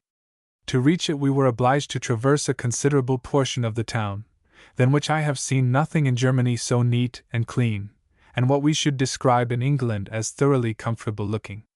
The streets were all wide and well paved, the houses substantial, yet airy, and everything about them, from the glass in the windows to the brass knockers on the doors, clean as hands could make them. The cemetery lies, perhaps, a couple of 100 yards beyond the outskirts of the town. You ascend to it, for it occupies the elbow of a green hill, by a broad gravel road, cut through the center of luxuriant meadows, and shaded on either side by rows of lime trees. This conducts you to a gateway, over the arch of which on the outer side are inscribed in German the words, "Christ is risen from the dead," while the corresponding side within the enclosure bears as its motto, "and is become the first fruits of them that slept." And truly it would be hard to imagine a spot of earth, within which the enthusiast, aye, and even the man who, without being an enthusiast, has ever so slight a tinge of romance in his nature, would more desire to sleep out that last slumber. A sort of oblong square, it is girdled round by a well-trimmed hedge of limes, from which, at intervals, pollard trees shoot up, while the corners are thickly woven each into a shady arbor, where seats are arranged for the accommodation of the contemplative. It is, however, after you have passed beneath the arch, that the holy quiet of the spot strikes you most forcibly. Laid out with singular good taste into parallelograms, and having the paths which divide them one from another shaded by limes, it presents to your gaze no confused heap of irregular mounds, overgrown with nettles and other noxious weeds, but well-kept, yet unornamented plains, where, side by side, each covered by a flat stone, the record of their births, and death, and nothing more, the deceased brothers and the sisters of this singular community lie at rest. Even here, however, in the graveyard of a people studious to preserve, as far as such a thing is possible, the primitive equality of man with man, some distinction is paid to the ashes of the great, not because in their season of mortality these ashes made up a noble family, but because the family in question have been mighty benefactors to the sect. In the center of a wide road which separates the cemetery into 2 halves, and on the right of which the males of the place are buried, while the portion on the left is devoted exclusively to women, repose all that was once seen among men of Count Zinzendorf and his kindred, covered over by 9 stone tombs, on the elevated lids of which their titles and designations are inscribed. The Count himself, to whom Herrnhut owes its prosperity, and in some sort, its character, occupies the central position of all, and he is supported on either hand by the graves of his descendants. Nor will the number of these graves ever be increased. The family of Zinzendorf has become extinct, and no other relics of humanity may hope to be honored as they were, by the simple, yet reflecting members of the Herrnhut community. We lingered in this beautiful spot a good half-hour, and quitted it, at the termination of that period. Wiser and better men, at least for the moment. Altogether different from the Père Lachaise, or any other cemetery which I had ever visited before. It struck me as constituting the very beau ideal of a burying ground, grave, yet not severe, neat, yet free from every approach to gaudiness, well kept, yet bearing about it no impress of the hands that trimmed it, and in its situation and arrangements perfect. Here are no clumsy pillars, nor urns, nor sarcophagi, no, nor even crosses. Flowers are utterly unknown, and garlands tabooed. But the arrangement of the pollard limes, which both surround and intersect the square, is, as it ought to be in such a place, at once formal and appropriate, casting each of the gravel walks into a pleasant shade, while between them all lies open. With respect, again, to the graves, these are distinguished from the general level of the ground only by the small, flat, hewn stone, which is laid over each, and they seem to be about 4 feet apart from one another. I observed that the Herrnhuters seem, from the first formation of the cemetery, to have observed, in conducting their funerals, the same regularity which appears to prevail in all their daily proceedings. The first of their community who paid the debt of nature, after the burying ground was laid out, and the colony put upon its present footing, lies under his stone, close to the angle which is formed by the meeting of the central walk and that which passes along the side of the hedge next the entrance.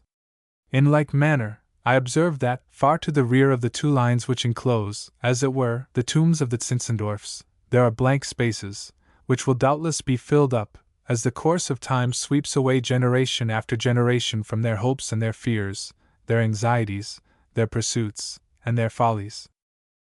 On quitting the graveyard, our guide, an intelligent old man, conducted us towards a sort of observatory, from which, as it occupies the summit of the hill, a fine view of the surrounding country is to be obtained. The scene was altogether very pleasing, for cultivation is carried on everywhere to a great extent, and there is no lack either of ornamental wood, or human habitations, while, far in the distance, the mountains of Silesia and Bohemia are seen, forming a noble background to the panorama. Nor was the effect of music, heard at a distance, as happened with us to be the case, out of keeping with the character of the things around us. A band of strolling minstrels chanced to be winning their way through a village, in the bottom of the vale far beyond Herrnhut, and the air which they were performing, borne back upon the light breeze, sounded very sweetly. In a word, our visit to the tombs of the Herrnhuters, with all its accompaniments of sight and sound, affected us at the moment with feelings singularly delightful, of which the recollection still abides by us, as more beautifully describes the odor of the roses, lingering about the fragments of the broken vase, which once contained the roses themselves. After inserting our names, according to established usage, in a book which is contained in the wooden tower of the observatory, we returned to the inn, and offered our guide money. He would not accept a groschen, though he had too much good sense and good taste to affect indignation at what he could not but perceive was not designed for an insult. We prevailed upon him, however, to eat his luncheon with us, and found him both an intelligent companion, and willing to impart his information freely. He told us, what future inquiries have since confirmed, that the Church of Herrnhut has branches in very many lands. At Berlin, there is an establishment on a small scale, which is managed after the model of that in Silesia. London has also its little germ, somewhere, according to him, in the neighborhood of Fulham, and in North America the settlements are numerous. But all look to Herrnhut as to the fountainhead of their church, and all receive from the synod there periodical admonitions and instructions. So much for the more spiritual and intellectual portion of our entertainment, and now a word or two concerning that which was neither. I must not forget to record, for the benefit of all true lovers of excellent beer and excellent bread, that they will not find better than at Herrnhut in all Germany.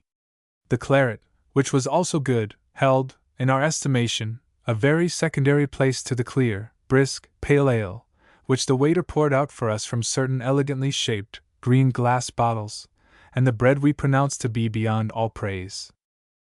We quitted Herrnhut about 1 o'clock, hoping, as the result proved, in the face of physical impossibilities, to reach Schandau that night.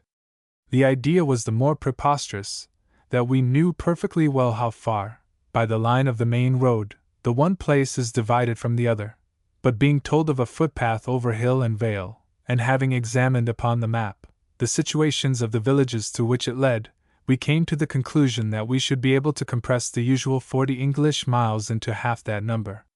We were entirely mistaken in this rash inference, for, independently of the risks which we ran of losing the way, a misfortune which, it must be confessed, more than once overtook us, we ought to have recollected that even travelers on foot cannot proceed with the precision of an arrow's flight, inasmuch as standing corn is not to be trodden down, morasses must be avoided, and through woods and over mountains paths are, for the most part, tortuous. Neither did it greatly surprise, however much it mortified us, to find that on halting at a village in that part of Bohemia which pushes itself deep into the heart of Saxony, between Siebnitz and Herrnhut, that we had accomplished scarcely 1/4 of our pilgrimage, and that, with scarce 4 hours of daylight before us, it was utterly hopeless to think of compassing the remaining 3/4. Having ascertained, therefore, that good quarters were to be had at Schluckenau, a considerable town through which it would be necessary to pass, we made up our minds to halt there for the night, even though by doing so, we should leave ourselves 20 good miles to walk on the morrow. We dined in a village inn, the landlord of which was a jolly old fellow, who, having an only daughter, married her to a boorman in the place, and now the 3 generations, for there was a family by the union, of course, dwelt together very happily under the old man's roof. I mention this trifling circumstance because it enables me to give the substance of certain statistical details which were communicated to me, in the course of our walk, by the son-in-law. This latter, a remarkably athletic, fine-looking fellow, who volunteered to give us a convoy, and direct us the nearest way to Schluckenau, had seen something of the world. He was in Strasbourg in the year 1813, when a corps of English artillery manned the works, and he spoke in high admiration of the appearance and perfect discipline of the men.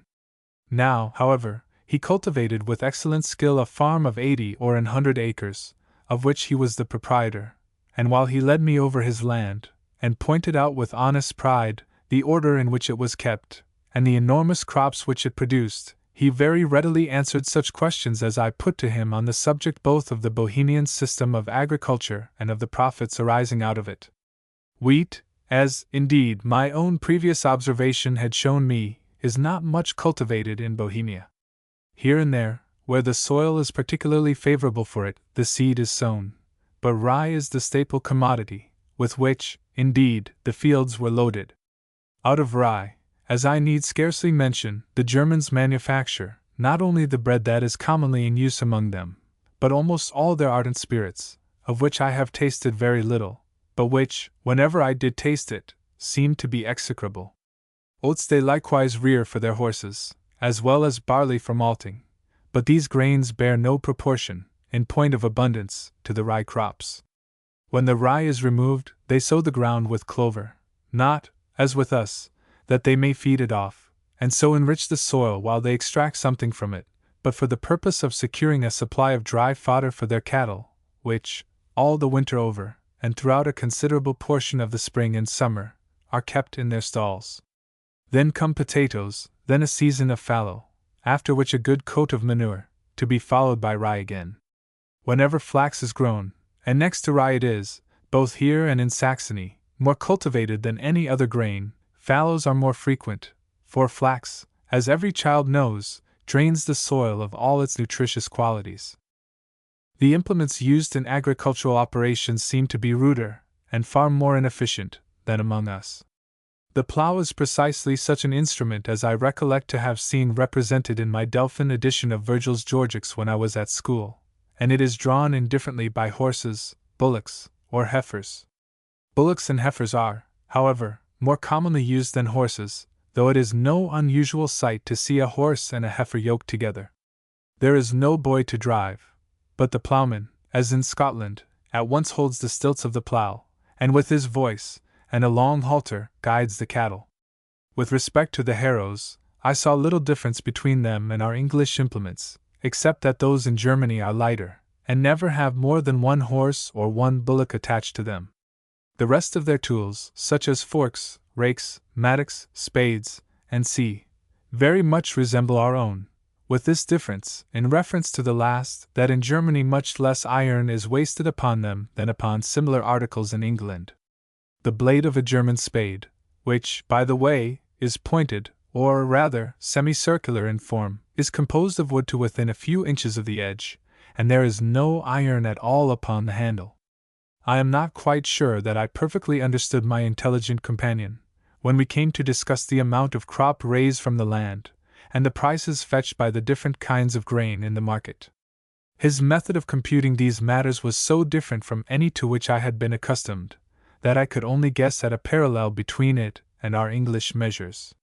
Yet it struck me that he described the wheat lands as producing, on an average, between 3 and 4 quarters, of which the price varied from 21 to 25 shillings of our money. Concerning the price of the rye I had less curiosity, though that seemed to repay the farmer quite as abundantly as wheat. At least, my friend assured me that it would not answer his purpose to substitute wheat for rye, even now, when wheat was more than usually in demand, and therefore fetched a more than usually high price. For it is worthy of remark that the failure of the crops in America had affected the corn market even in Bohemia, from which remote district people were transmitting quantities of wheat to supply the necessities of the squatters among the backwoods of Kentucky. From the subject of agriculture we passed on to its kindred topics, grazing and planting, the latter of which naturally led to a discussion on fuel. I learned from him that here, as elsewhere in the north and center of Germany, there is no such thing as grazing on a large scale. Such Burmen as happen to own a handful of sheep send them in summer, under the charge of a lad, into the green lanes and roadsides to feed, while in winter and spring they are, like the cattle, kept within doors and fed from stalls. The consequence is that you scarcely ever meet with lambs as an article of food in Germany, for the flocks are too scanty to authorize the practice of putting the rising generation to death. So also in reference to dairy farms, these neither are, nor can be, on the scale to which we are accustomed in England. Hence cheese, besides being both dear and bad, is very scarce, and butter, except in the very height of summer, is detestable. The Germans, though exceedingly fond of their pleasure gardens, are not skillful as horticulturists. Their fruits are poor, and they take little pains to render them otherwise, but of their forests they are very careful.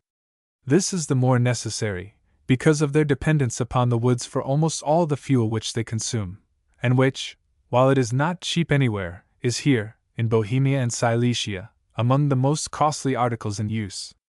A clafter of wood, sufficient for a month's supply for a kitchen stove, costs in this corner of Bohemia $5. The same quantity, in the very heart of the Saxon forests, that is, at Schandau, in Saxon Switzerland, costs $4.04. Nor would it be procurable even at this price, were not the proprietors of forest lands particularly zealous in protecting their woods from injury, and in replanting such spaces as the axe of the woodman may, from time to time, lay bare. I find, however, that here, as elsewhere, it becomes necessary, in the course of time, to vary the plant, so as to suit the caprices of the soil. In many places I observed that young birch and ash trees were coming up from among the roots and stems of decayed or removed firs, and I learned, on inquiry, that they had been substituted for the original stock, to which the earth had refused any longer to furnish adequate nutrition.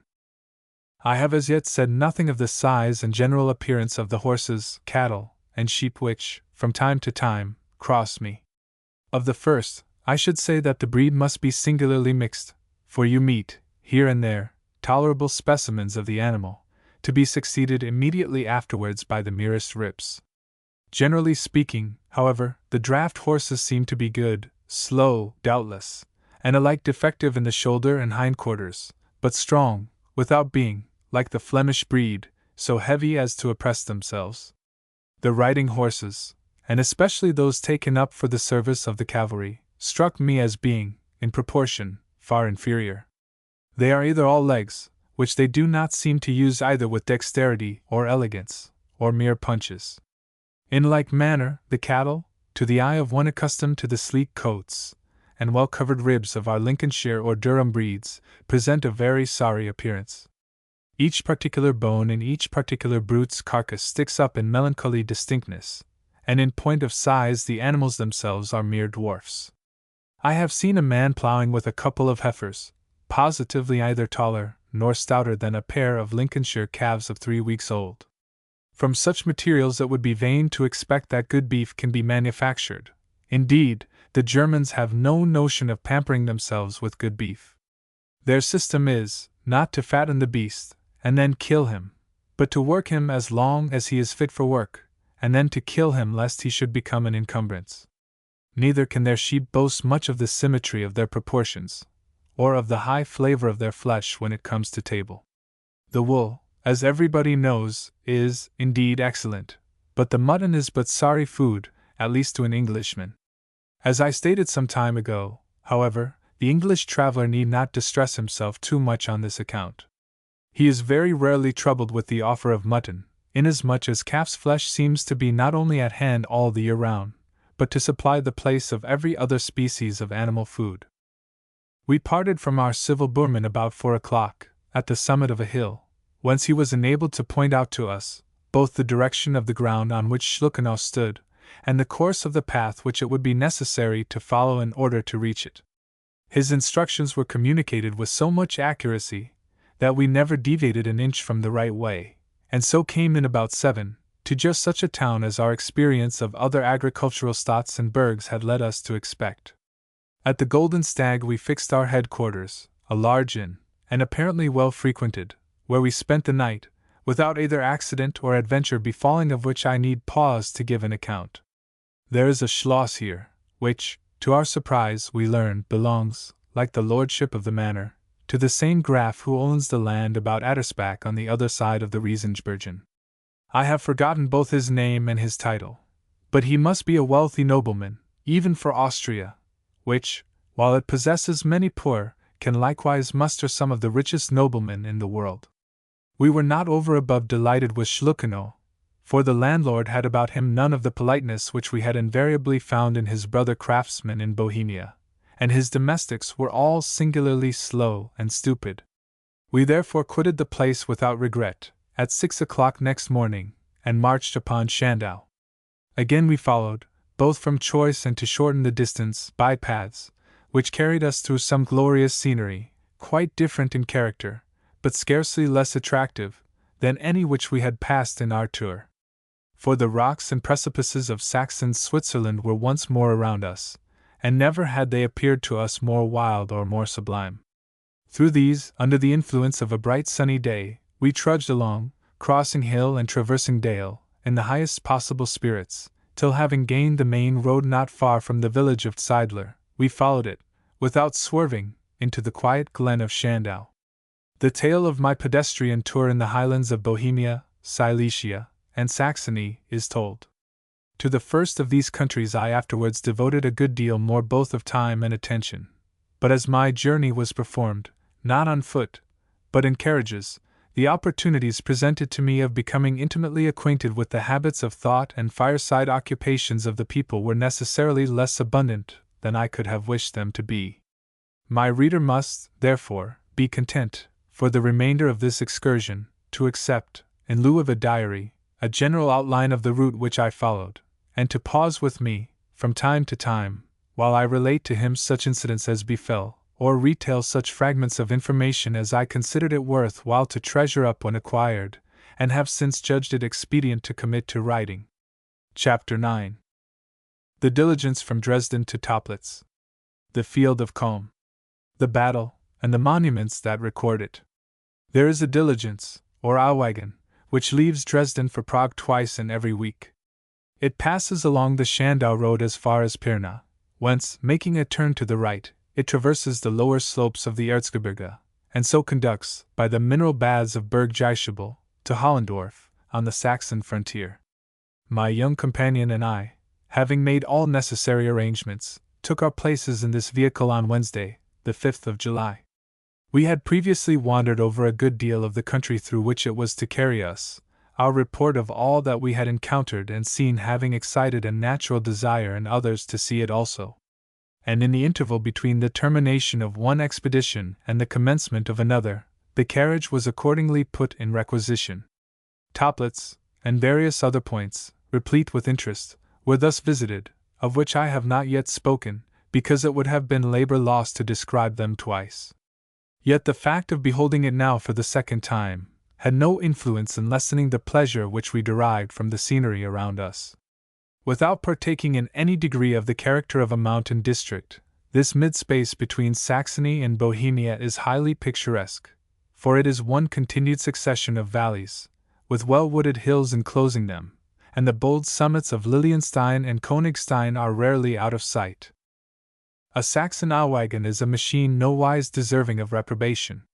It is a long, omnibus-looking affair, with a coupe in front for the conductor, and seated within so as to contain not fewer than 16 persons. Yet are the chairs all so arranged that you have a comfortable rest for your back, while by keeping the numerous windows open, you suffer less from heat than might be expected. The rate of traveling, too, is much improved from what it used to be. I really believe that on level ground we compassed 6 miles an hour, and if we did creep as often as a trifling acclivity came in view, it must not be forgotten that there were but 4 horses to drag the ponderous load. With respect, again, to our fellow passengers, they seemed to me to be made up of individuals from many lands. There was an Austrian colonel, on his way to join his regiment in Prague. There was a Prussian merchant, a traveler, like ourselves, for amusement's sake. There were a Saxon lawyer, a Moravian banker, and last, though not least, as perfect a specimen of the tribe John Bull, as the eye of the naturalist need desire to behold. Our worthy countryman understood not one syllable of German, and his French was lame to a degree. But he bore about him a portly person, a good-humored, rosy, and rather large countenance, and looked round upon the company, amid which, after prodigious labor, he succeeded in establishing himself, with an expression of indescribable condescension, which said, "I know that you are all a set of very poor devils, yet I will suffer you." He was, as those of his kidney generally are, forever on the alert lest the Germans should cheat him, and grumbled and complained, and ate and drank, and proved to be, after all, a kind-hearted and easy-tempered person. Between Hollendorf, where the Saxon custom house is planted, and Peterswald, the frontier village of Bohemia, there is an interval of perhaps an English mile in extent. Over that the Saxon diligence carried us, and at the door of the Austrian custom house, both we and our baggage were deposited. Here passports were examined, trunks and knapsacks opened, and the other formalities attendant on the admission of strangers into a new country gone through, among which I observed that the custom was not omitted, of feeing the revenue officer into good humor. Each passenger, as he presented his passport, to be viced and approved, slid into the official's hand a piece of money, and I, as I consider it wise, in like cases, to do as is done by those about me, followed the example. The officer took the coin, smiled graciously upon me, affixed the stamp unhesitatingly to my credentials, and turned to somebody else. I really could not quite explain to myself why this act of extravagance had been committed, but I am not aware that I ever missed the douceur, and I heartily wish the individual who received it much enjoyment in its possession. We dined at Peterswald, on very good fare, which the landlady of the post had provided for us, and had no reason to complain, as stagecoach travelers in England sometimes do, that we were hurried in its consumption. 1 full hour was spent in discussing the meal, and another in smoking after it. At length, however, intelligence was communicated that the conductor awaited us, and we descended to the road, where a change had come over the spirit of our dream. The substantial Saxon Auwagen stood still in its repose, for it was not destined to proceed further, and in its room were provided 3 lesser carriages, into one of which, seated for 4 persons, I and my boys stowed ourselves. The opposite places were soon taken by our countryman and the Prussian, and away we went. Our journey, in the early part of this day, had lain over the field of the great battle of Dresden. We were now about to traverse the scene of another conflict scarcely less desperate, the affair, as by the French writers it is designated, of Calm. It would have been strange indeed, had I failed to look round with more than common interest while traversing these scenes of mighty strife. I endeavored also to look at them with a soldier's eye. I did my best to trace the positions of the several columns of attack and defense, and I think that I succeeded. At all events, I am certain that never till I saw the ground was I able, from the accounts given, whether by French or German writers, to form any correct idea either of the battles themselves, or of their results. let me endeavor to supply to others the deficiency of which I have myself experienced the pressure, by describing the localities, in connection with a brief narrative of the events which have immortalized them. The Battle of Dresden, as well as the combats of Grossbeeren, Katzbach, and Culm were, as I need scarcely observe, the immediate consequences of the termination of the armistice in August 1813. Napoleon, weary of the war, had yielded to the demands of the Prussians, and evacuating Breslau, and abandoning the line of the Oder, had fallen back upon Liegnitz. He himself declared that he made these sacrifices, for such they unquestionably were, in the hope that, out of the armistice, a treaty of peace would spring, and there is no great cause to doubt that he spoke sincerely. What could he hope to gain by a continuance of the struggle? France was exhausted in every pore, the best and ablest of her warriors were slain, such as survived longed for rest, and were ready to sacrifice even their national vanity in order to obtain it. On the other hand, the strength of the Allies seemed to accumulate from day to day, and Austria assumed such an attitude as to render her neutrality less than doubtful. I think, then, that we may give Napoleon credit for having spoken the truth once in his life, when he said that he yielded much, by the evacuation of Silesia, from an earnest desire for peace. But his desire was not to be gratified.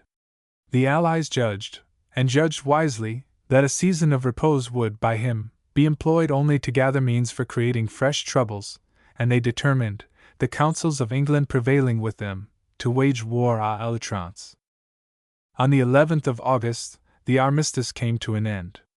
Its rightful term was the 17th, but the current of events swept over it. Napoleon was then in Dresden, which he held as the key and pivot of his position, and to cover it, he had constructed a large and formidable entrenched camp along the bases of Lilienstein and Königstein. Of the situation of these two enormous rocks I have spoken elsewhere. They stand about 12 English miles from Dresden, like giant sentinels, that guard the debouches of Bohemia and Silesia, while between them flows the Elbe, now passable only by a ferry, but by Napoleon's care then bridged over. Here a position was marked out for not less than 60,000 men, whence, as from a center, it was competent for the French to pass either into Bohemia, where the grand army of the Allies seemed preparing to assemble, or to Silesia and Lusatia. But it was not on this side of the Saxon capital exclusively that Napoleon fixed a vigilant eye. His real line was the line of the Elbe, from Hamburg to Dresden. His communications with France were kept open by Erfurt, and through the Thuringian forest, and he took care that all the approaches to Dresden should be so guarded, as that, while the city itself continued secure from insult, the force in possession might have free avenues through which to operate on any threatened point in this enormous circle. Dress, said he, est le pivot sur lequel j'ivre manœuvre pour faire face à toutes les attaques. Depuis Berlin jusqu'à Prague, l'ennemi se développe sur une circonférence dont j'occupe le centre. Les moindres communications excellentes pour lui sur les contours qu'elles devraient suivre. Et pour moi quelques marches suffisant pour me porter partout où ma présence et mes réserves sont nécessaires. Mais il faut que sur les points où je n'y serai pas, mes lieutenants sachent m'attendre sans rien commettre au hasard. It was mainly because they neglected to keep this latter injunction in view, that the reverses which deranged all his magnificent plans occurred. Napoleon had formed, during the cessation of hostilities, a new corps d'armée, which he put under the command of General Vandamme, and brought up from the mouth of the Elbe. It numbered, in all, about 25,000 men, and had instructions to support General St. Cyr, who with 15,000, was to occupy the fortified positions near Dresden. Meanwhile, the Duc de Reggio, from his camp at Damme, was to march upon Berlin with 35,000 men of all arms. The Prince of Egmont, from Bagedorf, was to cooperate with him, while General Lehmann, the governor of Magdeburg, was to keep open the communication between them with a corps of 6,000 men. These movements were designed to accomplish a twofold object. First, they were to find for the Prussians work enough at home, and to put Napoleon, if possible, in possession of the Prussian capital. Secondly, advantage might be taken of the distraction thereby caused in the councils of the Allies, while Napoleon, in person, with the guards, and the mass of his army, threw himself upon the Austrians. For Napoleon, the armistice being virtually at an end, became impatient of inactivity, and hoped, while retaining Dresden, and looking to it throughout as his pivot during the campaign, to find time, ere the Allies should have perfected their arrangements, to strike a blow both against Berlin and in Bohemia. Napoleon had calculated less than he ought to have done on the activity of Blücher and of the Russians. The former, instead of waiting to be attacked, took the initiative in Silesia, and drove the French, with great loss, behind the Bober. Some time previously, so early, indeed, as the 10th, several large masses of Russians and Prussians had entered Bohemia, and on the 13th, the junction with the Austrians, which it was one of Napoleon's objects to prevent, had been accomplished. Meanwhile, he himself, being ignorant of this fact, set out on the 15th, for the bridge at Königstein, whence he pursued his march by Botzen and Reichenbach to Görlitz. He reached it on the 18th, and being met there by M. de Vienne, his plenipotentiary from Prague, he had the fact communicated to him of the formal adhesion of Austria to the Grand Alliance. Though he heard, at the same time, of the reverses in Silesia, he instantly chose his part. He faced round towards Bohemia, penetrated the defile of the mountains, spread himself over the valleys behind Gabel and Romberg, and learned at the former of these places that he was too late. The grand army of the Allies was already among the hills that border upon Saxony, and to the number of 150,000 men, threatened Dresden with an attack. Napoleon seems always to have calculated much on the immovability of the enemies that opposed him. Though he knew that Schwarzenberg was within 2 days' march of Dresden, he flattered himself that he might still have time to strike at Blücher, and turning on his heel, he flew back to Zittau, and from thence passed without a halt to Görlitz and Luban. In a moment, the aspect of affairs was changed. 2 days' fighting served to convince the Prussians that a new spirit reigned among the troops that opposed them, and on the 23rd, the French eagles were again advanced as far as Katzbach. Here pressing instances from Dresden reached him, of the imminent danger that threatened the city, and of the total inadequacy of St. Cyr's corps to resist it, and seeing that Blücher was in full retreat, he resolved to return on his steps. Marshal MacDonald was left with 70 or 80,000 men to keep the Prussian general in check, while with the remainder Napoleon took the road to Botzen. It was on the 24th, at an early hour, that he reached this latter town, where letters from St. Cyr were again handed to him, each more urgent for support than the other. The Allies, it seems, had carried the passes of the Erzgebirge.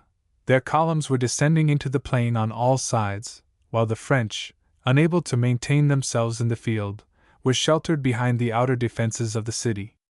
Even this assurance could not, however, determine the Emperor all at once to abandon a project which he had in view. He wished to throw himself on Schwarzenberg's rear, and provided he were assured that Dresden could be held till the 28th, he counted on being able to effect the movement. Accordingly, Vandamme with his corps was ordered to push from Stolpen for the bridge at Lilienstein, to pass the Elbe there, to seize the heights of Peterswald, and keep them till Napoleon should arrive, an event which, unless evil tidings came from Dresden, would surely befall within 48 hours. But evil tidings did come.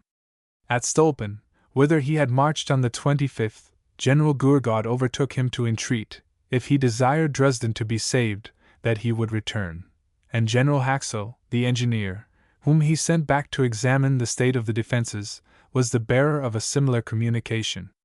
Napoleon was sorely vexed, but Dresden it was essential that he should retain. General Haxel was sent instantly to Vandamme with his final instructions. They amounted to this, that he should keep the passes into Bohemia at all hazards, and win for himself a marshal's baton. This done, Napoleon marched upon Dresden, and on the 26th entered it at the head of his cavalry. The infantry followed fast, and the capital of Saxony, which had already sustained insult from the shot and shells of the Allies, and was threatened with an immediate assault, became safe. Napoleon made his dispositions with equal promptitude and secrecy. He stationed his several divisions in the streets, so as to conceal their numbers, while at the same time each fronted a gate, or gave support to a point that was threatened, and then calmly awaited the attack of the enemy, which was not slow in developing itself. Schwarzenberg had conducted his advance with an excess of caution. His prodigious army was collected on the 13th, yet it was the 23rd ere he forced the passes of the hills, and now only on the 26th he made his final dispositions for the attack of Dresden. Of the local situation of that city I have said enough to give my readers some notion of the arena on which this great battle was fought. Standing astride upon the Elbe, the capital of Saxony occupies the center of an enormous plain, the hills that surround which approach, in no instance, within 3 English miles of the glacis, and in addition to its ancient fortifications, it was, at the period at which I now speak, girdled in on all hands by redoubts and field works. Of that outer line the remains are yet to be seen by every traveler who follows the direct road to Pirna. They run from the Grossgarten, which they include, all the way to the Elbe. On the other flanks of the city, from the Grossgarten to the Elbe again, they are almost entirely effaced. But on the 26th of August 1813, they were at least respectable, and in the partial combats which had taken place overnight, though some had fallen, the rest were stoutly maintained. It was to be determined, that day, how far they were or were not impregnable. The field of battle ranged from the Elbe, on the right of the Allied columns, to Plauen on the left. The points of attack were the gates of Pillnitz, Pirna, Dauna, Depoldeswald, Blender or Plauen, and Freiburg. It was about 4 in the afternoon when the discharge of their cannon from the heights of Rechnitz, where the headquarters of the Allies had fixed themselves, gave notice that the various columns were in motion. Nearly 150,000 men, moving forward at the recognized signal, presented to the eyes of the inhabitants a most imposing spectacle, while at the same time, a continued line of batteries, all the way from Rechnitz to Plauen, opened their fire. Shells and cannonballs fell like hail in the suburbs, and the carnage was as indiscriminating as it was terrible. There had not yet been time for more than the half of Napoleon's army to come up. He had scarce 70,000 men disposable, but his position was a very favorable one, and he ably took advantage of it. The guns from the advanced redoubts replied to the enemy's cannonade with little effect, and the Allies swept onwards without a check. They had raised their cry, "To Paris! To Paris!" and were already within a few yards of the Plauen gate, when the word was passed to the division of the Young Guard, which lay behind it, and they sprang to their feet. The sortie is described by those who witnessed it to have been terrifically fine. Out dashed these warriors, inured to victory, and bearing down all opposition, rolled back the head of the advancing columns, as a river is rolled back by the tide when it meets it. There was a fearful slaughter on both sides. The cannon from the city walls plunged into the rear of the wavering column. The infantry mowed down its front. The detached redoubts which it had passed, as if despising them, took its whole extent in reverse. There was neither time nor space to deploy, and the attack was repulsed. The same, or nearly the same results, had attended the attempts of the Allies on the other gates. They were everywhere defeated, their defeat being occasioned not less, perhaps, by surprise at finding Napoleon himself in their front, than by the impetuosity of the French attacks. They retreated in great confusion, the Russians to Blasewitz, the Prussians over the plain, the Hungarian grenadiers under Colloredo to Rechnitz, and the Austrians to the defile of Plauen. There they could not be followed up, because night was already closing, and of the French army a large portion were yet at a distance. One success more, however, attended Napoleon's arms ere he slept. The Austrians, rallying a corps in the dark, made a dash, with great gallantry, at the gate of Plauen, but they were repulsed. And then, one party in the open fields, the other among the lanes and streets of the city, the jaded and harassed armies lay down to sleep. It was a night of terrible storm. The rain came down in such torrents as to reduce the whole plain to the consistency of a morass, and the rivers rose to a degree such as had hardly occurred before within so limited a space of time. Yet was Napoleon busy till long past midnight, in giving directions for the morrow. He saw by their line of fires that the Allies had resumed the wide semicircle which they occupied previous to the attack, and he fixed his plans accordingly. The whole of the cavalry, with the exception of that of the Guard, which had previously acted on the level from the Pillnitz gate, was drawn through the city, and placed in position under Murat, in the suburb of Frederickstadt. It was to push, at early dawn, along the Freiburg road, and cut off the retreat of the Allies in that direction. Meanwhile Victor, with his infantry corps, was to debouch from the Freiburg barriers, and attack in front the Austrian line, which Murat was directed to turn. In the center, between the gates of Depoldeswald and Dana, Marmont was to occupy the attention of the force which had fallen back upon the heights of Rechnitz. St. Cyr, in prolongation of the line, was to operate from the Grossgarten, while Ney and the Duke of Treviso, with 4 divisions of the Young Guard, were from the Pirnau road to engage the enemy's right, and to give time to General Nancetti, with his cavalry corps, to effect the same maneuver on this flank which Murat had received instructions to accomplish on the other. Thus was it calculated that the Allies, driven in, column upon column, and shut out from 2 of their 4 lines of retreat, would suffer terrible loss, and an opportunity be afforded to Vandamme of completing their destruction. The morning of the 27th came in with a continuance of rain, almost as heavy as that which had fallen during the night, yet the battle was not deferred. Murat, on the one side, and Nancetti on the other, began their respective marches at peep of dawn, and being well massed, and supported by the attacks of the infantry, they made rapid progress. This is the more to be wondered at, on the part of the former officer, that a corps d'armée under General Clennault, which had failed to reach its ground in time, was now in full advance, and its leading divisions showed themselves at Gorbitz as early as 7 in the morning. Had the Allies held their own ground, leaving it to him to close up or fall back, as occasion might require, they would have probably fared better than they did. As it was, they extended their front, from above Plauen, across the valley of Tharent, and endeavoring to stretch out their hand to Clennault, gave Murat the opportunity to pierce them. The Battle of Dresden was, along the center of the line, little else than a furious cannonade. The French had nothing to gain by rendering it more close, and the Allies seemed indisposed to assume the offensive. It was a ball from one of the batteries, which replied at a disadvantage to those of the Allies above Rechnitz, which mortally wounded Moreau. His fate has been recorded by so many pens, that I need not employ mine to swell the list, and himself either lauded or censured, according as the prejudices of the writers leaned to the side of Napoleon or the Allies. Let his merits have been what they might, in a moral point of view, nobody can refuse to him the renown of an able officer, and to the esteem in which the Emperor of Russia held him. The stone which marks the spot where he fell bears witness. It is a simple block of freestone, and bears this inscription: Moreau, the warrior, fell here, beside his friend Alexander. But on both flanks more important operations went forward. The French carried everything before them. From Cotta, which he had won, Murat turned upon the advance guard of Clennault's corps, and destroyed it. He then pressed forward, bearing down all opposition, and making prisoners of whole battalions, whose muskets had become so saturated that they could not be discharged. In like manner, St. Cyr pushed back the Prussians on Grinna, while Marmont and Nancetti drove the Russians from position to position, and cleared the plain. Both flanks, in short, were turned, and the troops composing them driven in upon the center, and cut off from their proper lines of retreat. But the French were too much enfeebled to pursue the advantages which they had gained with their accustomed spirit.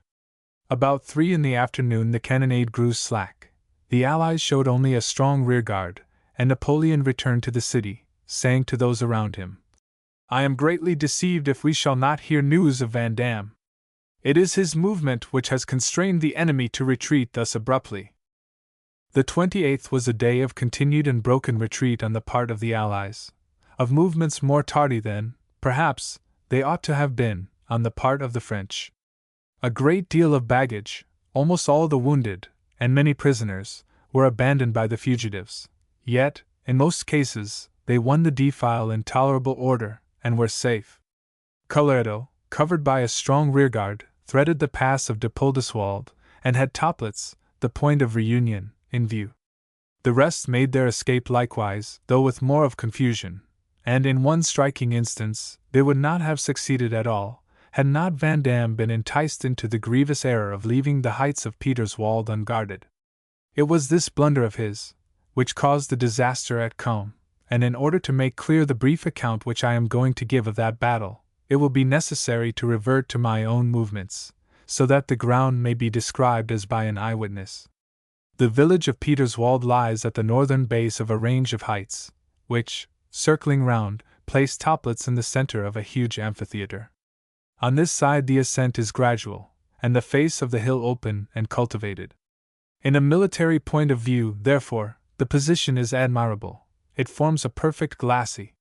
As you wind your way upwards, moreover, the view becomes, at every step, more and more interesting, till having gained the ridge, where a windmill is built, it is glorious in the extreme.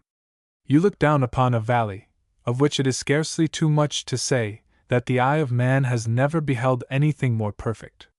Deep, deep, it lies, enclosed on every side by mountains, which, sloping away one from another, resemble so many prodigious cones, and open out to you the gorges of countless glens, each, as it would appear, more exquisitely beautiful than another. The vale of Toplitz itself may measure, perhaps, where it is widest, some 6 or 8 English miles across. Where it is least wide, the interval between the mountains is scarcely 1 mile. But it is in all directions fertile and luxuriant in the extreme. Waving woods, rich cornfields, vineyards, meadows, and groves are there, with towns, and villages, and castles, and hamlets, scattered through them, even as the hand of the painter would desire to arrange them. Nor is the running stream, that most indispensable of all features in a landscape of perfect beauty, wanting. The Pala rolls his waters through the valley, and if he be inconsiderable in point of size, yet is he limpid and clear, with width enough to catch the sun's rays, from time to time, as they fall, and throw them back almost brighter in the reflection than in the reality. Altogether it is as striking a panorama as any which, even in Bohemia, one will easily find. Van Damme had received orders to pass the Elbe between Lilienstein and Königstein, and pushing back whatever corps the Allies might have left at Pirna, to establish himself on the summit of this ridge. He obeyed these instructions so well, that, in spite of the gallant resistance of Prince Eugene of Württemberg, he carried his point. The heights of Peterswald were in his possession on the 28th. It would have been well for his master had he attempted nothing further. Van Damme, however, was ambitious of earning the marshal's baton by something more than mere obedience to an order received. He saw that Toplitz was uncovered, and knowing that the possession of that place would render him master of all the passes that diverged from it, he resolved, on the 29th, to make the essay. He descended from his mountain throne, and penetrated as far as Combe. The hill, which, with a portion only of his force, Van Damme had abandoned, is, on that side which looks down into the vale of Toplitz, steep, well nigh to perpendicular. Huge forests clothe its rugged face, out of which bold rocks protrude. Indeed, such is the nature of the country, that the road is carried backwards and forwards almost in a zigzag, in order to render it accessible. This mountain, in a military point of view, all but impassable, Van Damme placed behind him, leaving, however, a strong division to guard it, and nothing doubting of his own success. But he had miscalculated the time which was at his disposal. 26 hours would have sufficed, 6 were quite inadequate, and he found them so. He pushed on, however, to Combe. It is a neat village, with a modern schloss beside it, and a church, which crowns a low green hill. In its center there are some extensive plantations near. The Pala flows among them, and between it and the mountains on the right, there is a space of less than 2 miles. He gained it almost without firing a shot, for the force in Toplitz was quite inconsiderable, and his arrival occasioned such panic in that the headquarters of the Confederation, that kings, and emperors, and princesses, dispersed in all directions. 1/2 league, indeed, was all that divided his patrols from their prize, when a serious resistance began. General Osterman, with 6,000 of the Russian Imperial Guard, received orders to stop the French at all hazards. He threw himself across the road, drove back their advance guard, and held his ground so tenaciously that nothing could move him. Osterman himself lost an arm. The elite of the Russian Guard died where they fought, but Toplitz was saved, and the certain ruin which its capture would have brought upon the Allied cause was averted. When a fierce battle once begins, there is no calculating in what results it may terminate. Van Damme became irritated by the resistance which was made to him, and still hoping to bear it down, sent continually for reinforcements. The heights of Peterswald were, in consequence, gradually denuded of guards, and at last not so much as a piquet remained to observe what might approach them. The fresh columns were numerous and brave, but they arrived too late at the scene of action. Already were the leading battalions of Barclay de Tolly's corps in the field, and brigade after brigade followed them. Then, indeed, Vandamme began to perceive that he would have acted more judiciously had he adhered strictly to Napoleon's orders. But not being aware of all the difficulties of his position, he did not like to abandon it, and merely changed his ground so as to embrace Culm and his line, and there awaited on the morrow a renewal of the contest. Vandamme committed a very grievous error in this. The night was at his own disposal, and he ought to have availed himself of it to recover the heights of Peterswald. His pride took the alarm, and trusting that the Allies, defeated before Dresden, would be utterly disorganized, and that their pursuers would arrive close upon their heels, let them appear in what quarter they might, he made up his mind to give battle again on the 30th. The dawn of that day showed him that his enemies had been more prudent than he. Not his front only, but both flanks were threatened, that is to say, the Allies, gathering additional strength from hour to hour, had completely overlapped his right, while his left, closed in by the mountains, was at once supported, and rendered, for any movement in retreat, completely useless. The Allies came on with great courage, somewhere about 80,000 men being in their line, and till 2 o'clock the battle raged with indescribable fury. But the odds were irresistible. Vandamme began, in the presence of the victor, a retrogressive movement, which ought to have been accomplished under shadow of the darkness. It was made to no purpose. To the horror and amazement of the French, to the surprise and joy of the Allies, Kleist's corps of Prussians showed themselves on the heights, and descending by the only road which Vandamme had counted upon as open, placed him entirely in a cul-de-sac. The French were utterly confounded. They lost all order, all confidence, both in themselves and their leaders, and rushing furiously up the ascent, endeavored to break through. Moreover, so completely unlooked for, on the side of the Prussians, was the situation in which they found themselves, that at first they did not well know how to act. 500 French cavalry broke in upon a division of the landwehr, sabred many of the infantry, and for a moment gained possession of the guns. But it was only for a moment. The Prussians recovered from their surprise, and never was defeat more absolute than that which Vandamme's luckless corps sustained. Many prisoners were taken, including the general-in-chief. All the artillery, ammunition cars, and standards fell into the hands of the Allies, and the remnant of the men that did escape made their way, one by one, and destitute even of their arms, through the forest, where track there was none. Such is a true detail of the leading events in the Battle of Culm, a victory of which the Austrians, with great justice, make much, which they, the Russians, and Prussians, have equally commemorated by monuments erected on the spot, but for which the imprudence of the French commander is at least as much to be thanked as the sagacity of Colloredo, or the daring of Kleist. It was, with one exception, the noble resistance of the Russian Guard under Osterman, a gross blunder on both sides. It might in its results have been fatal to either, though it ended in the discomfiture of the French. For the Allies, who had been on the very eve of falling out among themselves, were, in consequence of the success at Culm, reunited, and the tide of victory, which had flowed so fiercely against them a few days previously, turned once more in their favor. Of its course, however, I have, in this place, no business to speak. Let me, therefore, return to myself and my own proceedings. I had stood before this upon the ridge of the hill, and looked forth over the battlefield below. I had quitted my own carriage, and walked down, as I quitted now the diligence for the same purpose, and held converse with a stonebreaker by the wayside, whose cross, marked with the titles of many battles, told that, among others, he had borne his part in the fight of Culm. He described to me the confusion, both of the French and Prussian corps, as something of which I could form no conception. Both sides lost even the semblance of order, and through the deep forest, and over the slope of the defile, there was one ceaseless combat of man to man. The quantity of dead, likewise, that covered the hillside, was prodigious. Indeed, it took the country people, who were pressed for the occasion, 2 whole days to bury them. How changed was the scene now!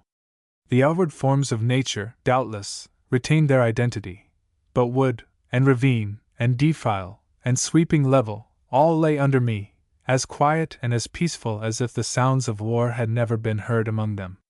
I was enchanted with my walk down the steep. The village of Combe suffered, of course, terribly during the melee. The church had been burned to the ground, as well as the schloss, and of the cottages and vineyards almost all had been beaten to pieces. There were now church, schloss, cottages, and vineyards all blooming and fresh, as if no such calamity had ever overtaken them.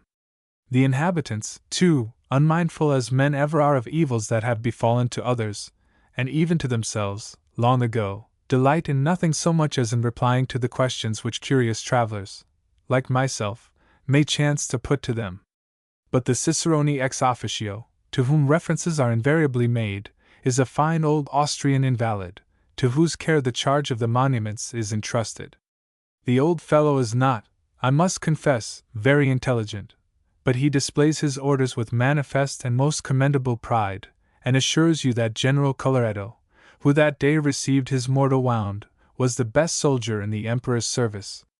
Of the monuments themselves I need say no more than that they occupy a space where the roads from Teschen and Dresden meet, in which, as it appears, the fighting was very desperate, and where Colloredo fell. That erected by the Austrians is much more massive than its rival, and professes to commemorate rather the merits of the commander than the valor of the troops. The Prussian is a small, but singularly neat obelisk, and bears this inscription: "A grateful king and country honor the heroes who fell." There is a third in progress, of which the Emperor of Russia is the founder, but it is not yet completed.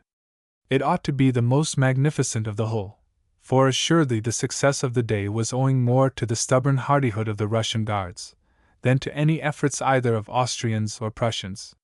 From Combe to Toplitz you pass through a lovely valley, with mountains, as I have already described them, on either side of you. Along the bases of those to the right, lie several picturesque villages, with a modern schloss here and there a ruin. Among others, the remains of the Castle of Ducks, one of Wallenstein's numerous mansions, is especially remarkable. By and by, as you approach the town, you see on your left the dilapidated towers of Dubrovska Ora, an extensive pile, built, as we were told, early in the 13th century, and owned and inhabited, in 1616, by Count Kinsky, Wallenstein's brother-in-law.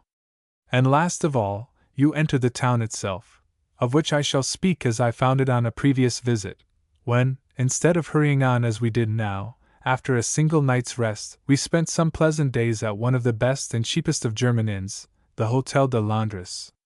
Chapter 10. Toplitz. Its gaieties. Journey resumed. First view of Prague. General character of the city. The Hradschin. Cathedral. University. Historical details connected with it. The Reformation in Bohemia. The German spas, or watering places, especially those of the first rank, seem to me to offer the best opportunities which a stranger can desire for the study of the German character, as, in its most unguarded moments, it presents itself to notice. Whatever a man's rank or station may be, he seems, from the hour of his entrance into one of these regions of joy, to lay aside, at least, all belonging to it, which elsewhere may trammel or incommode him. Princes, nobles, citizens, officers of every class, natives, foreigners, soldiers, civilians, and diplomatists seem to be brought hither by one impulse only, that is, by the pursuit of amusement. Business may be, and I doubt not is, carried on elsewhere than in the shops, but when or how people find time to attend to it, may well puzzle all save the initiated. I say nothing of the necessity under which every human being appears to be laid, of taking the baths as often as an opportunity may offer, for the bath is to a German what his medicine chest is to an Englishman, something without which he could never exist throughout the year. But the round of amusements which is perpetually going on, the promenade early in the morning, the ride in the forenoon, the dinner at 1 o'clock, the music and lounge afterwards, then the theatre or ball, and last of all, the supper, these are the events in Toplitz for which alone persons of every condition seem to live. It is really a most animating spectacle for a few days, and then, to me at least, it becomes irksome in the extreme. With the solitary exception, perhaps, of Carlsbad, Toplitz takes rank as at once the most fashionable and best ordered watering place in all Germany. It is the favorite resort of the King of Prussia, who, without designing to lead a host of fine people in his train, is, as he deserves to be, a center of attraction. Singularly unassuming in all his habits, he is to be seen passing to and fro, sometimes on foot, without any attendant whatever, sometimes in a carriage so plain that it might almost pass for a fiacre, or common hackney coach. It cannot be said that, in these respects, the nobility of Russia, Austria, and the German principalities in general, follow his example. The Germans do not, indeed, affix the same importance to splendid equipages and fine horses which we find attached to them by the aristocrats of Italy and Hungary, but they relish these things, to a certain extent, too, and at Toplitz, and to say the truth, at the spas in general, they take care that their best displays shall be made. The roads out of Toplitz, in all directions, are, at the fashionable hours, well filled with gaily dressed parties, both in carriages and on horseback. Of Toplitz itself I may truly say that I have never seen a watering place more perfectly attractive in every sense of the word. The town is not large, its population falls short, I believe, of 3,000, and the houses are in proportion, but there is about it an air of cleanliness and civility which is peculiarly gratifying, especially in Germany, where, sooth to say, the latter quality is not always prominently conspicuous. Approaching it, as we did, from the side of Dresden, you drive through a species of suburb, that is, along a road lined on either side by neat mansions slightly detached from one another, and are carried first into a street, wide, and clean, and spacious, and then into the Platz, or square, which forms a constituent and important part of every German town, be its dimensions what they may. From the square again, which has a considerable declination towards the north, you pass into another street, where all the principal hotels are congregated, and at the extremity of which is the chief attraction of the place, Prince Clary's Palace, with its noble and delicious gardens. These latter come as near to perfection in the peculiar school to which they belong, as anything of the sort which in any part of the world I have visited. They are laid out in long umbrageous walks, in exquisitely kept lawns, in bowers, alcoves, and a lake at once extensive and well managed, and are, with characteristic liberality, thrown open to the public at all hours, both of night and day. Nay, nor is this all. Bands of music play here and there amid its alcoves. There is a sort of coffee house or restaurateur within the gates, and the theatre may almost be said to form part of the establishment, so close is it planted to the prince's residence. There is exceeding kindliness of heart shown in all this, of which it is not easy for us, the creatures of a different education, to estimate aright the value. We should be bored beyond expression were our parks and pleasure grounds thronged from dawn till dusk by kings, princes, nobles, citizens, and peasants. To the Prince Clary, the consciousness that it affords the means of innocent recreation to his fellow creatures seems to be the chief enjoyment which he derives from the possession of this lordly residence. I am not going to describe either the baths themselves, or the customs which prevail in making use of them. Enough is done when I state that, in addition to the public establishments, where the humbler classes take the waters gratuitously, there are somewhere about 90 private bathing houses in the place, the demand for which, during the height of the season, is such that you must bespeak your turn at least a day or two beforehand, and adhere to the appointed minute religiously. For nobody is allowed to remain in the bathing room more than 3/4 of an hour at a time, 1/4 out of the 4 being claimed as necessary to clean out and prepare the apartment for the next visitor. The waters, I need scarcely add, belong to the class of alkalosaline, and take their rise among the Erzgebirge, or mountains, hard by.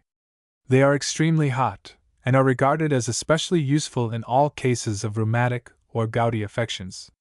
It is worthy of remark that the Austrian medical officers send the valetudinary among the soldiers to these baths from a very great distance. When I was there, I saw detachments belonging to almost all the regiments which occupy quarters in Bohemia, and I was given to understand that they had come thither as invalids, and would, when cured, return to their respective stations. The Germans, though not famous for their hospitality, are proverbially a gregarious people, and at Toplitz, and indeed at all the watering places, they appear to live in public. There are tables d'hôte at all the principal hotels, where, both at dinner and supper, the company meet on terms of the most easy familiarity. To enhance the pleasure of the feast, moreover, Bohemian minstrels, not unfrequently women, come and sit down in the salle while you are eating, and sing and play with equal taste and harmony. While this is going on within, dense crowds collect about the doors and windows in the street, with whose proximity, as the genuine love of music attracts them, and they are as orderly and well behaved as the most fastidious could desire. No human being is, or can be, annoyed. By and by, the meal comes to a close, and then the guests either sally forth to enjoy the fresh air in the Prince of Clary's garden, or sit down on benches along the trottoir, and smoke their pipes as contentedly and joyously as if they were 1,000 miles removed from an Englishman's horror, the public eye. I dare say there might be some tincture of prejudice about me, but I confess that I regretted to see the clergy fall in so freely with this latter custom. A priest smoking his pipe on a form, in a public street, beside the window of an inn, did not appear to me to be quite in his legitimate position. I did not find that there were any public gaming houses in Toplitz, though it was whispered that the practice of gaming was not unknown in private circles. It may be so, though I am bound to say that I could perceive no evidences of it. In like manner, 1,000 tales were told of other matters which went forward sedulously, of which it is not worth while to take notice. But the general impression left upon my mind by a few days' sojourn in the town was, that it had all the charms about it which we expect to find in fashionable watering places, and that he who could not make himself happy there for a season, must lay the blame, not upon the scene of other people's enjoyments, but on his own temper or prejudices. Neither did I relish it the less from finding that it was very little frequented by my countrymen. There had been but one English family there before we arrived, and they, I am happy to say, left an excellent name behind them. The country between Toplitz and Prague, after you have passed over the heights of Wacholderberg, is not, in a picturesque point of view, very interesting. The chateau of Krusumush, with its fine garden, and the Teufelsmauer, a basaltic precipice hard by, are indeed worth the expenditure of an hour or two to visit, while the situation of Beilen, in the valley of Biela, is beautiful. But you soon escape from the mountains, and then, for many miles, the eye finds little on which it need pine to linger, more attractive, at least, than a wide extent of cultivation. The principal towns through which you pass are Laon and Schlan, either of them large or very prosperous, the rest are mere villages. By degrees, however, as you come within what may be described as the vortex of Prague, a great change is perceptible. The country becomes much more broken and undulating, while here and there, from the summit of a hill, elevated above the rest, the view which you command is both striking and extensive. At last, the White Mountain, as it is called, lies before you, and by an easy and almost imperceptible ascent, you arrive at its crest. There it will, indeed, be worth your while to pause, for a finer scene of its kind you will rarely look down upon in any country of the world. Along the shores of the broad Moldau, and climbing, as it were, the steep hills which girdle it in, Prague lies at your feet. The river, flowing on with a clear and gentle current, seems to have cut it in twain. Yet are the characters of these divisions more completely in unison than in almost any other instance of a city so dealt with which I remember to have seen.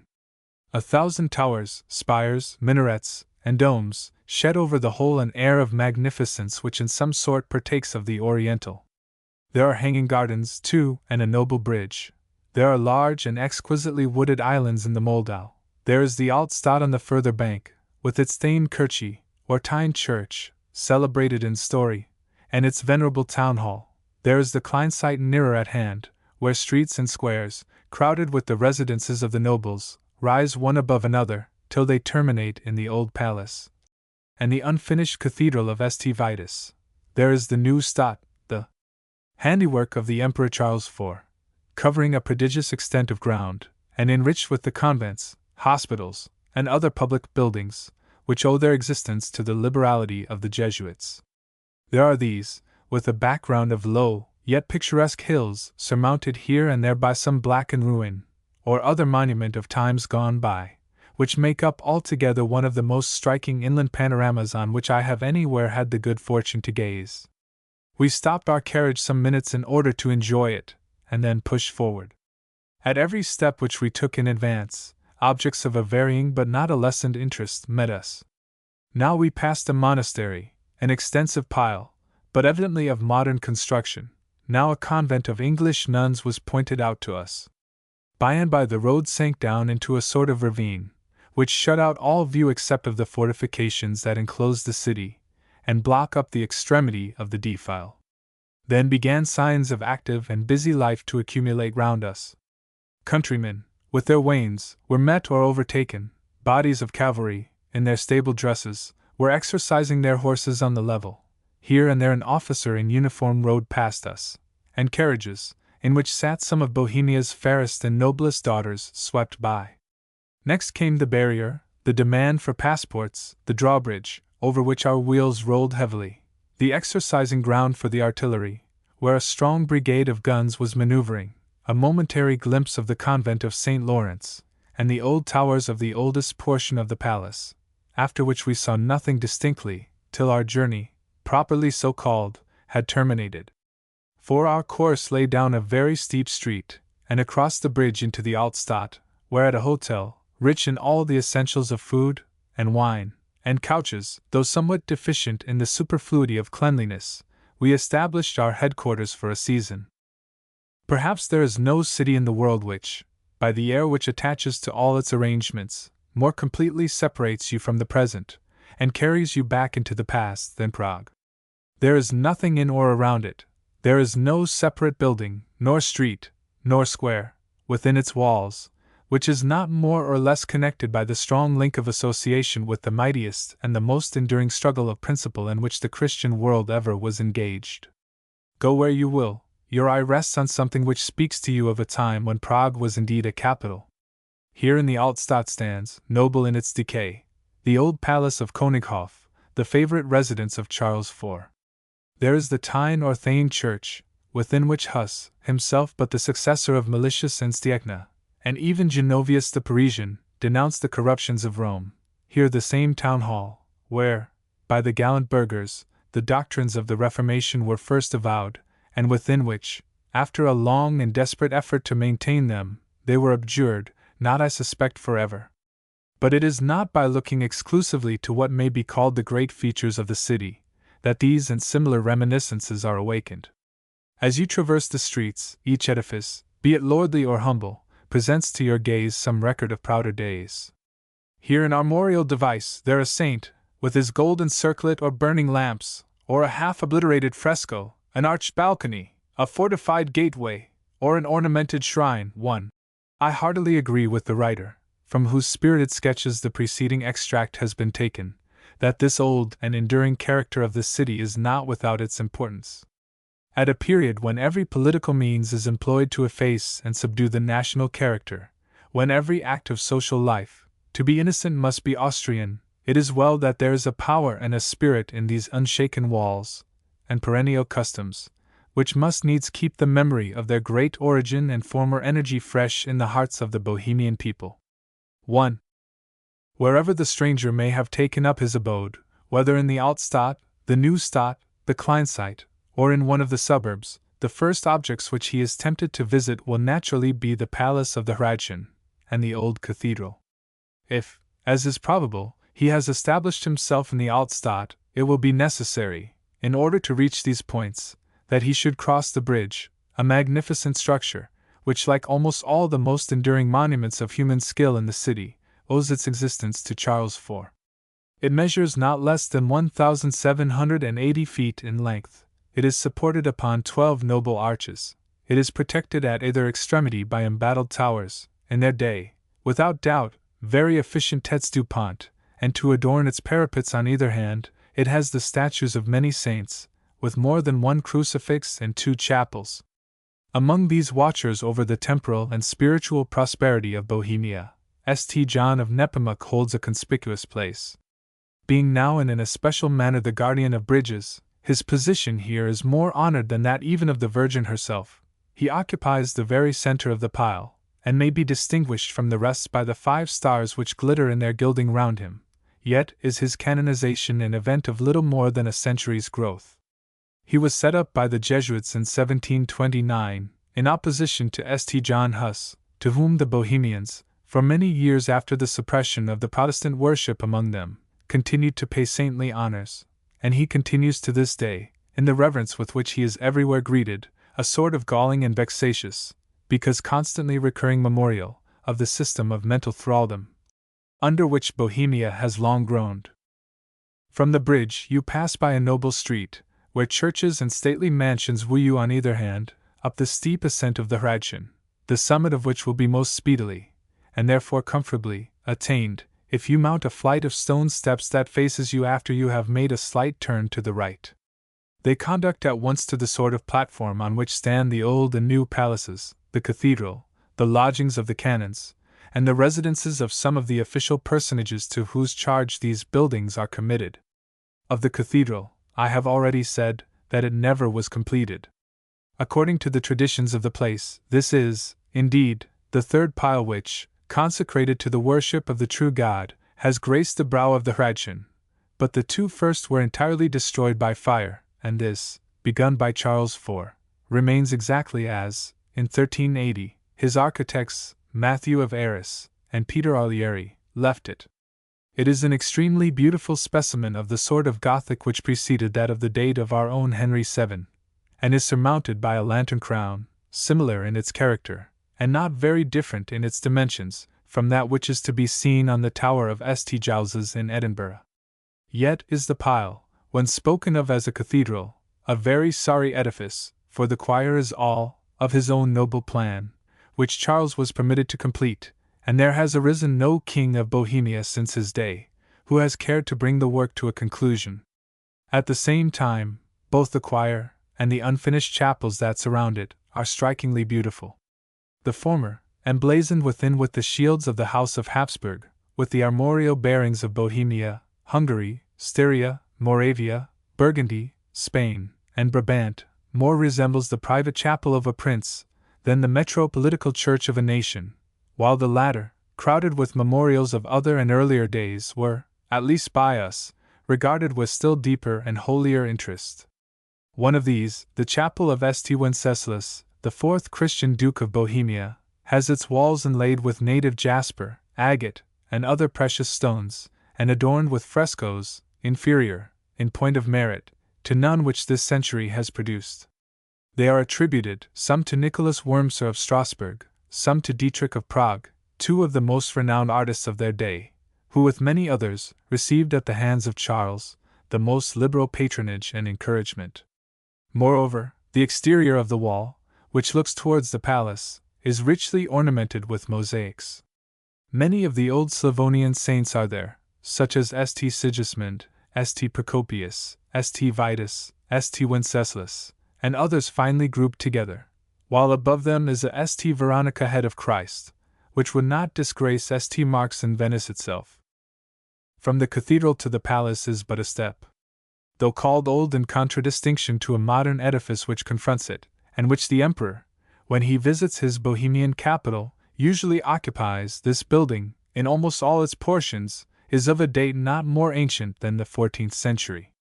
The Hall of Ladislas, with 2 or 3 towers near the postern, belong, indeed, to the original building, but the remainder of the pile, with the cathedral beside it, uprose at the bidding of Charles IV. Nothing can exceed the splendor of the view which you obtain from the windows of its apartments. The whole of Prague is beneath you. There lies the Kleinstadt, with the great cupola of St. Nicholas, a church of the Jesuits, in the foreground. There is Wallenstein's palace, gathered round the base of the rock, and testifying to the enormous wealth and princely expenditure of its founder. Here, on the right, is the Lobkowitz Palace, with its gardens, rising step by step upon the side of the adjacent hill, over which, like a diadem, stands the Premonstratensian convent of Strahow, an edifice imperfect in its proportions yet as a whole strikingly effective. From these, the eye turns naturally to the Moldau, with its noble bridge and islands of perfect beauty, while beyond it are the Altstadt, and a vast circle of suburbs, the former, venerable and striking from its multitudinous towers, its one great cupola, and its peaked roofs, the latter contrasting finely with it in the simplicity of its large yet unadorned white buildings. Neither will the stranger fail to have pointed out to him the two small obelisks, which, on a narrow terrace immediately below the palace, mark the spot where Martinitz and Slaughter fell, when, at the commencement of the 30 Years' War, they were thrown out of the windows of the Green Chamber. And it is worthy of remark that this summary mode of dealing with obnoxious individuals is by no means unfrequently alluded to in the annals of Bohemia. These two emissaries of a detested party escaped, indeed, unhurt, for they fell upon a bed of manure, and were carried off, and nursed, and aided in their subsequent flight by the Princess Penelope of Lobkowitz. But throughout the Hussite troubles, and in times anterior to them, the right of putting to death by casting from towers and over windows was claimed and exercised by those in power. Nay, and more curious still, it was justified before the world as a constitutional privilege. As I have already stated, the remains of the old palace, properly so called, comprehend no more than a single hall, the Hall of Ladislas, and a few dilapidated towers, in one of which is the Green Room. There is not much, therefore, apart from the glorious view, and the historical associations connected with it, to detain the traveler long, who may, or may not, just as the humor takes him, pay a visit in passing to what is called the Gallery of Paintings. He will find there no remains whatever of the magnificent collection which the Emperor Rodolph brought from Italy, and very few pieces, the examination of which will repay him for the time that he wastes upon them. Yet one ludicrous representation of Hell may, perhaps, provoke a smile, and the portrait of Ziska, whether like to the original or otherwise, as it is pointed out by the valet du place with honest pride, so is it sure to put in its claim to more than a passing notice. For Ziska was among the great ones of the earth. It is probable, therefore, that he will pass, as I did, rapidly into the new palace, of which several of the apartments are very fine, and all have at least something about them which interests. Here is the audience room, for example, where the Emperor holds his levees, or receives such petitions as his loving subjects may find an opportunity of presenting. Here, likewise, is the Hall of Assembly for the States, a plain apartment, adjoining to the audience chamber, and communicating with it by a private door. For the States appear to go through the form of meeting at appointed seasons, and of voting, all the privilege which they now enjoy, such a sum as the Crown may think fit to require. The concert room, also, and the ballroom, and indeed the whole suite which royalty is assumed to occupy, may be visited with advantage, and the views from their several windows are superb.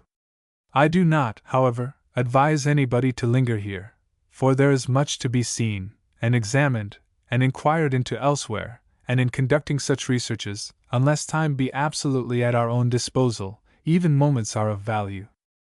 Being duly impressed with the importance of this truth, my traveling companion and I made our sojourn in the new palace as brief as was consistent with a moderate gratification of the feeling which led us to visit it at all. We then wound round the rear of the hill, and descending into a sort of ravine, just outside the ramparts, found ourselves in an exceedingly beautiful public garden. It was full of company, who passed to and fro, or sat in groups upon benches, under the shade of the trees, and sipped their lemonade, or ate their ices, while listening to a couple of bands, which discoursed very eloquent music. Altogether the scene was extremely pleasing and gay, yet we did not venture to enjoy it. So as we turn our backs upon it, let me cease, for a while, to write in the first person, that I may the more effectively deal with the somewhat grave and important matters, which it has become necessary to discuss. I have alluded to the three grand compartments into which Prague is divided, namely, the Kleinstadt, the Altstadt, and the New Stadt. Of the first as much has been said as is necessary for my present purpose, because, though it be the residence of the bulk of the nobility, and can boast of more than one superb church, whatever there may be of historic interest about it, links itself almost exclusively with the Hradschin. In the Altstadt, on the contrary, we find, in addition to the Tyne Church and the Town Hall, the Carolinum, or college in which medical, legal, and scientific education is carried on, and the Clementinum, a great seminary for the diffusion of theological and philosophical lore. They are all that remain of the University of Prague, at one period the most celebrated in Europe, and having been renewed, the former, at least, so recently as 1744, even the traces of the architectural arrangements which once belonged to them are obliterated. Still they demand inspection, of which the labor will be compensated, as well by a survey of the magnificent halls and rich collections which adorn them, as on account of the train of thought to which insensibly they give rise. It is to the latter, as they connect themselves with the past and present history of the country, that I wish, on this occasion, to confine myself. The establishment of an university in the capital of Bohemia was the work of the Emperor Charles IV. It was founded in 1348, just 1 year after Charles ascended the throne, and consisted, when complete, of 8 colleges, of which the constitution seems, in every respect, to have corresponded with that of the similar establishments in Oxford and Cambridge. Of these, the Collegium Magnum was endowed by Charles himself for a master and 12 fellows. The Collegium Regini Hedvigus obtained its revenues from Queen Hedwige, of Poland, the enlightened founder of the Jagiellonian University at Krakow, while, in 1451, the College of the Apostles was endowed for the maintenance of students, whose exclusive business it should be to maintain the rights which the Church in Bohemia had acquired by the famous Compact of Basilicata. Of these it is necessary that some notice should be taken.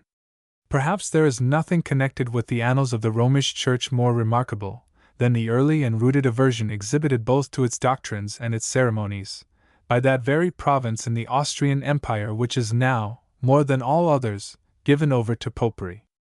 According to the best authenticated records, the conversion of the Bohemians to Christianity took place about the middle of the 9th century, or still later, and within less than 100 years we find them in rebellion against the Supreme Pontiff, because the Latin tongue was employed in the celebration of divine worship, and celibacy was enjoined upon the clergy.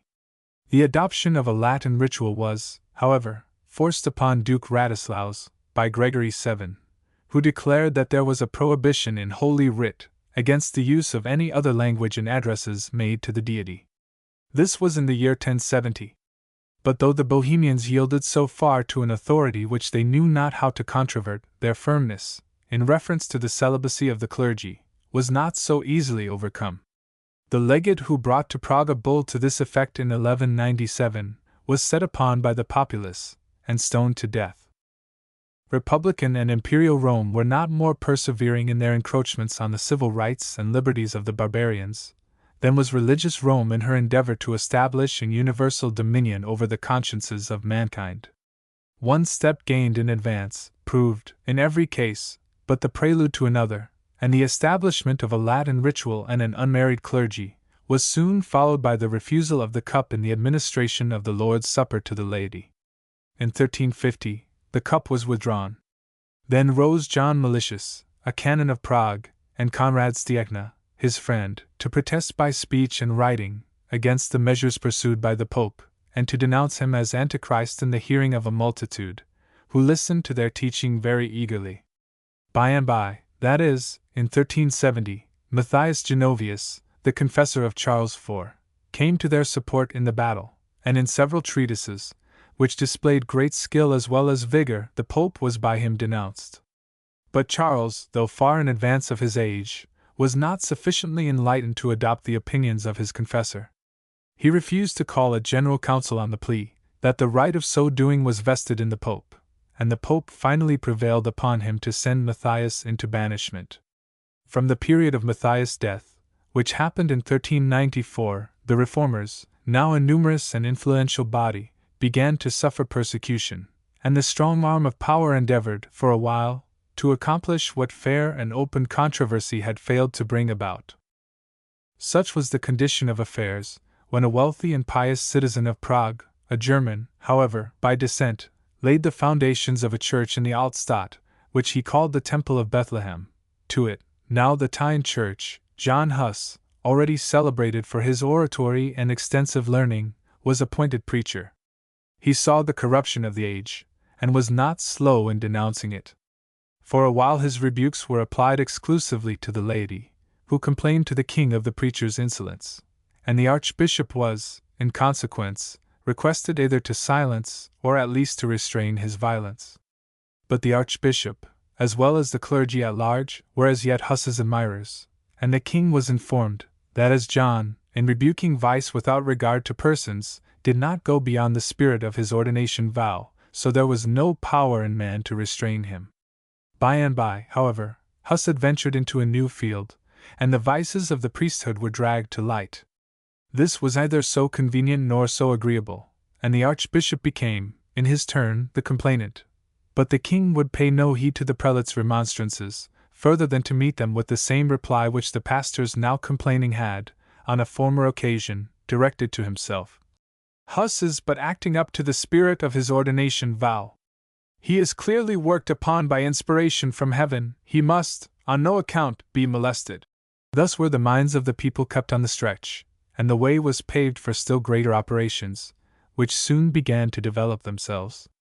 About this time arrived from England Jerome of Prague, bringing with him copies of the writings of Wycliffe, which he was not backward in getting translated into the vernacular language, and circulated far and near.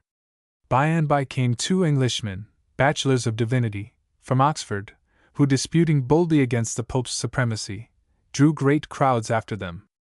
Though silenced by public authority, they did not, therefore, cease to wage a war of extermination against Antichrist.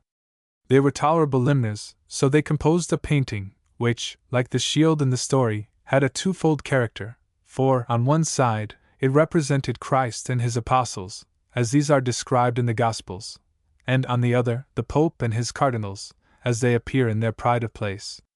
This they suspended to the outer wall of their lodging, and if there were none to listen to the words of their preaching, there were thousands who came to admire the production of their skill. Moreover, Huss, who perfectly understood the object of their attempt, and entirely coincided with it, made frequent reference to their work of art in his discourses. In a word, the seed was sown, and but a little while elapsed ere the plant sprang up and bore fruit. The constitution of the University of Prague so far resembled that of our Scottish universities, that in it were recognized those differences of nations, with which the students of Glasgow and Aberdeen are familiar, there being, however, this difference in the arrangements of the 2 seminaries, that, whereas the nations in Glasgow find their boundaries on the Forth and the Clyde, 2 native rivers, those of Prague took a much more extended range. There were, first, the Bohemians, under which head were comprised all natives of Bohemia, of Moravia, of Hungary, and Slavonia. There were, second, the Bavarians, including Bavarians proper, Austrians, Franconians, and Swabians. There were, third, the Saxons, that is, Saxons, Danes, and Swedes. And last of all, the Poles, or Poles, Russians, and Lithuanians. If students came from other lands, they were not rejected, but under one or other of these heads they must needs be ranged. With an excess of liberality which sometimes overshoots its mark, Charles had given to these several nations an equality of influence in the management of the affairs of the university, and the consequence was, that, as far as the decisions of that learned body might control it, public opinion in Bohemia was guided not by native scholars, but by foreigners. In the religious controversy which now agitated the minds of men, it was impossible that the university should stand neuter. The nations met. Bohemia declared for the Wycliffites, Bavaria, Saxony, and Poland against them, and numbers, of course, prevailed. But the triumph of popery was short-lived, even in the university. Huss exerted himself with such vigor that the foreigners were deprived of their preponderancy, and the Carolinum, under his guidance, became henceforth the great bulwark of the reformed opinions. While ardently combating the errors to which she gave countenance, it does not appear that, either now or afterwards, Huss entertained a wish, far less a desire, to break off from the communion of the Holy Catholic Church. Both he and his fellow laborers were quite as much in earnest as any of those by whom the work of the Reformation came, in after years, to be perfected. Yet were they influenced throughout by principles more settled than belonged to some, and by a genuine and righteous liberality of which others knew nothing. That, however, which their gentleness would have willingly averted, the violence of their enemies brought about. The Church of Rome could not, or would not, depend upon argument. She opposed to the reasoning of the Hussites the rack and the cord, and Bohemia became, in consequence, the scene of persecutions, of which to read the record is at once painful and humiliating. The martyrdoms of Huss and Jerome were followed by an universal attack upon those who called them masters, and the priest with the layman, the wife with her husband, the child with its parent, sealed their faith with their blood. From the first dawn of the Reformation in Bohemia, there were among the reformers 2 parties, which came, in course of time, to be respectively known as the Calixtans and the Taborites. The demands of the Calixtans were exceeding moderate. They sought only that the cup should be dispensed to the laity in the communion, that the clergy should be deprived of secular authority, that the word of God should be freely taught, and that sins publicly committed should, in public, be reproved. This fourth claim, be it observed, struck at the root of all that influence which the Romish clergy derived from the practice of secret and auricular confession, while the third aimed at a remodeling of the liturgical services, by the substitution of the vernacular for the Latin language in prayer. Yet were they considered by the Taborites as coming far short of what the exigencies of the case required. These latter, indeed, the Covenanters and Puritans of their day, saw nothing in the Romish Church except one mass of corruption. Her rites, her ceremonies, her polity, her constitution, all were odious in their eyes, and to hold friendly communication with her, on any subject whatever, was, according to their view of religion, to bring the accursed thing into their houses. Accordingly, while the Calixtans endeavored to soothe and conciliate, the Taborites rushed to arms, and under Ziska, their renowned leader, achieved triumphs such as attend only on the exertions of men whose actuating principle is a strong religious fanaticism. The career of Ziska, his ferocity and his zeal, are well known. John Chevalier von Troxnow and Makowitz, for such was his real name, enjoyed both rank and fortune in Bohemia. He was nobly born, held large possessions, and had greatly distinguished himself in war long before he adopted the opinions of the Taborites. He was called Ziska, or the One-Eyed, because in his great battle with the Teutonic Knights in 1410, a wound deprived him partially of sight, and he became, during the religious contests that followed the martyrdom of Huss, totally blind. Yet blind as he was, and led out to war, like King John at the Battle of Crécy, between two horsemen, he continued not only to fight, but to arrange plans of campaign, and to direct the movements of armies with equal judgment and effect. And he died as he had lived, in unmitigated hostility towards the Pope, the Emperor Sigismund, and all their adherents. The degree of reverence in which his memory continues to be held testifies to the sort of influence which he must have excited while living. There is no end to the tales which the Bohemians loved to tell of his bodily strength and prowess. His favorite weapon, a sort of club, or spiked mace, is shown with extreme pride, and the tree under which he is said to have slept on the night previous to his battle with the Emperor continues, to this hour, to command that species of reverence which borders at least upon superstition. In a word, Ziska appears greatly to have resembled, in more than one particular, that Balfour of Burley whom Sir Walter Scott has described, and his fame is still cherished as a national possession, probably because the principles for which he contended have not, like those of which Balfour was the champion, obtained even a modified toleration. What the arms neither of Ziska nor of Procopius could win, the moderation and talent of John of Rocaisan succeeded in procuring. After a long and fierce war, during which excessive barbarities were practiced on both sides, the Council of Bâle met in 1433. John of Rocaisan, one of the most popular among the Hussite divines, attended there to plead the cause of his party, and for a space of nearly 2 months, the 4 points of which I have spoken as claimed by the Calixtans, were debated. But for the present, no results ensued. The Papists would yield nothing, and John and his brother delegates returned home. But the Popish party, taught wisdom by experience, abstained from a renewed appeal to the sword till they had thrown the apple of discord among their adversaries, and weakened by dividing them. In this, however, they succeeded only in part, so that ultimately, that is, in 1436, the use of the cup was conceded, and visions of religious peace were, for a while, fondly encouraged in Bohemia. It was during the interval between this happy consummation and the accession of Ferdinand I to the throne that certain events took place which seemed to me to demand a moment's notice. John of Rocaisan, though a zealous reformer in principle, was yet unwilling to break the bond of ecclesiastical union, or, as his enemies assert, was desirous of gratifying 2 passions at the same time, by uniting the character of a reformer to that of an archbishop in a well-endowed church. The better to conciliate both the Pope and the Emperor, he had dealt harshly with the Taborites, who, rejecting the terms offered them, had withstood and sustained a defeat from the Calixtans. He found, however, that after the council had decided in his favor, his election to the See of Prague was made by the Pope contingent on his renunciation of the privileges just granted to Bohemia. He felt greatly and naturally indignant at the proposal, and under the influence of this feeling, determined to withdraw the Church of Bohemia from all dependence on that of Rome.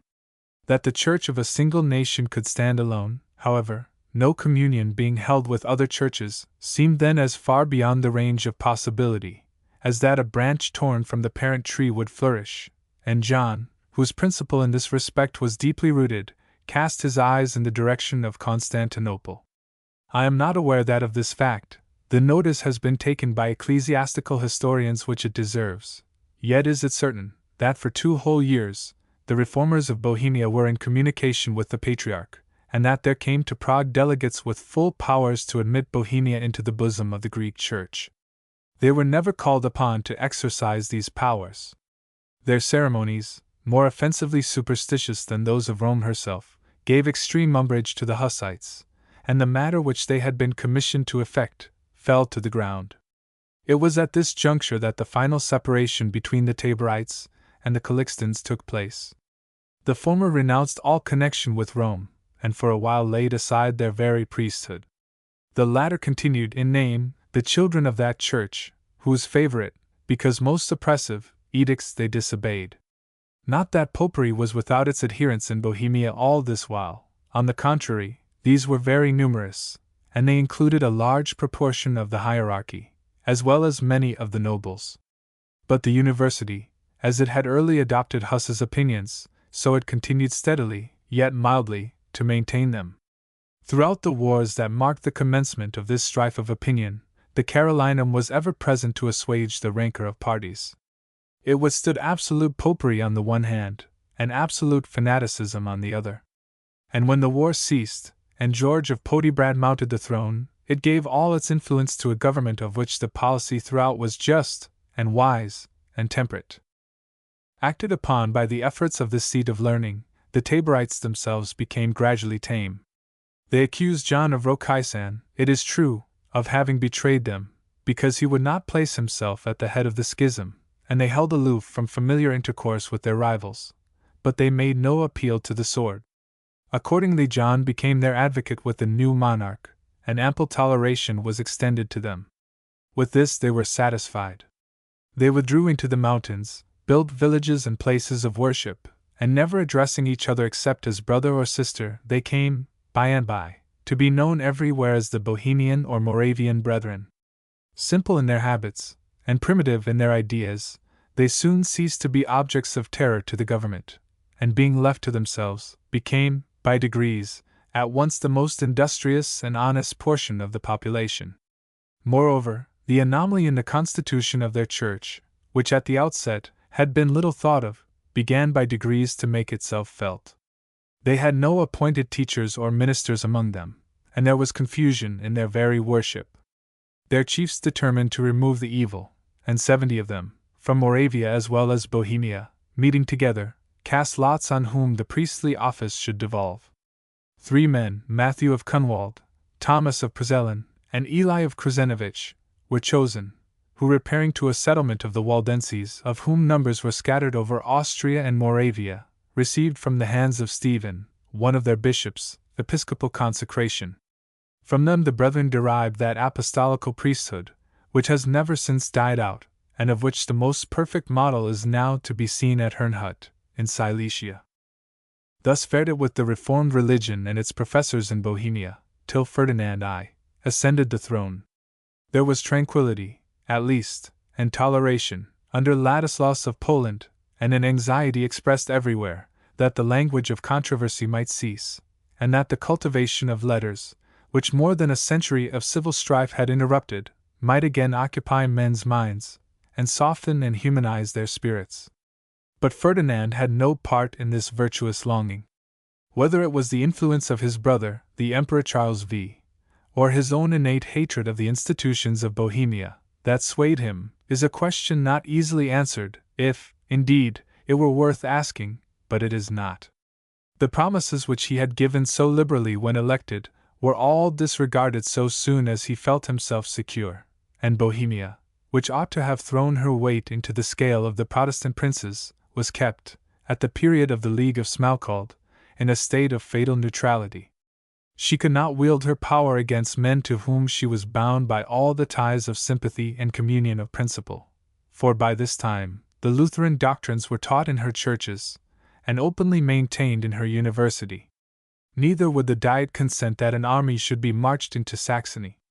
It was a balance of antagonist principles which proved fatal in its results to her own liberties, both civil and religious. The Battle of Mulberg gave to Charles and Ferdinand a superiority which they failed not to improve. The bloody Diet sat in Prague, and nobles, and knights, and even cities forfeited their privileges and their property, and the two former, at least, in many instances, their lives. There remained now but one bulwark of the Reformed faith in Bohemia, the Caroline University, and against it the efforts of the dominant faction were directed. It was a sore grievance to the court and the popish nobility that a weapon so powerful as education should be exclusively in the hands of schismatics, so they resolved to counterwork it. With this view, the aid of the Jesuits was called in, and 12 Fathers of the Order of Loyola took possession, in 1555, of the Clementinum College. At first their unpopularity was such that they never ventured to show themselves in the streets without being insulted. Yet they pursued their course with unwearied assiduity, and patience, and a mild demeanor, and an anxiety to conciliate even the taste for shows which prevailed then, as well as now, among the citizens, gradually produced their results. The Jesuits were first tolerated, and by and by respected in Prague.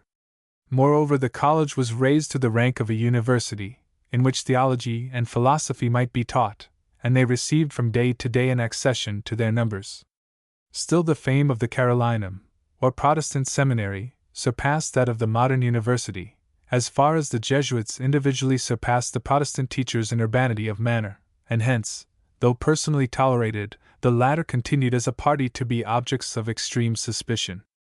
And so things remained, till the issue of the 30 Years' War threw all power into the hands of the Catholics, and religious freedom, and civil liberty, became words without meaning in Bohemia. I have spoken of the House of Austria as indicating from the outset of its connection with Bohemia a spirit of decided hostility to the institutions of the country. From this general censure, too, and for a brief space at least, 3 princes of the line must, indeed, be excepted. Maximilian had no sooner mounted the throne, in 1564, than he proclaimed the most ample religious toleration.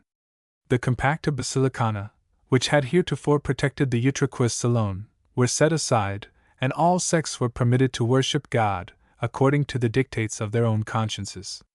The consequence was that a large portion of the people became, with the university, avowedly Protestant, and adopted some the Augsburg Confession as their standard of belief, others, the opinions of Calvin. In like manner, Rodolph too, and after his deposition Matthias, stood forth as the champions of absolute freedom of opinion. They looked to matters of more importance than the squabbles of sophists.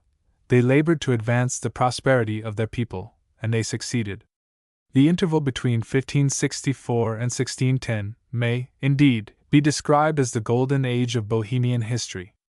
Then did the Diet exercise a sound and constitutional control over the supplies and general policy of the government. Then was the condition of the peasant improved, his proverbial industry encouraged, and himself permitted to share largely in its fruits. There were, in fact, as many elements of civil and religious liberty in Bohemia then as in England. How wide is the contrast which the one nation offers to the other now! It would have been strange, indeed, had princes who were wise enough to know that a monarch's greatness is best enhanced by the prosperity of the people over whom he reigns, failed to give ample encouragement, at the same time, to learning and to the arts.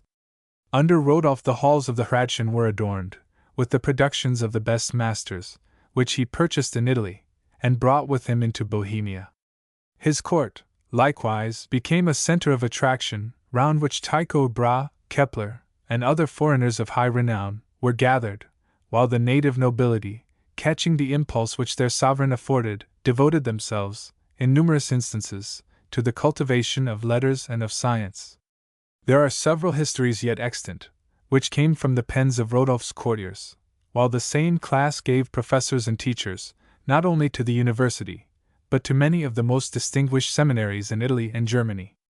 Moreover, schools were multiplied both in Prague and elsewhere with unwearying zeal, till, in addition to the 16 which flourished in the capital, there were at Laon, Sals, Clado, Leitmeritz, and Crudum, seminaries, each of which was presided over by a master, of whose fitness to communicate sound and wholesome learning the Carolinum itself had approved. And it is worthy of remark that one great object of which these promoters of mental culture never lost sight was the improvement and extension of their native tongue. There was no country in Europe which could boast of so many statesmen, historians, and professors by whom the vernacular language was habitually employed as Bohemia. The printing office of the Moravian Brethren, of which Charles of Xaerten was the founder, multiplied copies of the Bible in the Bohemian tongue. In the same dialect, Radowski of Husterzen put forth his treatise on astronomy.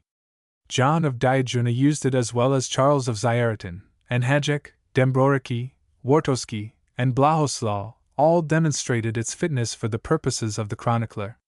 In a word, Bohemia was great, and flourishing, and happy, and her prosperity rested on a basis which, if wisely dealt with, must have rendered it as enduring as it was conspicuous. Every movement on the part of the people had for its object the establishment of a perfect nationality in Bohemia. The leaning of the court was, perhaps naturally, towards Austrianism. Maximilian, Rodolph too, and for a time Matthias, gave, indeed, no countenance to the latter, but Matthias's constancy seems, in the end, to have been overcome. The Jesuits never ceased to keep in view the ultimate ascendancy of their own order, and they quite understood that to accomplish this, it would be necessary to crush the spirit of independence in Bohemia altogether. Both parties took the alarm, each made its movement to counteract the other, and the results were such as I have described. The Emperor Matthias, supported by the Catholic nobility and the Jesuits of the Clementinum, insisted on nominating his own successor, in the person of Ferdinand II.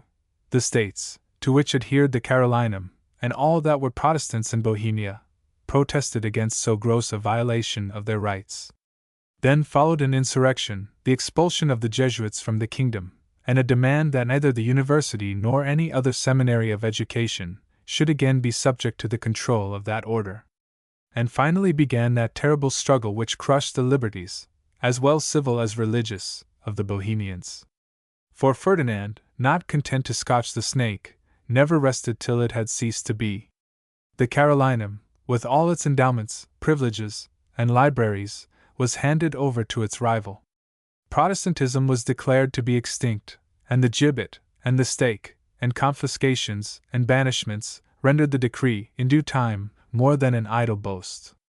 There is, probably, no instance on record of an extirpation of a religious creed more absolute than that which the Jesuits effected of Protestantism in Bohemia. It was entirely put out, and has never since so far revived, as to embrace 1/100th part of the population within the compass of its rays. From the close of the war the University of Prague assumed the title of the Carlo-Ferdinandian Institution. In one of its branches, indeed, the Carolinum, the professors' chairs stood vacant for 12 years, and the building itself was shut up.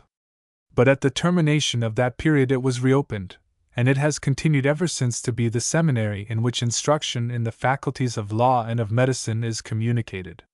For theology, and moral and abstract philosophy, on the other hand, the student must needs repair to the Clementinum, over which, till the suppression of the order by Joseph II, the Jesuits presided. Nor has the downfall of that most ambitious and subtle body worked any important change in the constitution of the university. The Carolinum is still the layman's college, the Clementinum the place of education for the divine, who seems to be returning, with rapid strides, at least in Prague, to what he used to be while yet Jesuitism was in full vigor. Such is an outline of the great historical events of which a visit to these two edifices is sure to remind the traveler. Of the buildings themselves, as well as of the system of education that is pursued within their walls, I have very little to say. The Carolinum, entirely remodeled by the Jesuits, retains no resemblance, even in its external features, to what it was at the period when Huss presided over its affairs.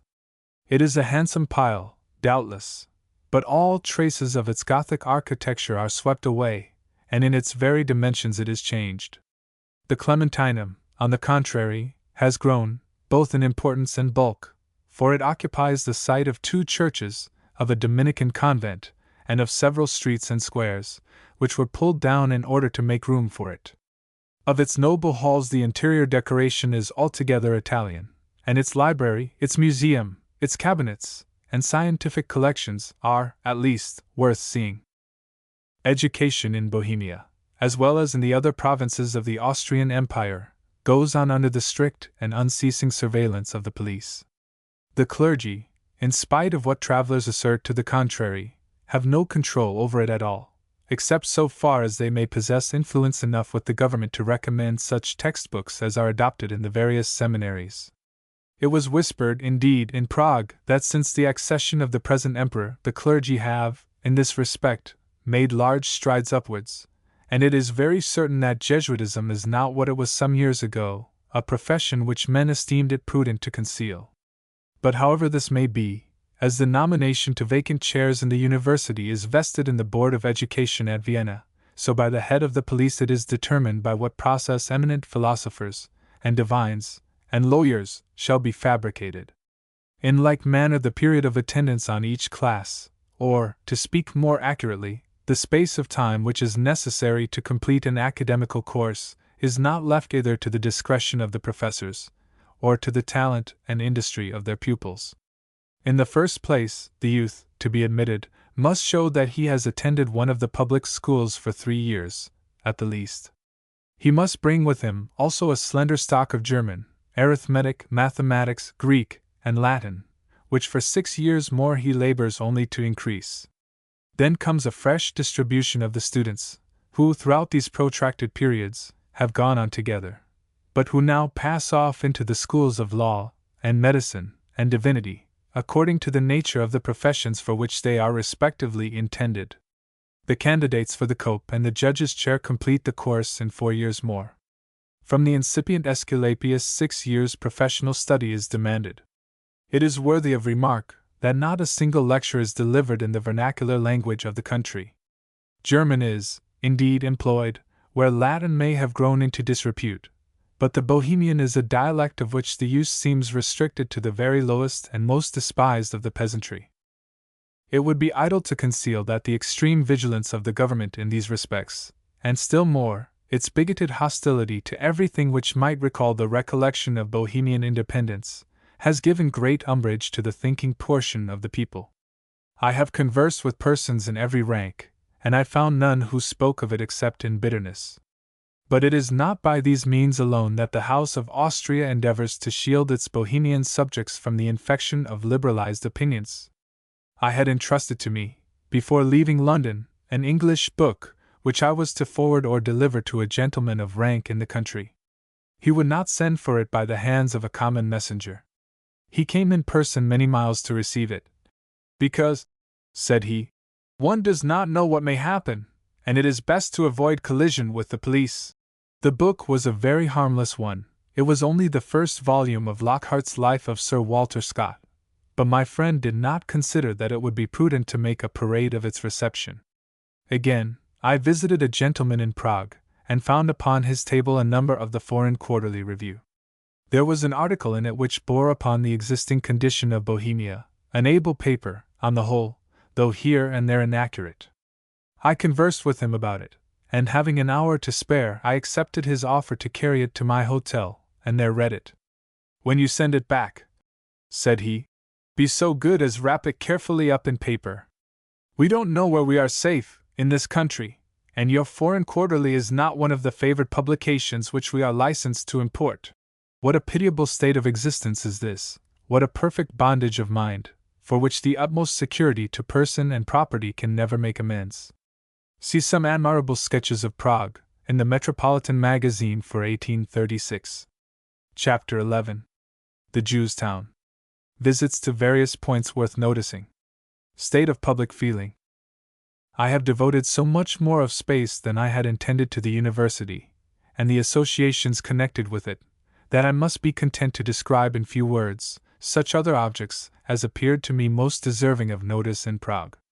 Prominent among these is the Judenstadt, or city of the Jews, of which I may state, at the outset, that, of all the extraordinary scenes in which I have ever been an actor, there are few which, more than my visit to the Jews' quarter of Prague, have left upon my mind so vivid and lasting an impression.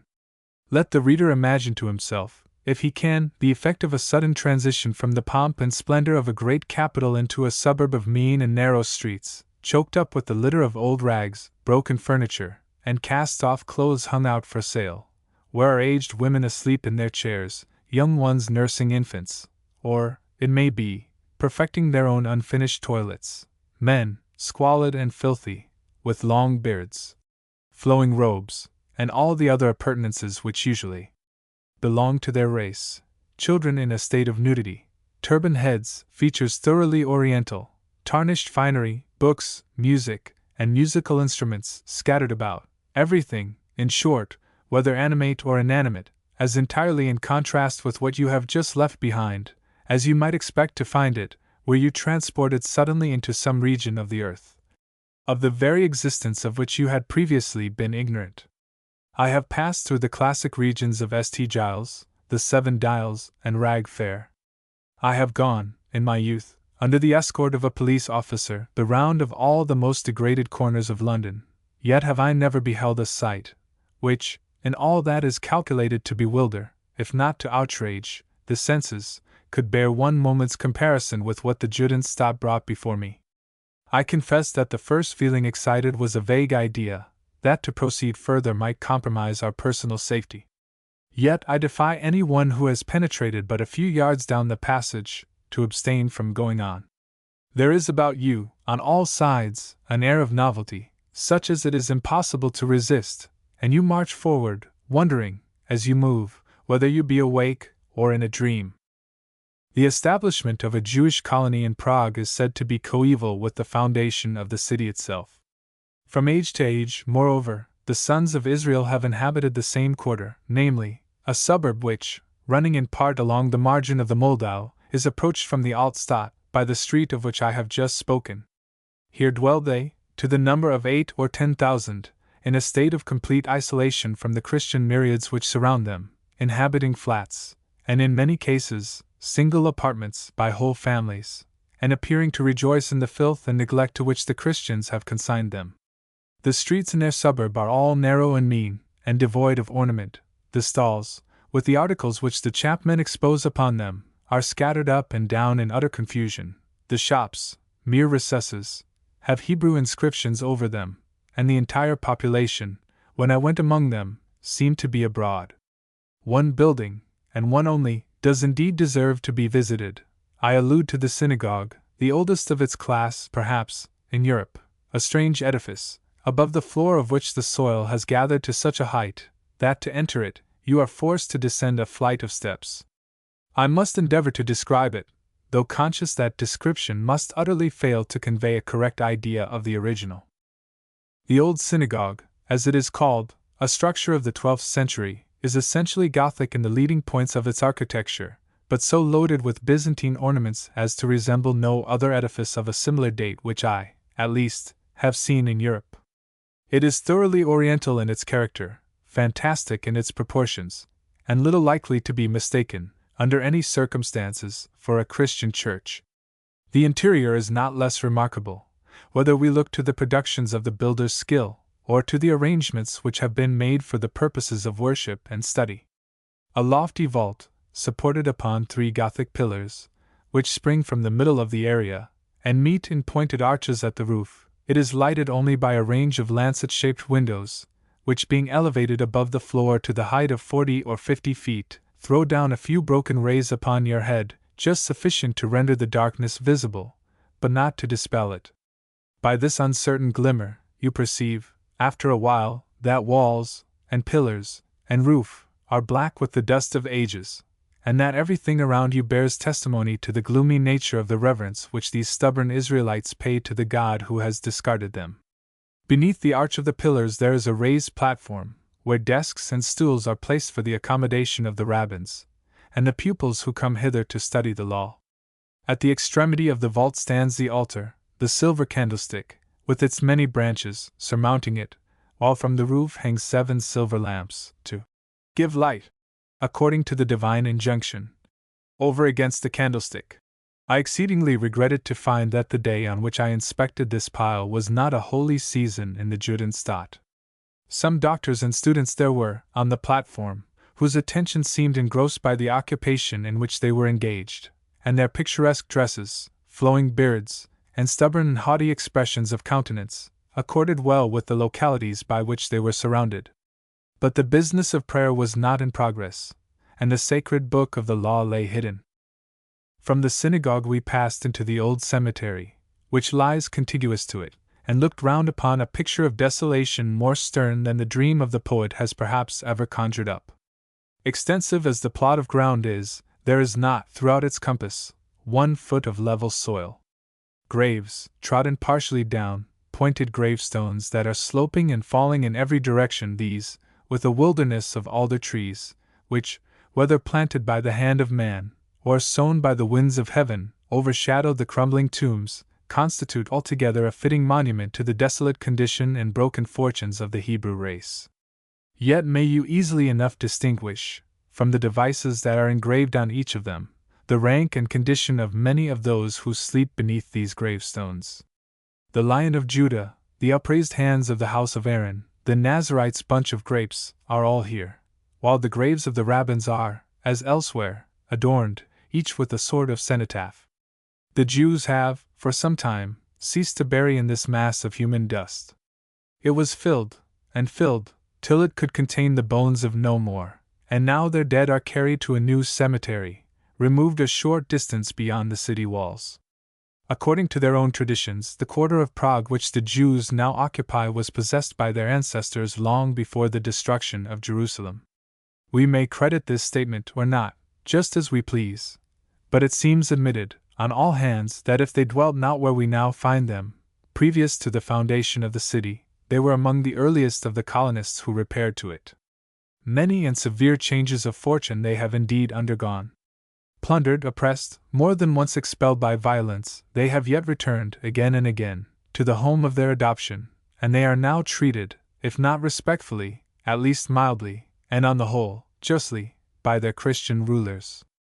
I must add, moreover, to this account of their suburb, that the more wealthy members of their community do not now make their dwellings there. These generally inhabit houses in the better part of the city, and having the command of a large proportion of the floating capital of the country, they receive such marks of deference as the rich, under the most unfavorable circumstances, contrive to exact from the poor. Among other objects in the Altstadt, which make powerful demands on the traveler's notice, the Rathaus, or ancient town hall, and the Thane Kirche, stand conspicuously forward.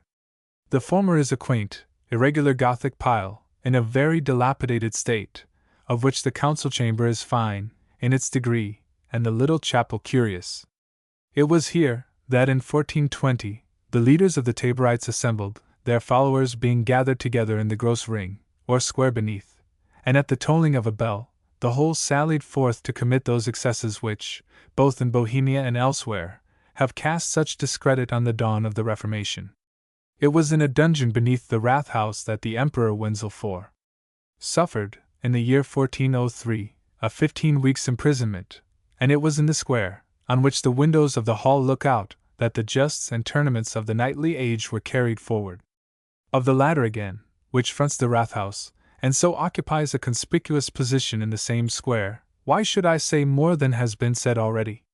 Here, in 1458, the States assembled to elect to the vacant throne the virtuous George of Podiebrad.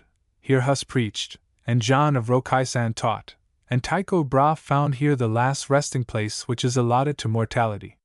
There is a rude monument to him, a figure in armor, carved in relief, against one of the pillars near the altar, and over it is engraved the astronomer's motto, Esse quam habere. It is remarkable enough that as in this church the communion was first administered in both elements to the people, so is there still to be found here the single memorial that remains of the privileges which were once so dearly prized, and so hardly won. The service of the Roman Catholic Church is performed here in the Bohemian language, and the congregations which attend to take part in it are enormous. From the Altstadt you pass to the Neustadt by a street called Graben, across the site of which was, in ancient days, a ditch, but of which, as well as of the rampart that surmounted it, not a trace now remains. It is a clean, airy, well-built portion of Prague, and embraces the old town within a sort of semicircle, of which the extremities reach, on either side, to the Moldau. Here the military hospital, once a college of the Jesuits, will naturally attract attention, both on account of the elegance of its structure and the uses to which it is turned. It has a noble facade, which measures upwards of 600 feet in length, a chapel, a hall, and accommodation for 400 invalids, whose wants, though attended to, are certainly not prevented with the care which distinguishes a similar institution among ourselves. The old soldiers made, it is true, no complaints. They seemed, on the contrary, perfectly satisfied with their condition, all, at least, except one, who, strange to say, had served in the 97th British Regiment for 17 years, ere he entered the service of Austria, and even he said very little. He was a German, had been discharged in consequence of a wound, after fighting in Egypt and the Peninsula, had then entered the Austrian army, and was now enjoying his odium in Prague. I learned from him that the rate of allowance to each man was a suit of clothes once in 4 years, 1 pair of shoes and 1 pair of soles per annum, 1/4 pound of meat with twice as much black bread daily, and no wine.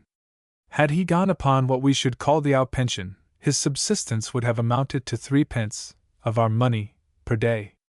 There are several churches and convents in the same quarter of Prague, but none which much repay the trouble of inspecting them. That of St. Maus is, perhaps, the most interesting, both because it is the oldest, being of the date 1348, and because here some traces of frescoes, which escaped the Hussite violences, may be found. But except for these, and a few of the trophies that were taken at the Battle of the White Mountain, it will not strike the visitor as, in any respect, remarkable. It is not here, indeed, nor in the Altstadt neither, that the curious in such matters will seek for gratification. He who loves to muse amid the cloisters of a monastery, or delights to recreate himself amid the temple's holy gloom, will find the freest scope for the indulgence of his humors on the opposite side of the Moldau, and as our tastes reverted to that channel, after sufficient time had been devoted to other matters, it may not be amiss if I state some of the occurrences that befell during our second visit to the Hradschin and the Straho. Not far from the cathedral, and, as a necessary consequence, adjoining to the palace, are 2 objects which put in strong claims to notice. One is a Loreto chapel, built on the model of that which has so often changed its resting place. The other is the convent of St. Lawrence, within which the chapel is erected. The latter, an exact copy of that in the valley of the Mizio, is small and dark in the interior, the shrine being lighted up only by the lamps which burn continually before the image of the Virgin. It is, however, rich in costly vestments and plate, and richer still in the reverence which the pious pay to it.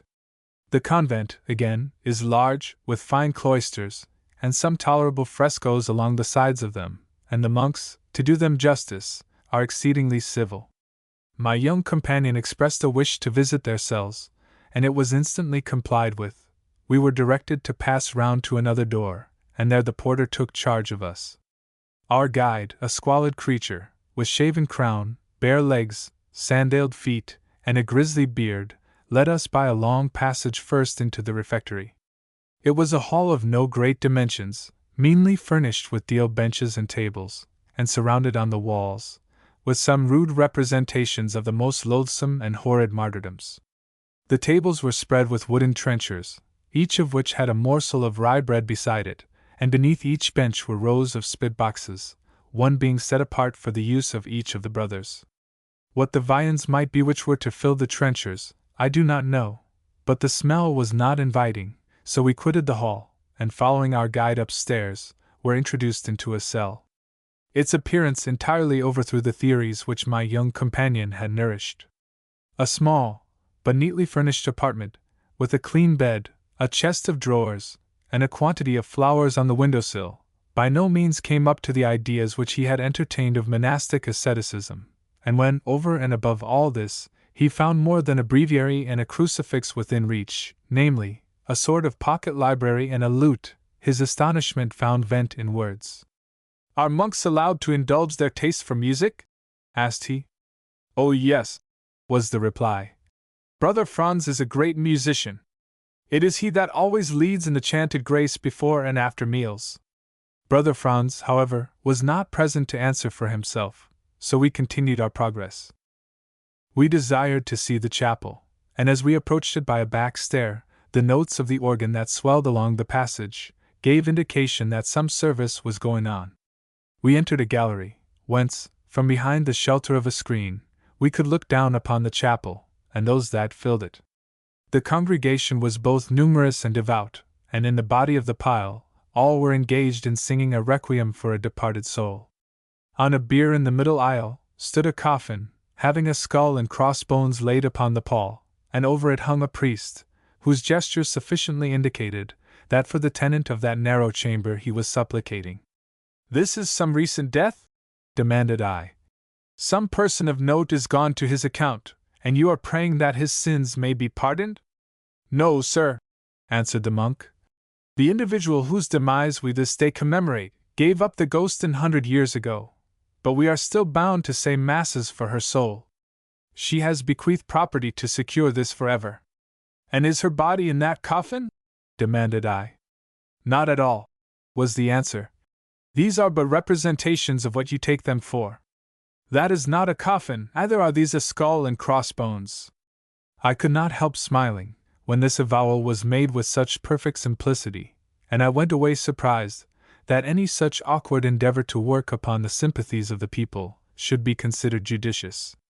Among other days of the week, we spent a Sunday in Prague, and a regard to truth compels me to state that the contrast which was presented by the mode of observing the Lord's Day there, to what we had witnessed in Protestant Saxony and Protestant Prussia, redounded very little to the honor of the latter countries.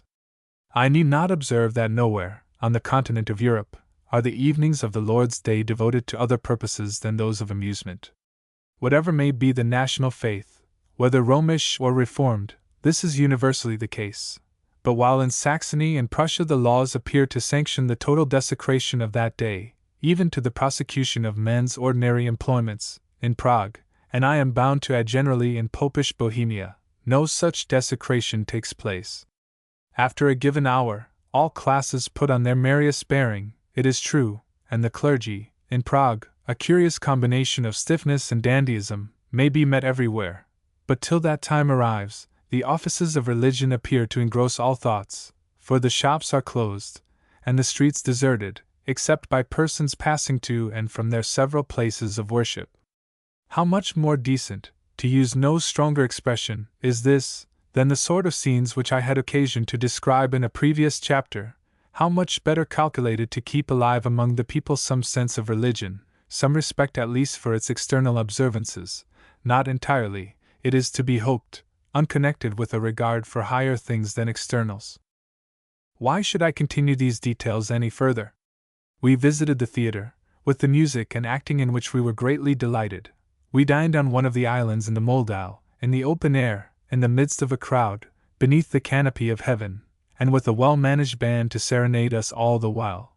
We spent an evening greatly to our own satisfaction, under the shade of the trees in the Thiergarten. We climbed the Straho, inspected the monastery that crowns its summit, admired the fine library, and gazed with reverence on the autograph of Tycho Brahe. We wandered round the ramparts. We surveyed the field of the Battle of Prague. We examined more minutely the ground on which Ziska had fought and conquered. We left nothing unexplored, in short, which we found that it was possible to bring within the scope of general observation, nor permitted any matter, concerning which curiosity had been excited, to pass without investigation. The result was a tolerably accurate acquaintance with every remarkable object in the place, not excepting Count Nozet's small but excellent gallery, one of the most creditable collections of modern growth which I have seen. Neither did we fail to form acquaintance with the people, as well of the humbler as of the more exalted stations, of which the result, in every instance, was, that the favorable impression which had been made upon me, while wandering among the mountains, suffered no diminution. I found them to be, in the city, not less than among the villages, a kind-hearted, industrious, and most patient race. I saw, indeed, that they were not without their grounds of discontent, and that they felt their grievances keenly. The higher orders complained because the ancient capital of their native land had sunk into a mere provincial town. They pointed to palaces deserted and falling to decay, and said, with natural bitterness, that it ill became Bohemians of the best blood to prefer the pleasures of Vienna to the duty which they owed to their fatherland. They spoke, too, indignantly of the centralizing system, of the ban that had gone forth against their beloved language, of the extinction of their privileges, and the efforts that are making to blot out the very remembrance of their nationality. But it will not succeed, was the usual termination of such harangues. We have no idea of shaking off the yoke. We know that in the present state of Europe, Bohemia could not exist 1 year as an independent monarchy, but we shall never be content till the laws are everywhere administered in a language which is intelligible to the people, and we and they be permitted to exercise some control over our own affairs. In like manner, the humbler classes, the shopkeeper, the mechanic, and the artisan, spoke not unintelligibly of their altered condition, since the native nobility were their best customers, and taxation scarcely reached them. But we are no longer a people now. The stranger rules us, the shackles are on our wrists, what can we do? Then would follow a shrug of the shoulders, a wink of the eye, and a hasty return to the sort of manner which a careless observer might easily mistake for the external proof of content, but which is, in fact, a disguise put on to hide feelings directly the reverse. Chapter 12. Quit Prague. Journey to Brunn by Königgrätz. State of the country. Brunn. Its public buildings. Absence of the Moravian brethren. Time runs his ceaseless course. And agreeably as with us he had passed since our arrival in Prague, we began, after a week's sojourn there, to discover that it would be necessary to move onwards. It had been our anxious wish to proceed at once along the borders of Silesia into Hungary, and at Dresden we had endeavored to have some such route marked out upon our passport, but we were not successful. For there is extreme jealousy on the part of the Austrian officials abroad, of granting free ingress and egress to and from Hungary, and we were recommended, in consequence, to proceed direct to Vienna, where the Hungarian Chancery would deal with us. We made another effort at Prague to obtain that which in Dresden had been refused us, but it availed us nothing. We will pass you on to Königgrätz, if you please, said the chief of police, where the authorities, being nearer to the frontier, may be more in the habit of setting general regulations at defiance, or you may go to Brunn, the capital of Moravia, and there fare better. We fancied that there might be something in these suggestions, and resolved to act upon them. Accordingly, having taken a last survey of the lordly city, and provided ourselves with arms, a precaution which was everywhere pressed upon us, seeing that Hungary was our point of destination, we committed ourselves to an extra post, an agreeable and commodious vehicle, which holds 2 persons, and set out. I have nothing whatever to say concerning our progress from Prague to the first of the resting places which were marked upon our chart. Not having any object to gain by delay, we performed the larger portion of the journey by night, and, at an early hour in the morning, found ourselves approaching the outer defenses of a strongly fortified town. This was Königgrätz, a huge barrack, in which 2 or 3 battalions of infantry are usually quartered, and which contains, besides a state prison, a gymnasium, or seminary of public instruction, and some churches. There was not much of promise in all this, either did the spectacle of chained men working by gangs in the streets greatly win upon us. We therefore abandoned, without hesitation, all idea of the proposed halt, and having ascertained that the police were immovable, that our passport being marked for Vienna and not for Hungary, they either would not, or could not, sanction a deviation from the beaten track, we were fain to accept a vice for Brunn, and to resume our former places in the interior of the diligence. Again, therefore, were we en voyage, at a rate more rapid than is at all agreeable to him who wishes to make acquaintance with a strange people. But for this there was no help, and we took the evil patiently, being comforted by the reflection that, of the Bohemians we had already seen a great deal more than ever can be seen, except by such as adopt our unpretending system of travel. From Königgrätz to Brunn, you pass through a country for which nature has done a great deal, and which the patient industry of its industrious inhabitants has not failed to improve. It is, generally speaking, a vast plain, with mountains in the distance, and here and there, a rise and fall on its surface, which produce an exceedingly pleasing effect. There are many villages and small towns along the roadside, and everywhere the fields were, when I saw them, in the highest state of cultivation. Corn and meadow, with an occasional vineyard, spread themselves out before us, and were relieved, from time to time, by the introduction of a wood disposed, as might almost seem, with a view to heighten the extreme beauty of the landscape. Had I abstained from holding converse with the inhabitants of that fair province, I should have quitted it in the full assurance that they were the most contented and happy people in the world. As it was, a regard to truth compels me to acknowledge that I found them very much the reverse. It is not, I think, necessary for me to guard myself against the imputation of cherishing any undue preference for the democratic principle in the theory of government. Of all the tyrannies that exist, the tyranny of the mob is the most oppressive. Nay, the very excess of freedom which gives to each individual the right of pestering all around him with his impertinences, is surely much more hard to endure than the occasional restraints which a strong police may impose. But an absolute and irresponsible monarchy is not a pleasant government to live under. Where men talk only in whispers, where they feel that their words must be weighed ere they utter them, where their single idea of the powers that be is of an influence which oppresses, or keeps an eye of unsleeping vigilance upon their movements, where they are not permitted to form any judgment as to what is, or what is not, best for their social condition, but imbibe, from childhood, one conviction only, that it is their wisdom to obey implicitly. In such a state of society it is vain to look either for true dignity of individual character, or for the development of powers which elevate both nations and private men in the scale of human perfectibility. Practically speaking, men may enjoy as much freedom of action as they could desire, and their persons and their property will alike be secured from violence. But there is not, nor can there be, real contentment anywhere, no, not even in the highest stations of all, those of the sovereign and his ministers. I have been much struck in the course of my reading, with the pains which travelers take to assure us that the government of Austria is exceedingly paternal, and that the people who live under it harbor no wish that it should be curtailed in its prerogatives. When this is said both of the rulers and the ruled, as these show themselves in Austria proper, I am not sure that there is much to be found fault with.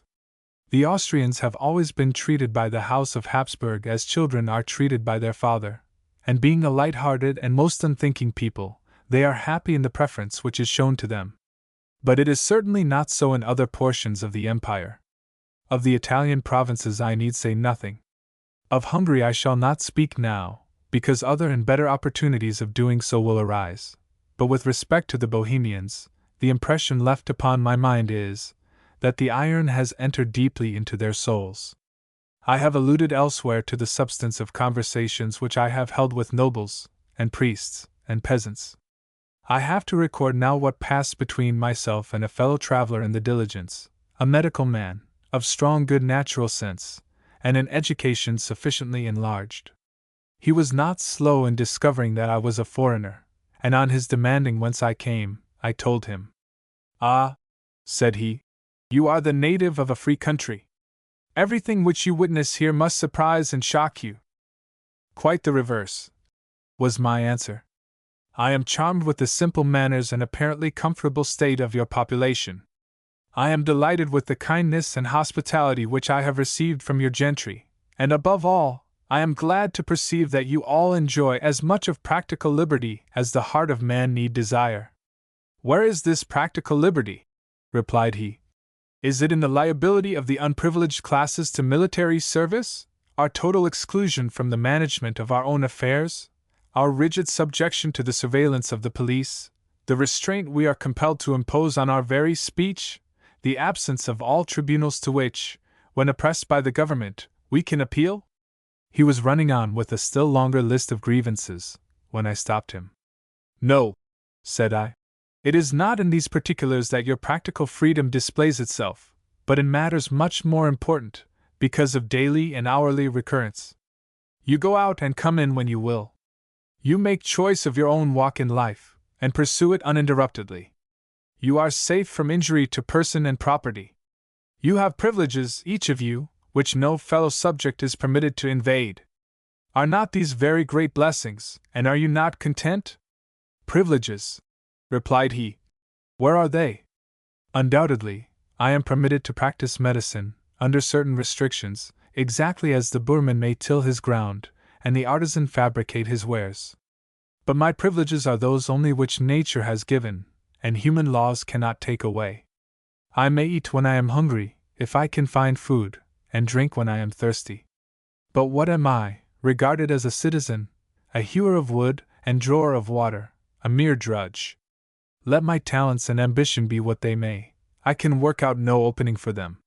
There are no privileges in the empire, except those enjoyed by the nobles, and even the nobles have, in point of fact, no rights which they can call their own. What do you mean? Replied I. If by honest industry you acquire a fortune, you may purchase land, and take a settled station in society. The army is open to you, and the church. What would you have? I would have what you possess in England, answered he. Room to breathe freely, and a fair field in which to struggle even for the honors of life. The army is open to us, doubtless, but in the army, unless I be of noble descent, I cannot hope to rise above the rank of a captain, at the highest. The church is good for those who are willing to submit to its restraints, and play the hypocrite. I may purchase land too, doubtless, as you say, but its possession will not confer upon me any, even of the ideal advantages, which are claimed and conceded to the penniless aristocrat. With us the line of nobility is so distinct and broad, that no human being can, unless the accident of birth have placed him on the sunny side of the hedge, overstep it. But this is not all. The nobles not only engross all places of trust, and profit, and honor, but they do not bear their just proportion in the burdens of the state. They pay hardly any taxes, whereas we of the canaille are very heavily laden with them. I saw from the tone of my fellow traveler's discourse that he was exceedingly discontented, and I ventured to ask whether the sentiments to which he gave utterance were generally entertained in Bohemia? By all orders and degrees of men, was his answer. Even the nobles are dissatisfied, because the king holds his court at Vienna, and for the rest of us, you may depend upon it that we feel our degradation acutely. If it be as you represent, said I, how comes it that there never occurs anything like an attempt to wrest by force from the government what it will not concede to reason? We were passing through a small town, or rather village, at the moment, and my companion bid me look out. I did so, and saw 2 or 3 groups of cuirassiers lounging about the street. These are the Emperor's sureties for our good behavior, observed he, with a smile. 12 or 14,000 men at Prague, 3 or 4,000 at Königgrätz, a regiment at Tabor, and squadrons scattered, as you see, through all the villages. Our poor peasants would hardly think of uttering a complaint in such a presence, and our nobles don't care to argue points with men who wear the sword. I could only shrug up my shoulders, for I saw that he was, at least, so far in the right, that troops swarmed everywhere, and without encouraging him to brood over his own misfortunes, whether real or imaginary, I was content to thank heaven that I had myself been born in a land where such grounds of complaint are unknown. We stopped to dine at Ludermischel, a small, but prettily situated town, with a schloss, or chateau, of which the style of architecture is exceedingly striking. It occupies the brow of a rising ground, just over the principal street, and with its profusion of minarets, reminded us rather of some oriental palace, than of the residence of a Bohemian noble. But we had no time to examine it in detail, for even a German extra post has its appointed season of movement, and our conductor, though abundantly civil, could not postpone it. Neither did there occur any other incident of which it is worth while to take notice, till, at 6 on the following morning, Brunn, the capital of Moravia, received us within its walls.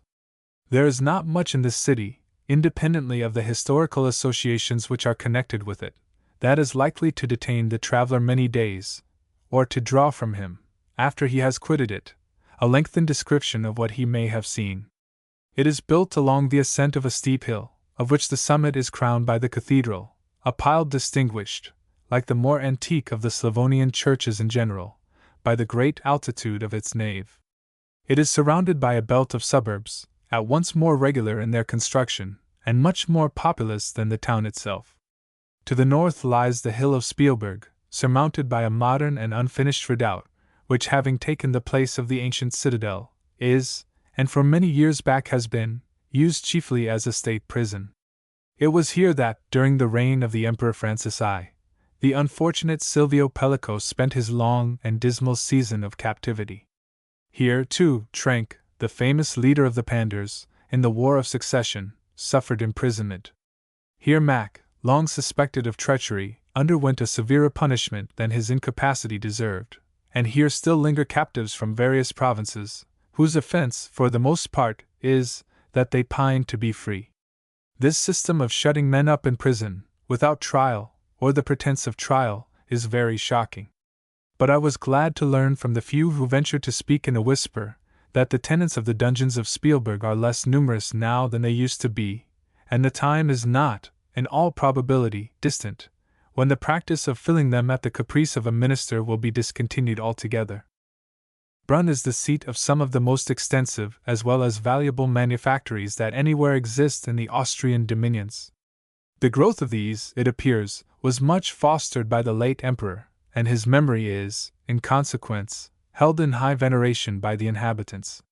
It is to this circumstance, indeed, more than to the military virtues which he displayed, that the erection of the obelisk on the Francisberg is owing, for though the inscription seemed commemorative of the triumphs of the army in the later campaigns, the people tell you that Francis is held in honor solely because of the countenance which he gave to the works of peace. The articles produced here are thread, cloths, linen, and glass, and there is a manufactory of porcelain at a village about a mile distant. It was market day when we reached the town, and as the windows of our apartment commanded an excellent view of one of the chief streets, the scene which they opened out to us proved at once novel and interesting. Crowds of country people were congregated beneath, in all manner of grotesque costumes, while stalls of every description, some supporting clothes, some laden with fruit, some set out with china, or glass, or articles of cutlery, or shoes, choked up the thoroughfare, to the manifest inconvenience of the few vehicles which made occasional efforts to pass. The dresses of the women, too, whose business it seemed to be to superintend the sale of the fruit, were strikingly national. They wore, each of them, a sort of jacket-fashion bodice, made tight to the shape, a petticoat of yellow serge, which reached barely to the mid-calf, bright scarlet stockings, shoes that came up to the ankles, a handkerchief, which, passing over the head, was tied beneath the chin, white buckles, and hips enormously padded. Yet were they, upon the whole, a handsome race, with clear brunette complexions, and dark hazel eyes, and their good nature, as, one after another, they made inroads into our apartment, and pressed upon us their cherries, was something quite unusual. They perfectly succeeded in their object, for we ate many more blackhearts than did either of us any good, and bought a still greater quantity than we dreamed of consuming, simply because we were unable to resist entreaties that were pressed upon us so good-humoredly. Having amused ourselves thus for a while, and laid in a tolerable breakfast, we sallied forth, under the guidance of a valet du place, to perambulate the town. We found it surrounded by fortifications, yet exceedingly clean and neat, and its public gardens, beyond the Prague Gate, at once extensive and well arranged. There is a cemetery in the middle of the new town, which is likewise worth visiting, were it only because of its enormous dimensions. And the Baroque, with its 7 capacious courts, is of prodigious extent. Of the churches, on the contrary, with the exception of the cathedral, much cannot be said in praise, and even the cathedral is more curious than beautiful. It presents an excellent specimen of the kind of ecclesiastical architecture in which the Slavonians of the Middle Ages delighted. Moreover, the Landhaus, or house of meeting for the estates of Moravia, till the times of Joseph II, a wealthy Augustinian convent, may be visited with advantage, as may also the Rathaus and National Museum. Into the citadel, on the other hand, no stranger can be admitted without an order from the governor, and such order, unless the party applying for it brings strong recommendations, is not easily procured. The great lounge for the fashionables of Brunn is termed the Francisberg. It is a sort of tableland, on the side of that hill which the cathedral and bishop's palace overtop, and is laid out in shady walks, well-ordered terraces, and bowers of most umbrageous shelter. Thither, in the cool of the day, that is, between the hours of 6 and 9 in the evening, the elite of the inhabitants repair, that they may enjoy the pleasures of a crowded promenade, enlivened by the strains of one of the finest military bands to which I have ever listened. As may be supposed, we did not fail to become partakers in the scene, or to relish it greatly, for the music is superb, the view over the valley of the Thé beautiful, and the bearing of the company at once decorous and full of good humor. But having accomplished this, and wandered through the greater number of the streets, having visited the public buildings, and made more than half the circuit of the ramparts, we felt that our business in Brunn was completed. We accordingly returned to our hotel, and being again refused by the police the coveted vice into Hungary, we made up our minds to pursue our journey on the morrow towards Vienna. I made numerous inquiries as to the condition of Protestantism in this country, and received answers which were very little satisfactory. From the effects of the persecution at the close of the 30 Years' War, it has never recovered. Toleration is, indeed, granted to Lutherans, Calvinists, and Jews, under one or other of which denominations all dissenters from popery are classed, but of the Moravian Brethren, not a trace remains, either in the capital or elsewhere.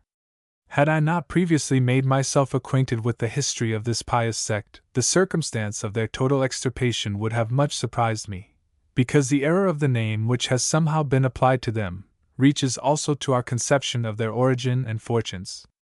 But the truth is, that they were never a numerous body in the land after which they are now called. It was but in the natural course of events that branches should have struck out from Mount Tabor in Bohemia, as well into Moravia as into the border districts of Upper Austria, and these, when the parent tree was cast down, soon withered away. I believe that it is only at Herrnhut, in Saxony, and in a few places of Poland and Galicia, that any remnants of them now exist. At all events, I could discover none at Brunn, nor could any of those whom I interrogated on the subject direct me where to look for them. Chapter 13. Country between Brunn and Vienna. Vienna. Journey to Presburg. Presburg. The Hungarian Constitution. There is not much to praise, there is very little to describe, in the general aspect of the country between Brunn and Vienna. Here and there it is exceedingly barren and sterile, here and there just as much the reverse, that is, if fields which produce the vine and the maize in large quantities deserve to be accounted fertile. It is true that if you be a soldier, you will examine, with interest, the ground over which the hostile armies maneuvered both previous to the Battle of Austerlitz and afterwards. If geology be your hobby, in the low but picturesque hills, the far-off roots of nobler mountains, which, in many places, hang over the road, and give to it an exceedingly romantic character, you will find something for the eye to rest upon. Various dilapidated castles, too, that crown these rocks, may possibly arrest the attention of the antiquary, whilst the political economist will find food for reflection in the outward bearing of social life as here it presents itself. For there are no towns of any size or note in all this journey of more than 100 miles. The villages, moreover, are universally mean, and their inhabitants worthy of the homes which receive them when the day's task is done. On the other hand, some magnificent schlosses present themselves by the wayside, as if in contrast to the squalid hamlets on which they look down, and soldiers swarm everywhere. But as I do not know what could be said of such matters more than will be found in any road book which has the slightest pretensions to accuracy, I am very little tempted to advert to them at all. Neither can I speak of the aspect of things as it is operated upon by the proximity of Vienna, because night had closed round us long before we became conscious of the heaving of the living vortex. And for the rest, to be delayed at the barrier till our passports had been examined, our baggage searched, and a survey of our persons and features taken, these were trifling grievances to which use had reconciled us, and of which we thought nothing. We drove at once to the Schwan, an excellent though expensive house in the Meal Market, and there, for a brief period, established our headquarters. What shall I say of Vienna? Nothing, or next to nothing. I lingered within its walls a week, and no more. I ranged its streets, visited its galleries, lounged through its palaces, its public gardens, and its temples. I stood among the coffins in the vault of the chapel of the Capuchins, where rest the ashes of the imperial family. I gazed long and fondly, in that of the Augustines, on Canova's exquisite monument to Maria Christina of Saxony. I observed, not without a feeling of pardonable pride, that the armory, which is arranged with great taste and skill, contains trophies from almost every European nation, England alone excepted. I saw the chain with which the Turks, in 1529, endeavored to obstruct the navigation of the Danube. I beheld the innumerable curiosities which are contained in the arsenal, and lived among the knights and heroes of the Middle Ages, while gazing on the splendid suits of armor which the Empress Museum contains.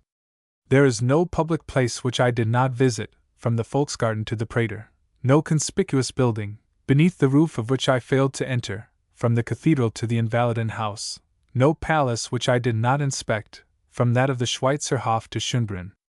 Yet I will not describe any of them. Why? Because the task has been executed so recently, and so well, that nothing could proceed from me save idle repetition, and I do not think that to indulge in such would either redound to my own credit, or add to the edification of my readers. Of the state of society in this great capital, again, I am not competent to form an opinion. I saw but the exterior of things, the busy marts, the crowded streets, the shops more capacious and better stocked than any, except those of London, and perhaps of Paris. The music of the bands that played in the public gardens was familiar to me, as well as the countenances and bearing of the joyous throng that listened to them.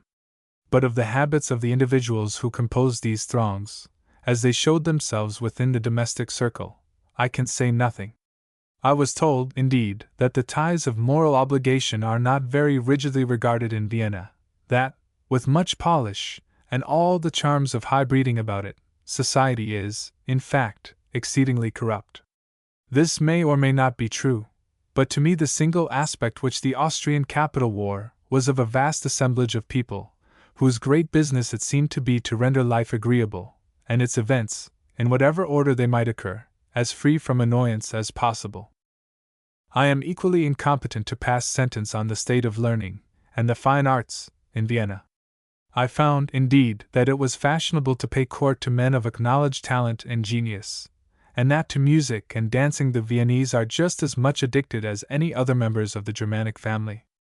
But except from an evening spent at the theatre, I had no opportunity of determining how far they were or were not gifted with a taste more pure than prevails elsewhere. Neither can I tell how the important matters of eating and drinking are conducted, except in hotels and restaurateurs, for the season was unfavorable to making Viennese acquaintances, and had the contrary been the case, the time at my disposal was insufficient. But of cuisine at the Schwan, at the Doms and Kaiserin von Österreich, I can give a very favorable report, as well as of the cleanliness and even elegance of their respective eating halls, and the civility of their waiters.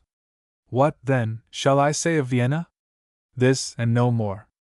That to me it presented greater attractions than any other continental capital that I have visited, that I would have willingly spent as many weeks within its walls as I spent days, and that though eager to pass on to a country, to examine into the condition of which, constituted one and the principal object of my journey, I did not make up my mind to quit the city without reluctance. I dare say there is enough in and around it, to call forth the regrets of the right thinking, but these were matters into which I could not pause to inquire. As I have already said, the exterior of things was all that presented itself to me, and with that I was delighted. There is a custom in Vienna of demanding your passport when you first make your appearance at the barrier, and requiring you to show yourself, within 24 hours afterwards, at the police office. The object of these arrangements is, that you may satisfy the authorities of your solvency, and receive from them a letter of security for such length of time as you propose, or they be willing that you should remain in the city. We attended to the established regulation, of course, and now, having fixed the hour of our departure, endeavored to obtain from the Hungarian Chancery the license, without which it would have been impossible to pass the frontier. It was granted without hesitation, though in terms at once vague and rigid. I stated my business, that I went merely as a traveler, curious to become acquainted with the people and the country, and that not knowing the points which I might be induced to visit, or the length of time which might be required to visit them, I was anxious to receive a passport, as generally and loosely worded as might be. The gentleman to whom I addressed myself was exceedingly polite, but he did not exactly fall into my views. "There is no necessity," said he, "to deviate in your instance from the common order of such things. A passport is required from every traveler at the frontier, but after you are once in Hungary, you may go where you please, and stay as long as you feel disposed, without attracting the slightest notice. I will, therefore, write upon your passport that you are permitted to visit Pest and its vicinity for a month, and to return." I thought this odd, but could not, of course, object to it, because I concluded that a person in authority must be a much better judge of what was necessary than I, and I have now given the detail at length, because the sequel will show that what was esteemed perfectly regular in Vienna had well nigh told against me in one of the remote provinces. There is constant communication, as everybody knows, between Vienna and Pest and Constantinople, by steamboats which touch, as they proceed, at almost all the most important places that lie along the banks of the Danube. Our original intention was to have availed ourselves of one of these, but we found on inquiry that the navigation was intricate, and the channel of the river so low that hardly any view was to be obtained from the ship's deck. We determined, therefore, to proceed by land as far as Presburg, and to regulate our future movements according to the aspect of things there, and the information which by its inhabitants might be communicated to us. About 7 o'clock, on a bright July morning, we accordingly took our seats in a hired carriage, and were swept along through what are called the Merkser lines, beyond the outermost suburbs of the capital. The country round was, for a while, uninteresting enough. A huge plain was before us, which the heat of the weather had scorched into the semblance of a desert, and there were few objects upon it, of which I can say that they much relieved its monotony. Several villages came, indeed, in our way, and near one of them, called Semmering, a large turreted building attracted our attention. It had once been a summer residence of the Emperor. It is now a powder magazine, and stands, as our postilion informed us, on the same spot which, during the siege of Vienna in 1529, was covered by the tent of the Sultan Solomon. But we had passed this some time, ere the scenery began to improve. When such improvement did commence, however, it was very complete. The road wound inward so as to bring us parallel with the river, and to open out a fine view of its waters, which being split up into numerous branches, poured themselves over the plain, and enclosed a countless number of islands within their eddies. Among these, our postilion pointed out that on which Napoleon, by the breaking down of his bridge, was, during the progress of the Battle of Aspern, reduced to the utmost extremity, an extremity out of which nothing but the misplaced confidence of his opponents enabled him to escape. It is an extensive flat, covered along its edges by groves of giant willows, while just beyond it, on the continent, the village spires of Aspern and Essling peer forth from amid screens of thick foliage. From this period till our arrival at the Hungarian frontier, we never, for any length of time, lost sight of the Danube.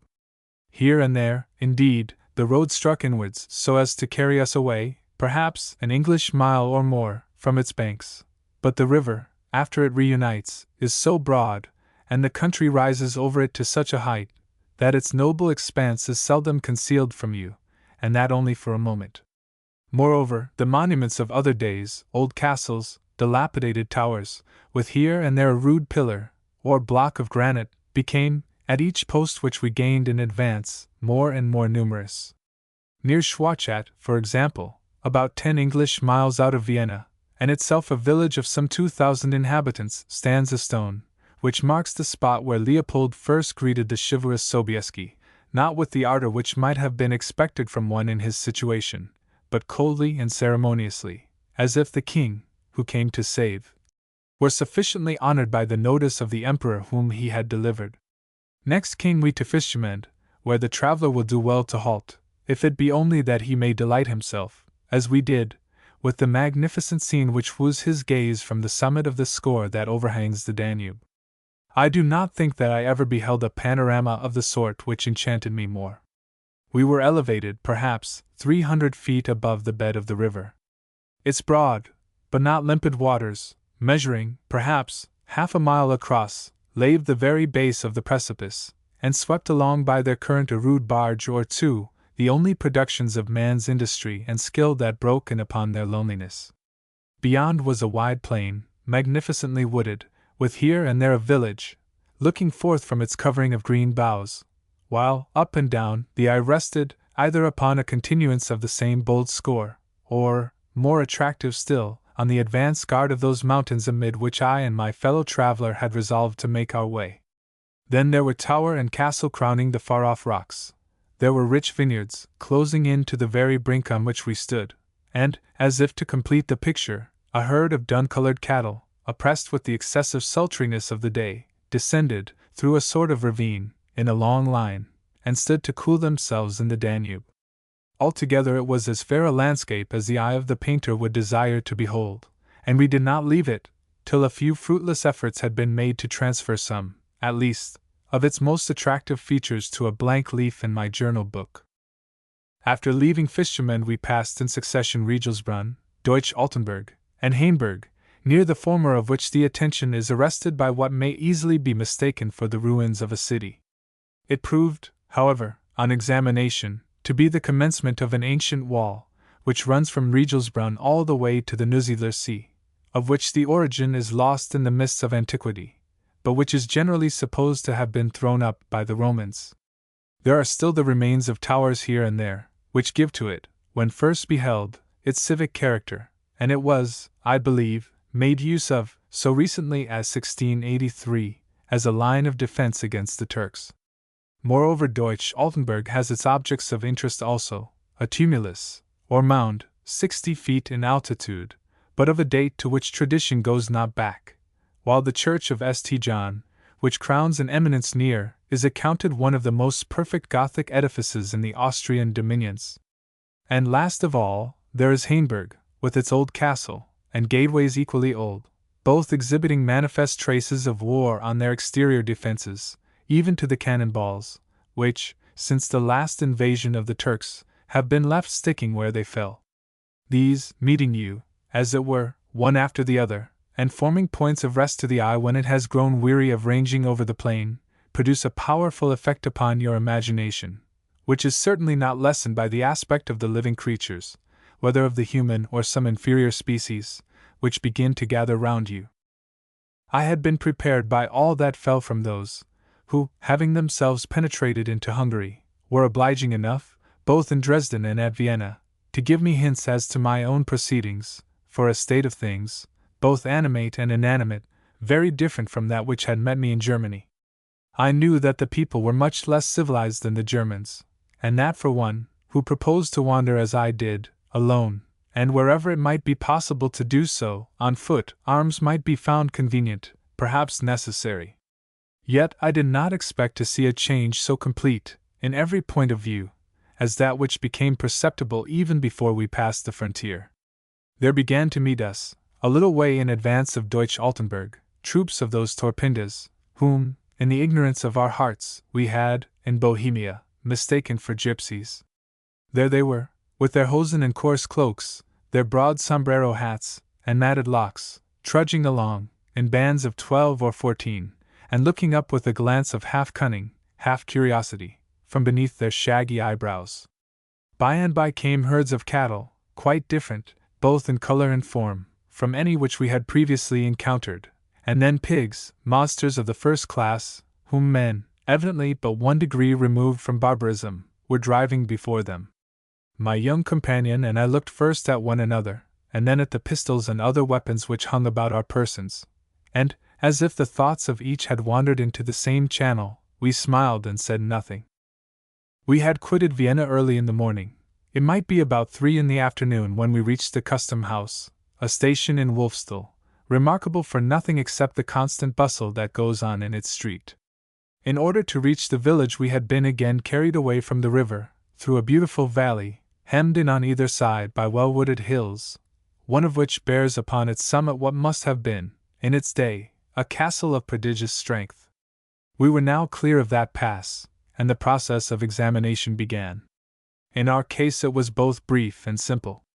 We were asked whether our knapsacks contained any prohibited article.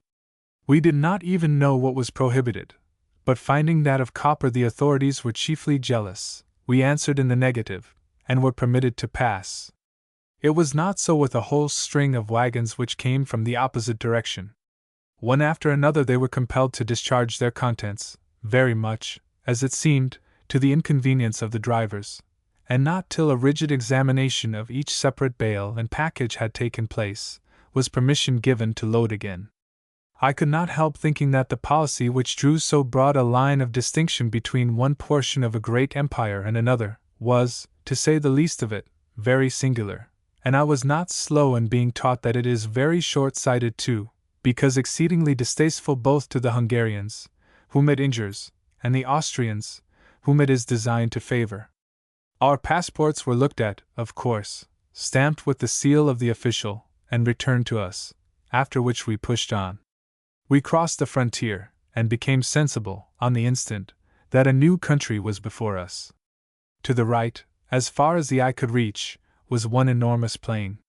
Rich it was, and apparently well cultivated, for, except here and there, where a huge meadow intervened, the whole surface was covered with the most luxuriant corn.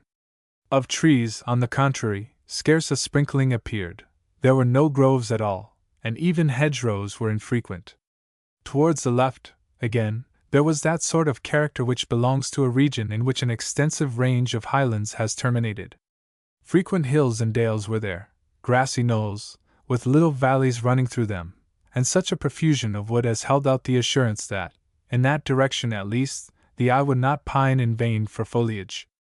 By and by, from behind these knolls, the Danube made his appearance, not broader, certainly, than he had seemed to be at Fischamend, or even above it, but evidently deeper, I think, more rapid, and altogether, with a degree of majesty about him which attaches to the one object that gives its peculiar character to a living landscape. The Danube is, indeed, a magnificent river, albeit the people who inhabit his banks are only just beginning to find out that he may be turned to more accounts than that of mere beauty. The interval between Hainburg and Presburg is but a single post. From Wolfstal it is less than half that distance. Yet, owing to the delay which occurred at the custom house, 5 o'clock had struck ere we obtained our first view of this secondary capital of Hungary.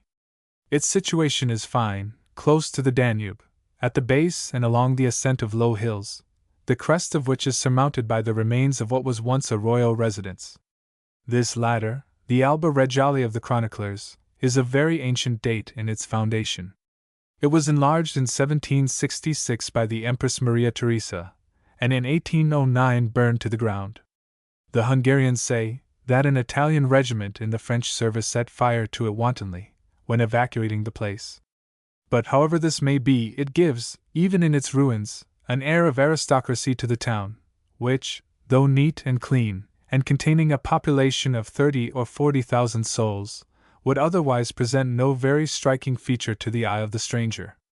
Indeed, Presburg is a great deal too near the frontier, and maintains a communication too frequent and too regular with Vienna, to have retained almost any marks of its Hungarian origin.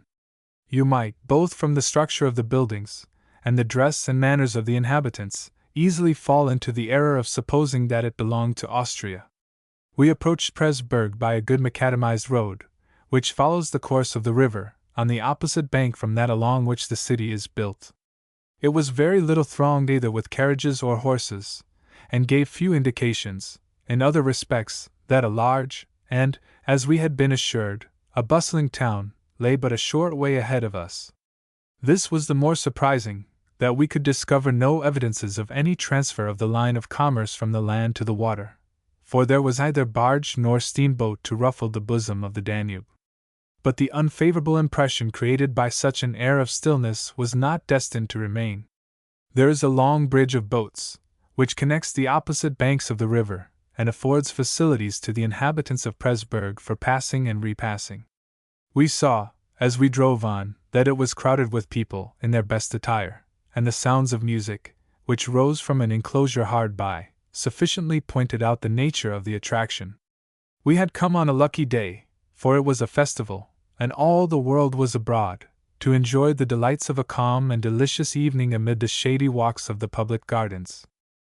He who goes to Presburg without venturing further, need not flatter himself that he has made any, even the slightest acquaintance with the manners and usages of the Hungarians. The town is not a Hungarian, but a German town. The people are Germans, the language is German, and the style of living is German.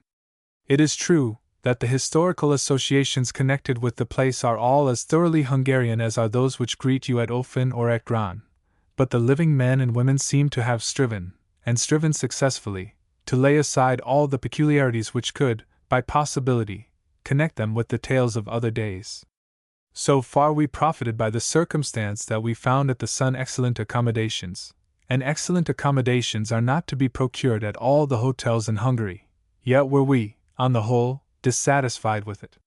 We desired to study human nature under a novel garb, and we found it still clothed as it had been in Austria. Nevertheless, the visits which we paid to the old palace, to the cathedral, and the Königsberg, were highly interesting, because of the important page in Hungarian story which they may be regarded as illustrating. What that page contains, it may not be amiss if I take the present opportunity of stating. It is the peculiar boast of the Hungarians, that they live under what they are pleased to term a free constitution. Subject to the sway of the House of Habsburg only through the accidental lapse of the crown into the female line, they utterly eschew all dependence upon Austria, and would turn with indignation from him who should insinuate that over them the laws of the empire exercise the slightest authority.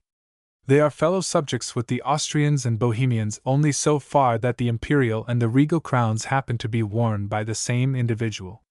But there is this marked difference in their respective situations, that whereas over Austria and Bohemia, the emperor exercises an absolute sway, in Hungary he has his prerogatives, beyond the limits of which he is not permitted to pass.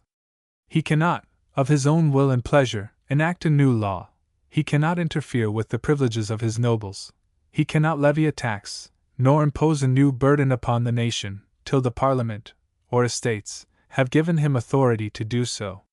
It is because at Presburg the Parliament meets, and that there also the ceremony of the coronation is carried through, that I have selected this stage in my narrative for the statement of matters which were not rendered familiar to me till a protracted sojourn in the country gave me opportunities of collecting information, both from its living inhabitants, and from the treasured archives with which its libraries abound. The tract of territory which, on our maps, we describe as Hungary, is peopled by two distinct races of men, the Hungarians, who inhabit the great plain of the Danube, of which Comorn may be regarded as the center, and the Slavonians, by whom the mountain districts are occupied, as well in Carpathia and Transylvania, as in Croatia and the rugged districts that border upon Styria. Of these, the Hungarians are not considered to amount to more than 4 millions of souls at the utmost, whereas the numbers of the Slavonians fall not short of 6 millions. As is the case elsewhere, however, so has it happened here. The political institutions of the few have been imposed with a strong hand on the many, for the laws that prevail, as well as the machinery created to enforce them, are like Hungarian. Yet the Hungarians are, so to speak, mere strangers in the land, who owe their original settlement there to the edge of the sword, and by the edge of the sword were long compelled to maintain it.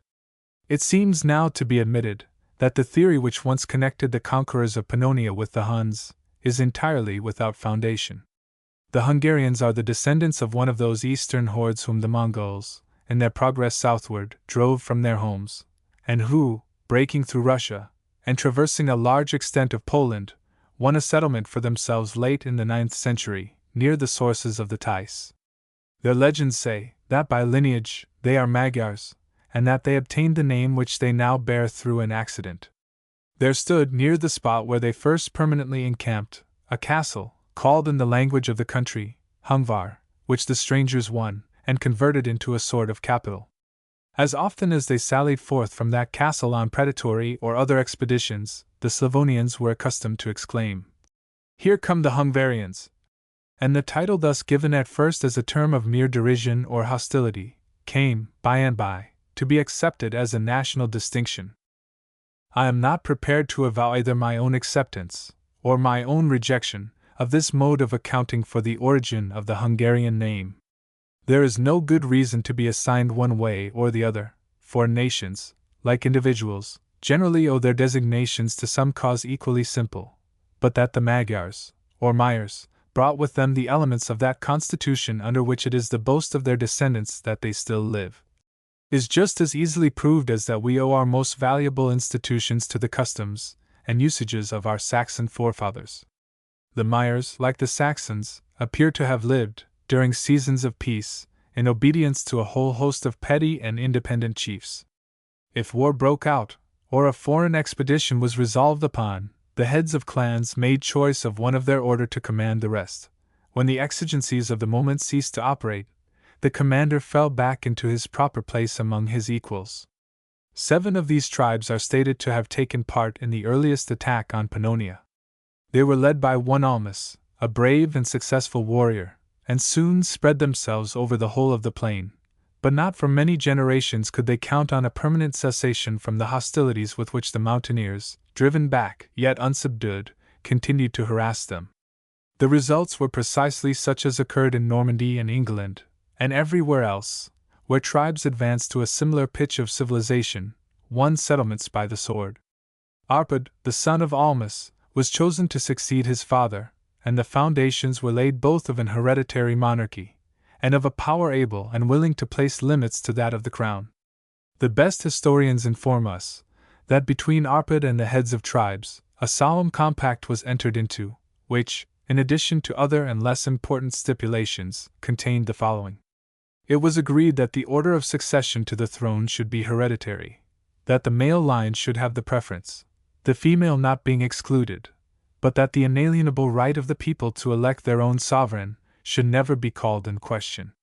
Accordingly, in cases where there is no break in the chain, and the son mounts the throne which the father has bequeathed to him, certain forms are enjoined, of which it cannot be said that they are mere idle ceremonies. The king's title to govern must be solemnly acknowledged by the states, and oaths are at his accession administered, any refusal to accept which would lead to his rejection. Moreover, there is an article in this treaty which, in the event of a failure in the royal line, secures to the nation the right of free and unrestricted choice, and the right in question was exercised to its fullest extent so early as the beginning of the 12th century, when the house of Arpad became extinct, and Charles of Anjou, called to the throne by the free voice of the people, laid the foundations of a new dynasty. While they thus consented, as a measure of prudence, to the establishment among them of an hereditary throne, Arpad's peers were not willing that it should be filled by an absolute monarch. They claimed for themselves, and for their children after them, the right of counseling the prince in every emergency. They stipulated that neither their persons nor their property should be at the prince's disposal. Military service they were, indeed, bound to pay, that is, it was their duty to appear in the field when lawfully summoned, and to defend the country from foreign invasion or internal revolt. But even military service, in the advancement of schemes of conquest, the king could not exact from them. He had no power to lead them across the border, except with their own consent. Then, again, within the limits of their respective estates, each noble was independent, while all situations of general trust and authority under the crown were claimed by them as their birthright. Hence the establishment of the Palatinate in Hungary proper, of the Ban in Croatia and Slavonia, of the Voivode in Transylvania, and of the great functionaries, by whatever title designated, each of whom appears to have enjoyed in his own province rather the privileges of a feudal sovereign than the powers of a high officer of state. Such were the commencements of the Hungarian constitution, an unbending aristocracy from the outset, into the forms of which time has doubtless introduced many changes, but of which the spirit and the principle continue to this day, precisely what they were 9 centuries ago. The first of these innovations occurred when Stephen ascended the throne, and by the open profession of Christianity, gave a different character to the whole order of society. His predecessors had never worn a title more imposing than that of Duke. Stephen received from the Pope both a royal crown and the style and dignity connected with it. Moreover, Stephen, by creating bishoprics, and richly endowing both them and the monasteries, very much widened the circle of the nobility, which by the creation of new offices, and the granting of fiefs both by prelates and princes, received from time to time large accessions to its numbers. Then began distinctions to be claimed and recognized, even in the rights and privileges of the privileged classes. The nobles were divided into princes, prelates, barons of the kingdom, and magnates, whose rights, though in some trifling respects different, were yet so much akin as to permit their being treated as political equals. Next to them, yet claiming the essential privileges of nobility, came the king's chief retainers, with the holders of fiefs under the princes and prelates, and the principal retainers of the magnates, and finally, a humbler class followed, who, corresponding to our territorial but untitled aristocracy, are now content to bear the appellation of idlemen or gentry. All of these were, in the strictest acceptation of the term, freemen. They owed to the sovereign their right hands in war, and when the exigencies of the state required, such aids in money as they themselves might vote, but without such vote, in solemn commissio granted, there was no authority anywhere to exact from them either a blade of corn, or the most minute coin of the realm. It was the right of the nobles to assemble and pass resolutions which, when approved of by the king, obtained the force of law. Up to the commencement of the 13th century, they used to meet in the open air, and as each brought to the place of assembly as large an armed following as he could muster, it was no unusual circumstance to find as many as 80,000 men in the field. Such a crowd could effect nothing of its own free will, and was hardly to be managed by any species of influence. At length, in 1235, BA4, succeeded in introducing the system of representation which still holds good.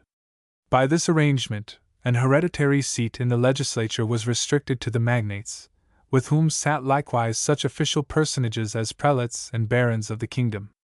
The nobles of inferior rank chose one or more from each county to represent their body, while the clergy were represented by abbots, titular bishops, and dignitaries of an inferior degree. By and by, during the reign of Sigismund, in 1386, free towns and royal cities were authorized, in like manner, to choose deputies, and then the framework of the Hungarian legislature became complete. The Hungarians are never more gratified than when an opportunity offers of instituting a parallel between their houses of parliament and ours. Indeed, their taste for comparing is such, that they gravely contend for a perfect similarity of principle between the constitutions of England and of Hungary. It would be as impolitic as unjust, when discussing the question with them, to deny that some such resemblance prevails. Both monarchies are limited monarchies, in which the sovereigns, though invested with absolute power as executors of the law, are just as completely circumscribed by the law as the meanest of their subjects. It is curious to observe, likewise, how nearly the prerogatives of the one correspond in all essential points with the prerogatives of the other. The persons of both are sacred. Each is, within his own realm, the fountain of honor and of justice. Each commands his own army, though by either may its numbers be increased without a vote of the legislature.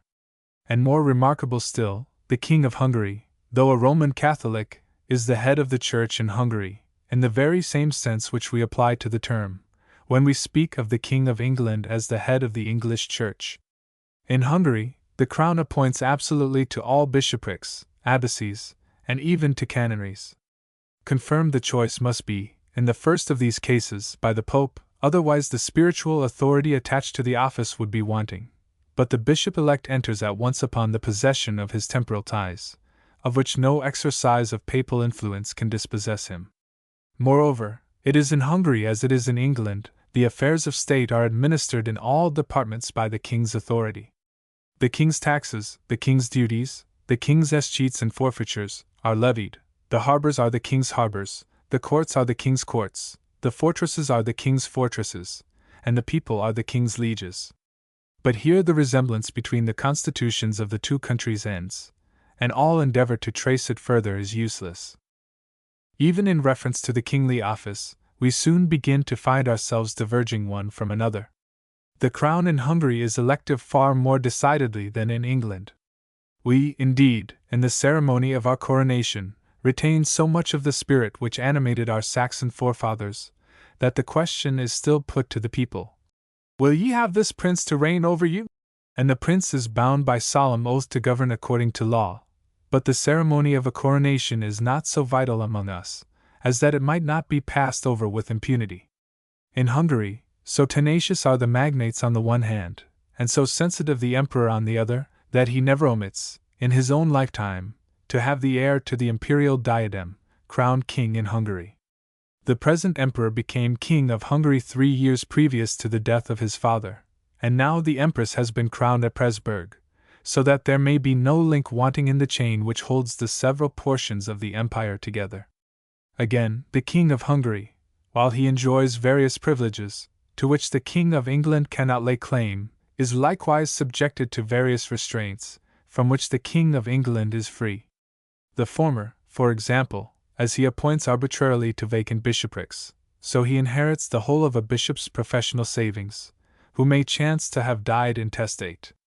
If the bishop possess hereditary property, it goes, of course, at his decease, to his next of kin, but his accumulations, be they great or small, are taken possession of by the crown. And even the making of a will saves but 1/3 of them. On the other hand, the king of Hungary is watched and restrained in the exercise of his prerogatives, not only by a parliament, jealous of its privileges, but by officers appointed for that purpose. The Palatine is a strange compound of king's lieutenant and guardian of the liberties of the nation. He is chosen for life out of 4 personages proposed to the states by the sovereign, and as in the king's absence he exercises viceregal powers, so both then, and at other seasons, he mediates between the crown and the people, taking care that the former shall not trench upon the liberties of the latter, nor the latter make any encroachments on the legal prerogatives of the former. I might specify many other points in which even the parallel between the kingly offices in Hungary and in England fails, but it is not necessary. We have but to pass downwards to the classes below royalty, and all ground of comparison between the institutions of the two countries ceases. The Parliament of Hungary is a very different affair from the Parliament of England. Its members sit, to be sure, in 2 chambers, or houses, and enjoy, when assembled, the most absolute freedom of speech, but they meet very rarely, they transact very little business when they do meet, and both in the principle which brings them together, and in their arrangements when assembled, they outrage every notion which we are accustomed to cherish of perfection in such matters. The spirit of the Hungarian constitution requires that the estates should assemble at least once in every 5 years. The practice of the same constitution leaves the king at liberty to call together, and to dissolve the chambers at pleasure. I have already stated that to the higher order of nobility, the privilege appertains of meeting, in their own persons, to deliberate on questions affecting the public weal. These, the princes and magnates, occupy the same chamber with the prelates and barons of the kingdom. The other chamber is given up to the representatives of the lesser nobles, of the free towns, and of the clergy, and, strange to say, to the proxies of such magnates as may find it inconvenient, personally, to attend in their places. But though there are only 2 chambers, there are 4 distinct estates, each of which votes within itself in the first instance, and then carries the result of its scrutiny to the common centre, and finally, while the upper house is presided over by the Palatine, the lower is regulated and kept in order by an official personage who bears the somewhat lengthy title of Personalis Praesentii Regii in Judiciis Locum Tenens. He must be of noble birth, of course, and is likewise president of the High Court of Justiciary. There are not fewer than 661 members in the first of these houses, whereas the last can count upon 236 only. The representative members of the Hungarian legislature are all paid by their constituents, who again consist of the idlemen of the several counties. Of these very many are, in point of fact, mere peasants, whom the misfortunes or imprudence of their ancestors have reduced to poverty. But all must have noble blood in their veins, for it is an honorable descent, and not the possession of lands or houses, which entitles a man to exercise the elective franchise in Hungary. Such poor nobles are, of course, controlled and managed by their wealthier neighbors, who, when the season of an election comes round, deal with them pretty much as our own candidates and their committees deal with the poor voters in boroughs. There is prodigious feasting at the castle, there is no end of magnanimous declarations, no lack of brilliant and spirit-stirring speeches, under the influence of which, and of the wine and strong drinks that accompany them, the pauper idleman becomes a hero in his own eyes. But, alas! Political gratitude is not more enduring in Hungary than elsewhere.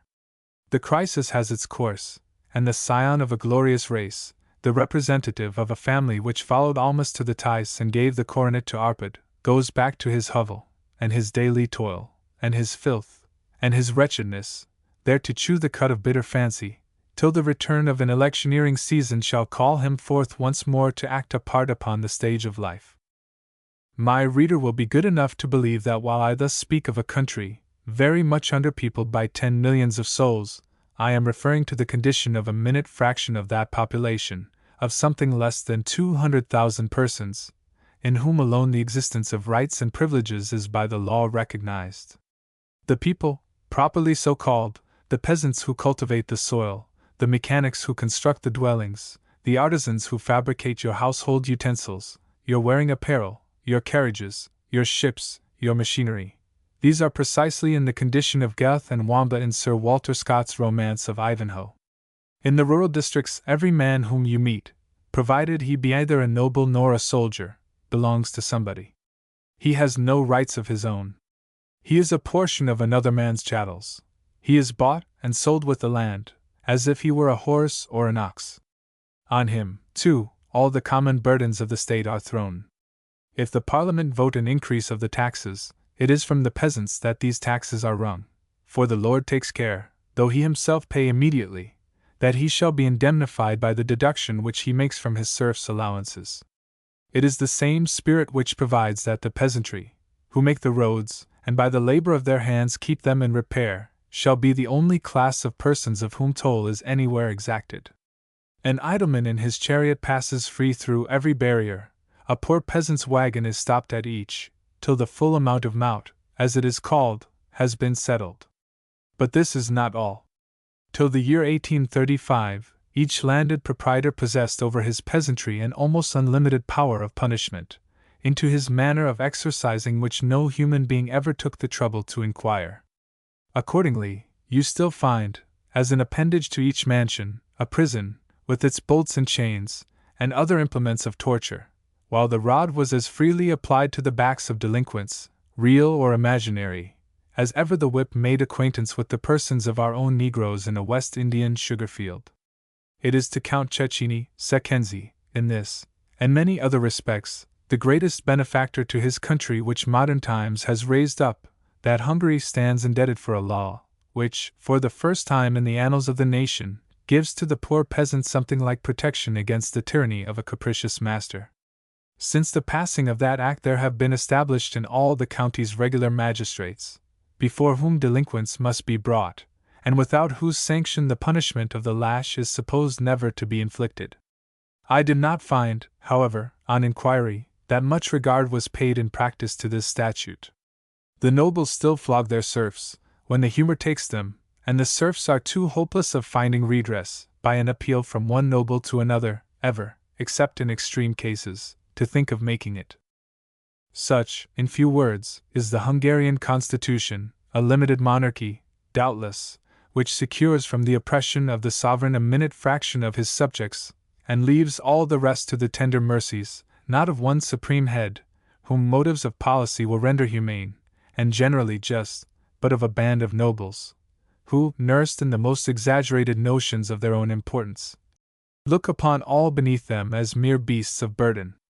To speak of it as akin to the constitution under which we live, is to err entirely. It may, and does, in numerous points, resemble the constitution of England, as it existed under the first of the Tudors, but with that which secures to every Englishman the rights which make him what he is, it has nothing in common. A Hungarian noble is a very great man. A Hungarian idleman is inferior to him, only if he be less wealthy. A Hungarian peasant is a serf.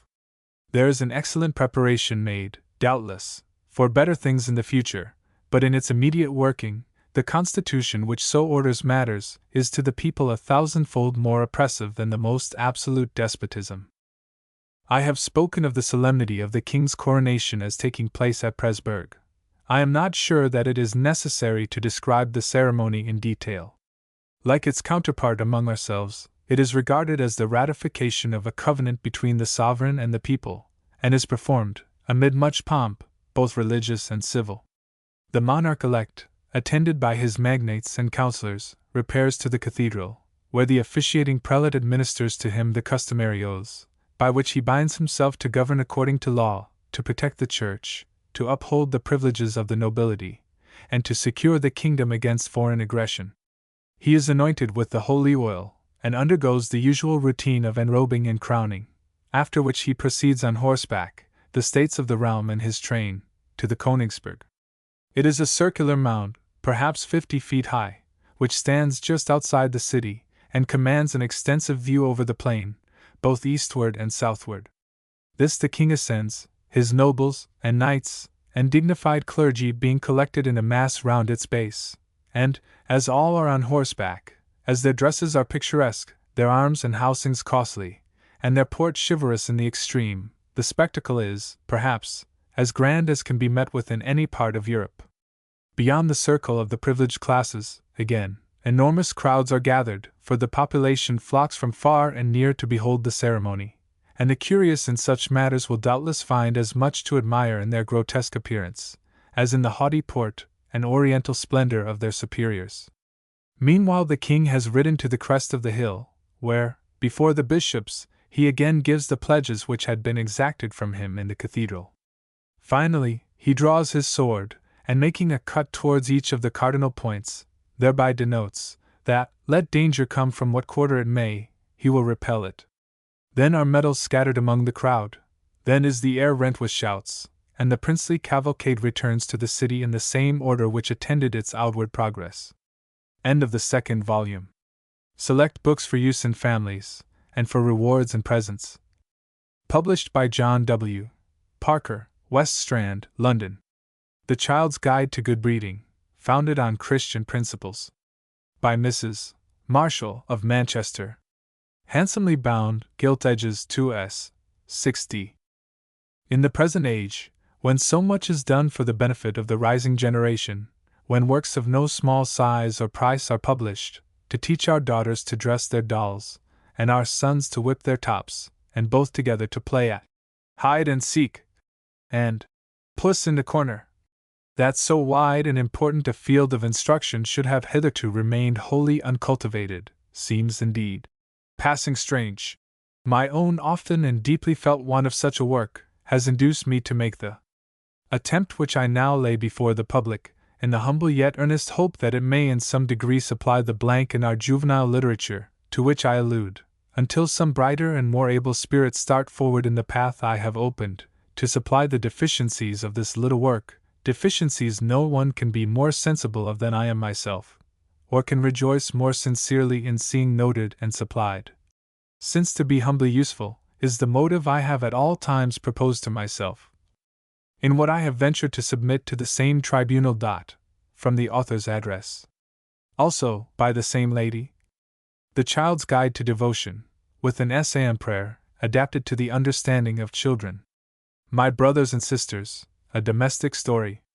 Annette Mowbray, or Conversations with Mama. Handsomely bound, gilt edges 3s. The First Lie. Gilt edges 6d. The First Theft. Gilt edges 6d. Popular Tales by Mrs. Godwin. Mrs. with engravings. 2s. each. Cousin Kate, or The Punishment of Pride. Basil Harlow, or Prodigality is Not Generosity. Esther Moore, or Truth is Wisdom. Louisa Seymour, or Hasty Impressions. Alicia Gray, or To be Useful is to be Happy. Josephine, or Early Trials. Select books, for rewards and presents. Asterisk A Familiar History of Birds, Their Nature, Habits, and Instincts. By Edward Stanley, D.D., Lord Bishop of Norwich, President Lynn. SOC New Edition. 2 volumes with many engravings 7s. Asterisk Domesticated Animals Considered with Reference to Civilization and the Arts. By Mary Roberts. Also, asterisk Wild Animals, Their Nature, Habits, and Instincts, and the Regions They Inhabit. Both with engravings. 3s, 6d, each. Asterisk Minerals and Metals, Their Natural History and Uses in the Arts, with accounts of mines and mining. 2s, 6d. The House I Live In, or Popular Illustrations of the Structure and Functions of the Human Body. With cuts 2s, 6d. I Am Fearfully and Wonderfully Made. Conversations on Gardening and Natural History. with engravings 2s. 6d. Asterisk the Book of Trees, describing the nature and products of the principal timber trees, and the larger species of palms. With numerous engravings. 2s. Asterisk Book of Animals, Book of Birds, Book of Fishes, Book of Reptiles, Book of Shells. 1s. 60, each. All with numerous engravings. Asterisk 3 Weeks in Palestine and Lebanon, with many engravings. 3s. 2 Years at Sea, being the narrative of a voyage to the Swan River and Van Diemen's Land, thence to the Burman Empire and various parts of India. By Jane Roberts. With engravings. 5s. Christopher Columbus, His Life, Voyages, and Discovery of the New World. With cuts. 2s. 60. Captain Cook, His Voyages and Discoveries, with an account of Pitcairn's Island and the Mutiny of the Bounty. With engravings. 2s. 60. Mungo Park, His Life and Travels, to which are added the account of his death, from the Journal of Icico, and the substance of later discoveries relative to his lamented fate. With engravings. 2s. 60. First Sundays at Church, or Familiar Conversations on the Morning and Evening Services. By the Rev. J. E. Riddle, M.A., author of Luther and His Times. 3s. 60. The Young Lady's Friend, a manual of practical advice and instruction to young females, on their entering upon the duties of life, after quitting school. By a lady. 3s. 60. Abbott's Reader, a series of familiar pieces in prose and verse. By the authors of The Young Christian, The Cornerstone, The Teacher, and c. 3s. Asterisk Conversations of a Father with His Children. 2 volumes, with engravings 5s. 6d. Peter Parley's Universal History for the Young, on the basis of geography. With upwards of 200 engravings on wood, handsomely bound. 7s. 60. Tales and Stories from History. By Agnes Strickland. 2 volumes, with many engravings 7s. Asterisk Scenes and Sketches from English History. With cuts 3s. 6d. Sanford and Merton, adapted to the use of young persons of the present day, by Miss Zornlin. With many cuts 3s. 6d. Scheming, a Tale. By Mrs. Godwin. A Tale. 500 Charades from History, Geography, and Biography. 1s. 60. Asterisk Persian Stories, illustrative of Eastern manners and customs. 1s. By the Rev. H. G. Keene, M.A. also. Asterisk Persian Fables, for young and old. 1s. Fables and Moral Maxims. Selected by Ann Parker. 3s. 60. Popular Poems for Young Persons, selected by Elizabeth Parker. 3s. 60. Light in Darkness, or The Records of a Village Rectory. 3s. 60. The Village. The Village Schoolmaster. The Retired Tradesman. The Village Apothecary. The Good Aunt. The Deserted Wife. The Family at the Hall, or Pride and Poverty. Books for Children. Pretty Lessons for Good Children, with some easy lessons in Latin. 2s. Easy Poetry for Children. 1s. 60. Easy Grammar for Children. By a Lady. 9d. Songs for Children. With engravings. 4d. Scripture Hymns in Prose. With cuts. 6d. Asterisk A Little Reading Book for Young Children. With cuts. 4d. Asterisk Lessons of Praise in Easy Verse. 4d. Familiar Lectures to Children, in which the truths of the Gospel are engagingly set forth. 1s. 60. The Child's Verse Book of Devotion. 1s. Simple Tales for Children. With many cuts. 1s. The Deaf and Dumb Boy, a Tale, with cuts. 2s. 60. The Stolen Child. By Charlotte Adams. 1s. 60. Asterisk Insects and Their Habitations. With cuts. 1s. Asterisk Sister Mary's Tales in Natural History. with cuts. 2s. 60. Small books for general distribution. Daily readings from the Psalms. 6d. Faith and Practice, or the application of Christian principles to the practical duties of life. 1s. Easy lessons on Christian evidences. 1s. Confirmation. An address from a clergyman. 2d. The rite of confirmation explained. 6d. Reading lessons from the Book of Proverbs and Ecclesiastes. 6d. A few words on the sin of lying. 3d. Asterisk Village Annals, or the story of Hetty Jones. 9d. Asterisk A Colliery Tale, or Village Distress. 4d. Asterisk Susan Carter, the Orphan Girl. 6d. A penny saved is a penny got. 6d. The Old and New Poor Law, or Who Gains and Who Loses. 6d. London, John W. Parker, Publisher, West Strand. London. Publisher, West Strand.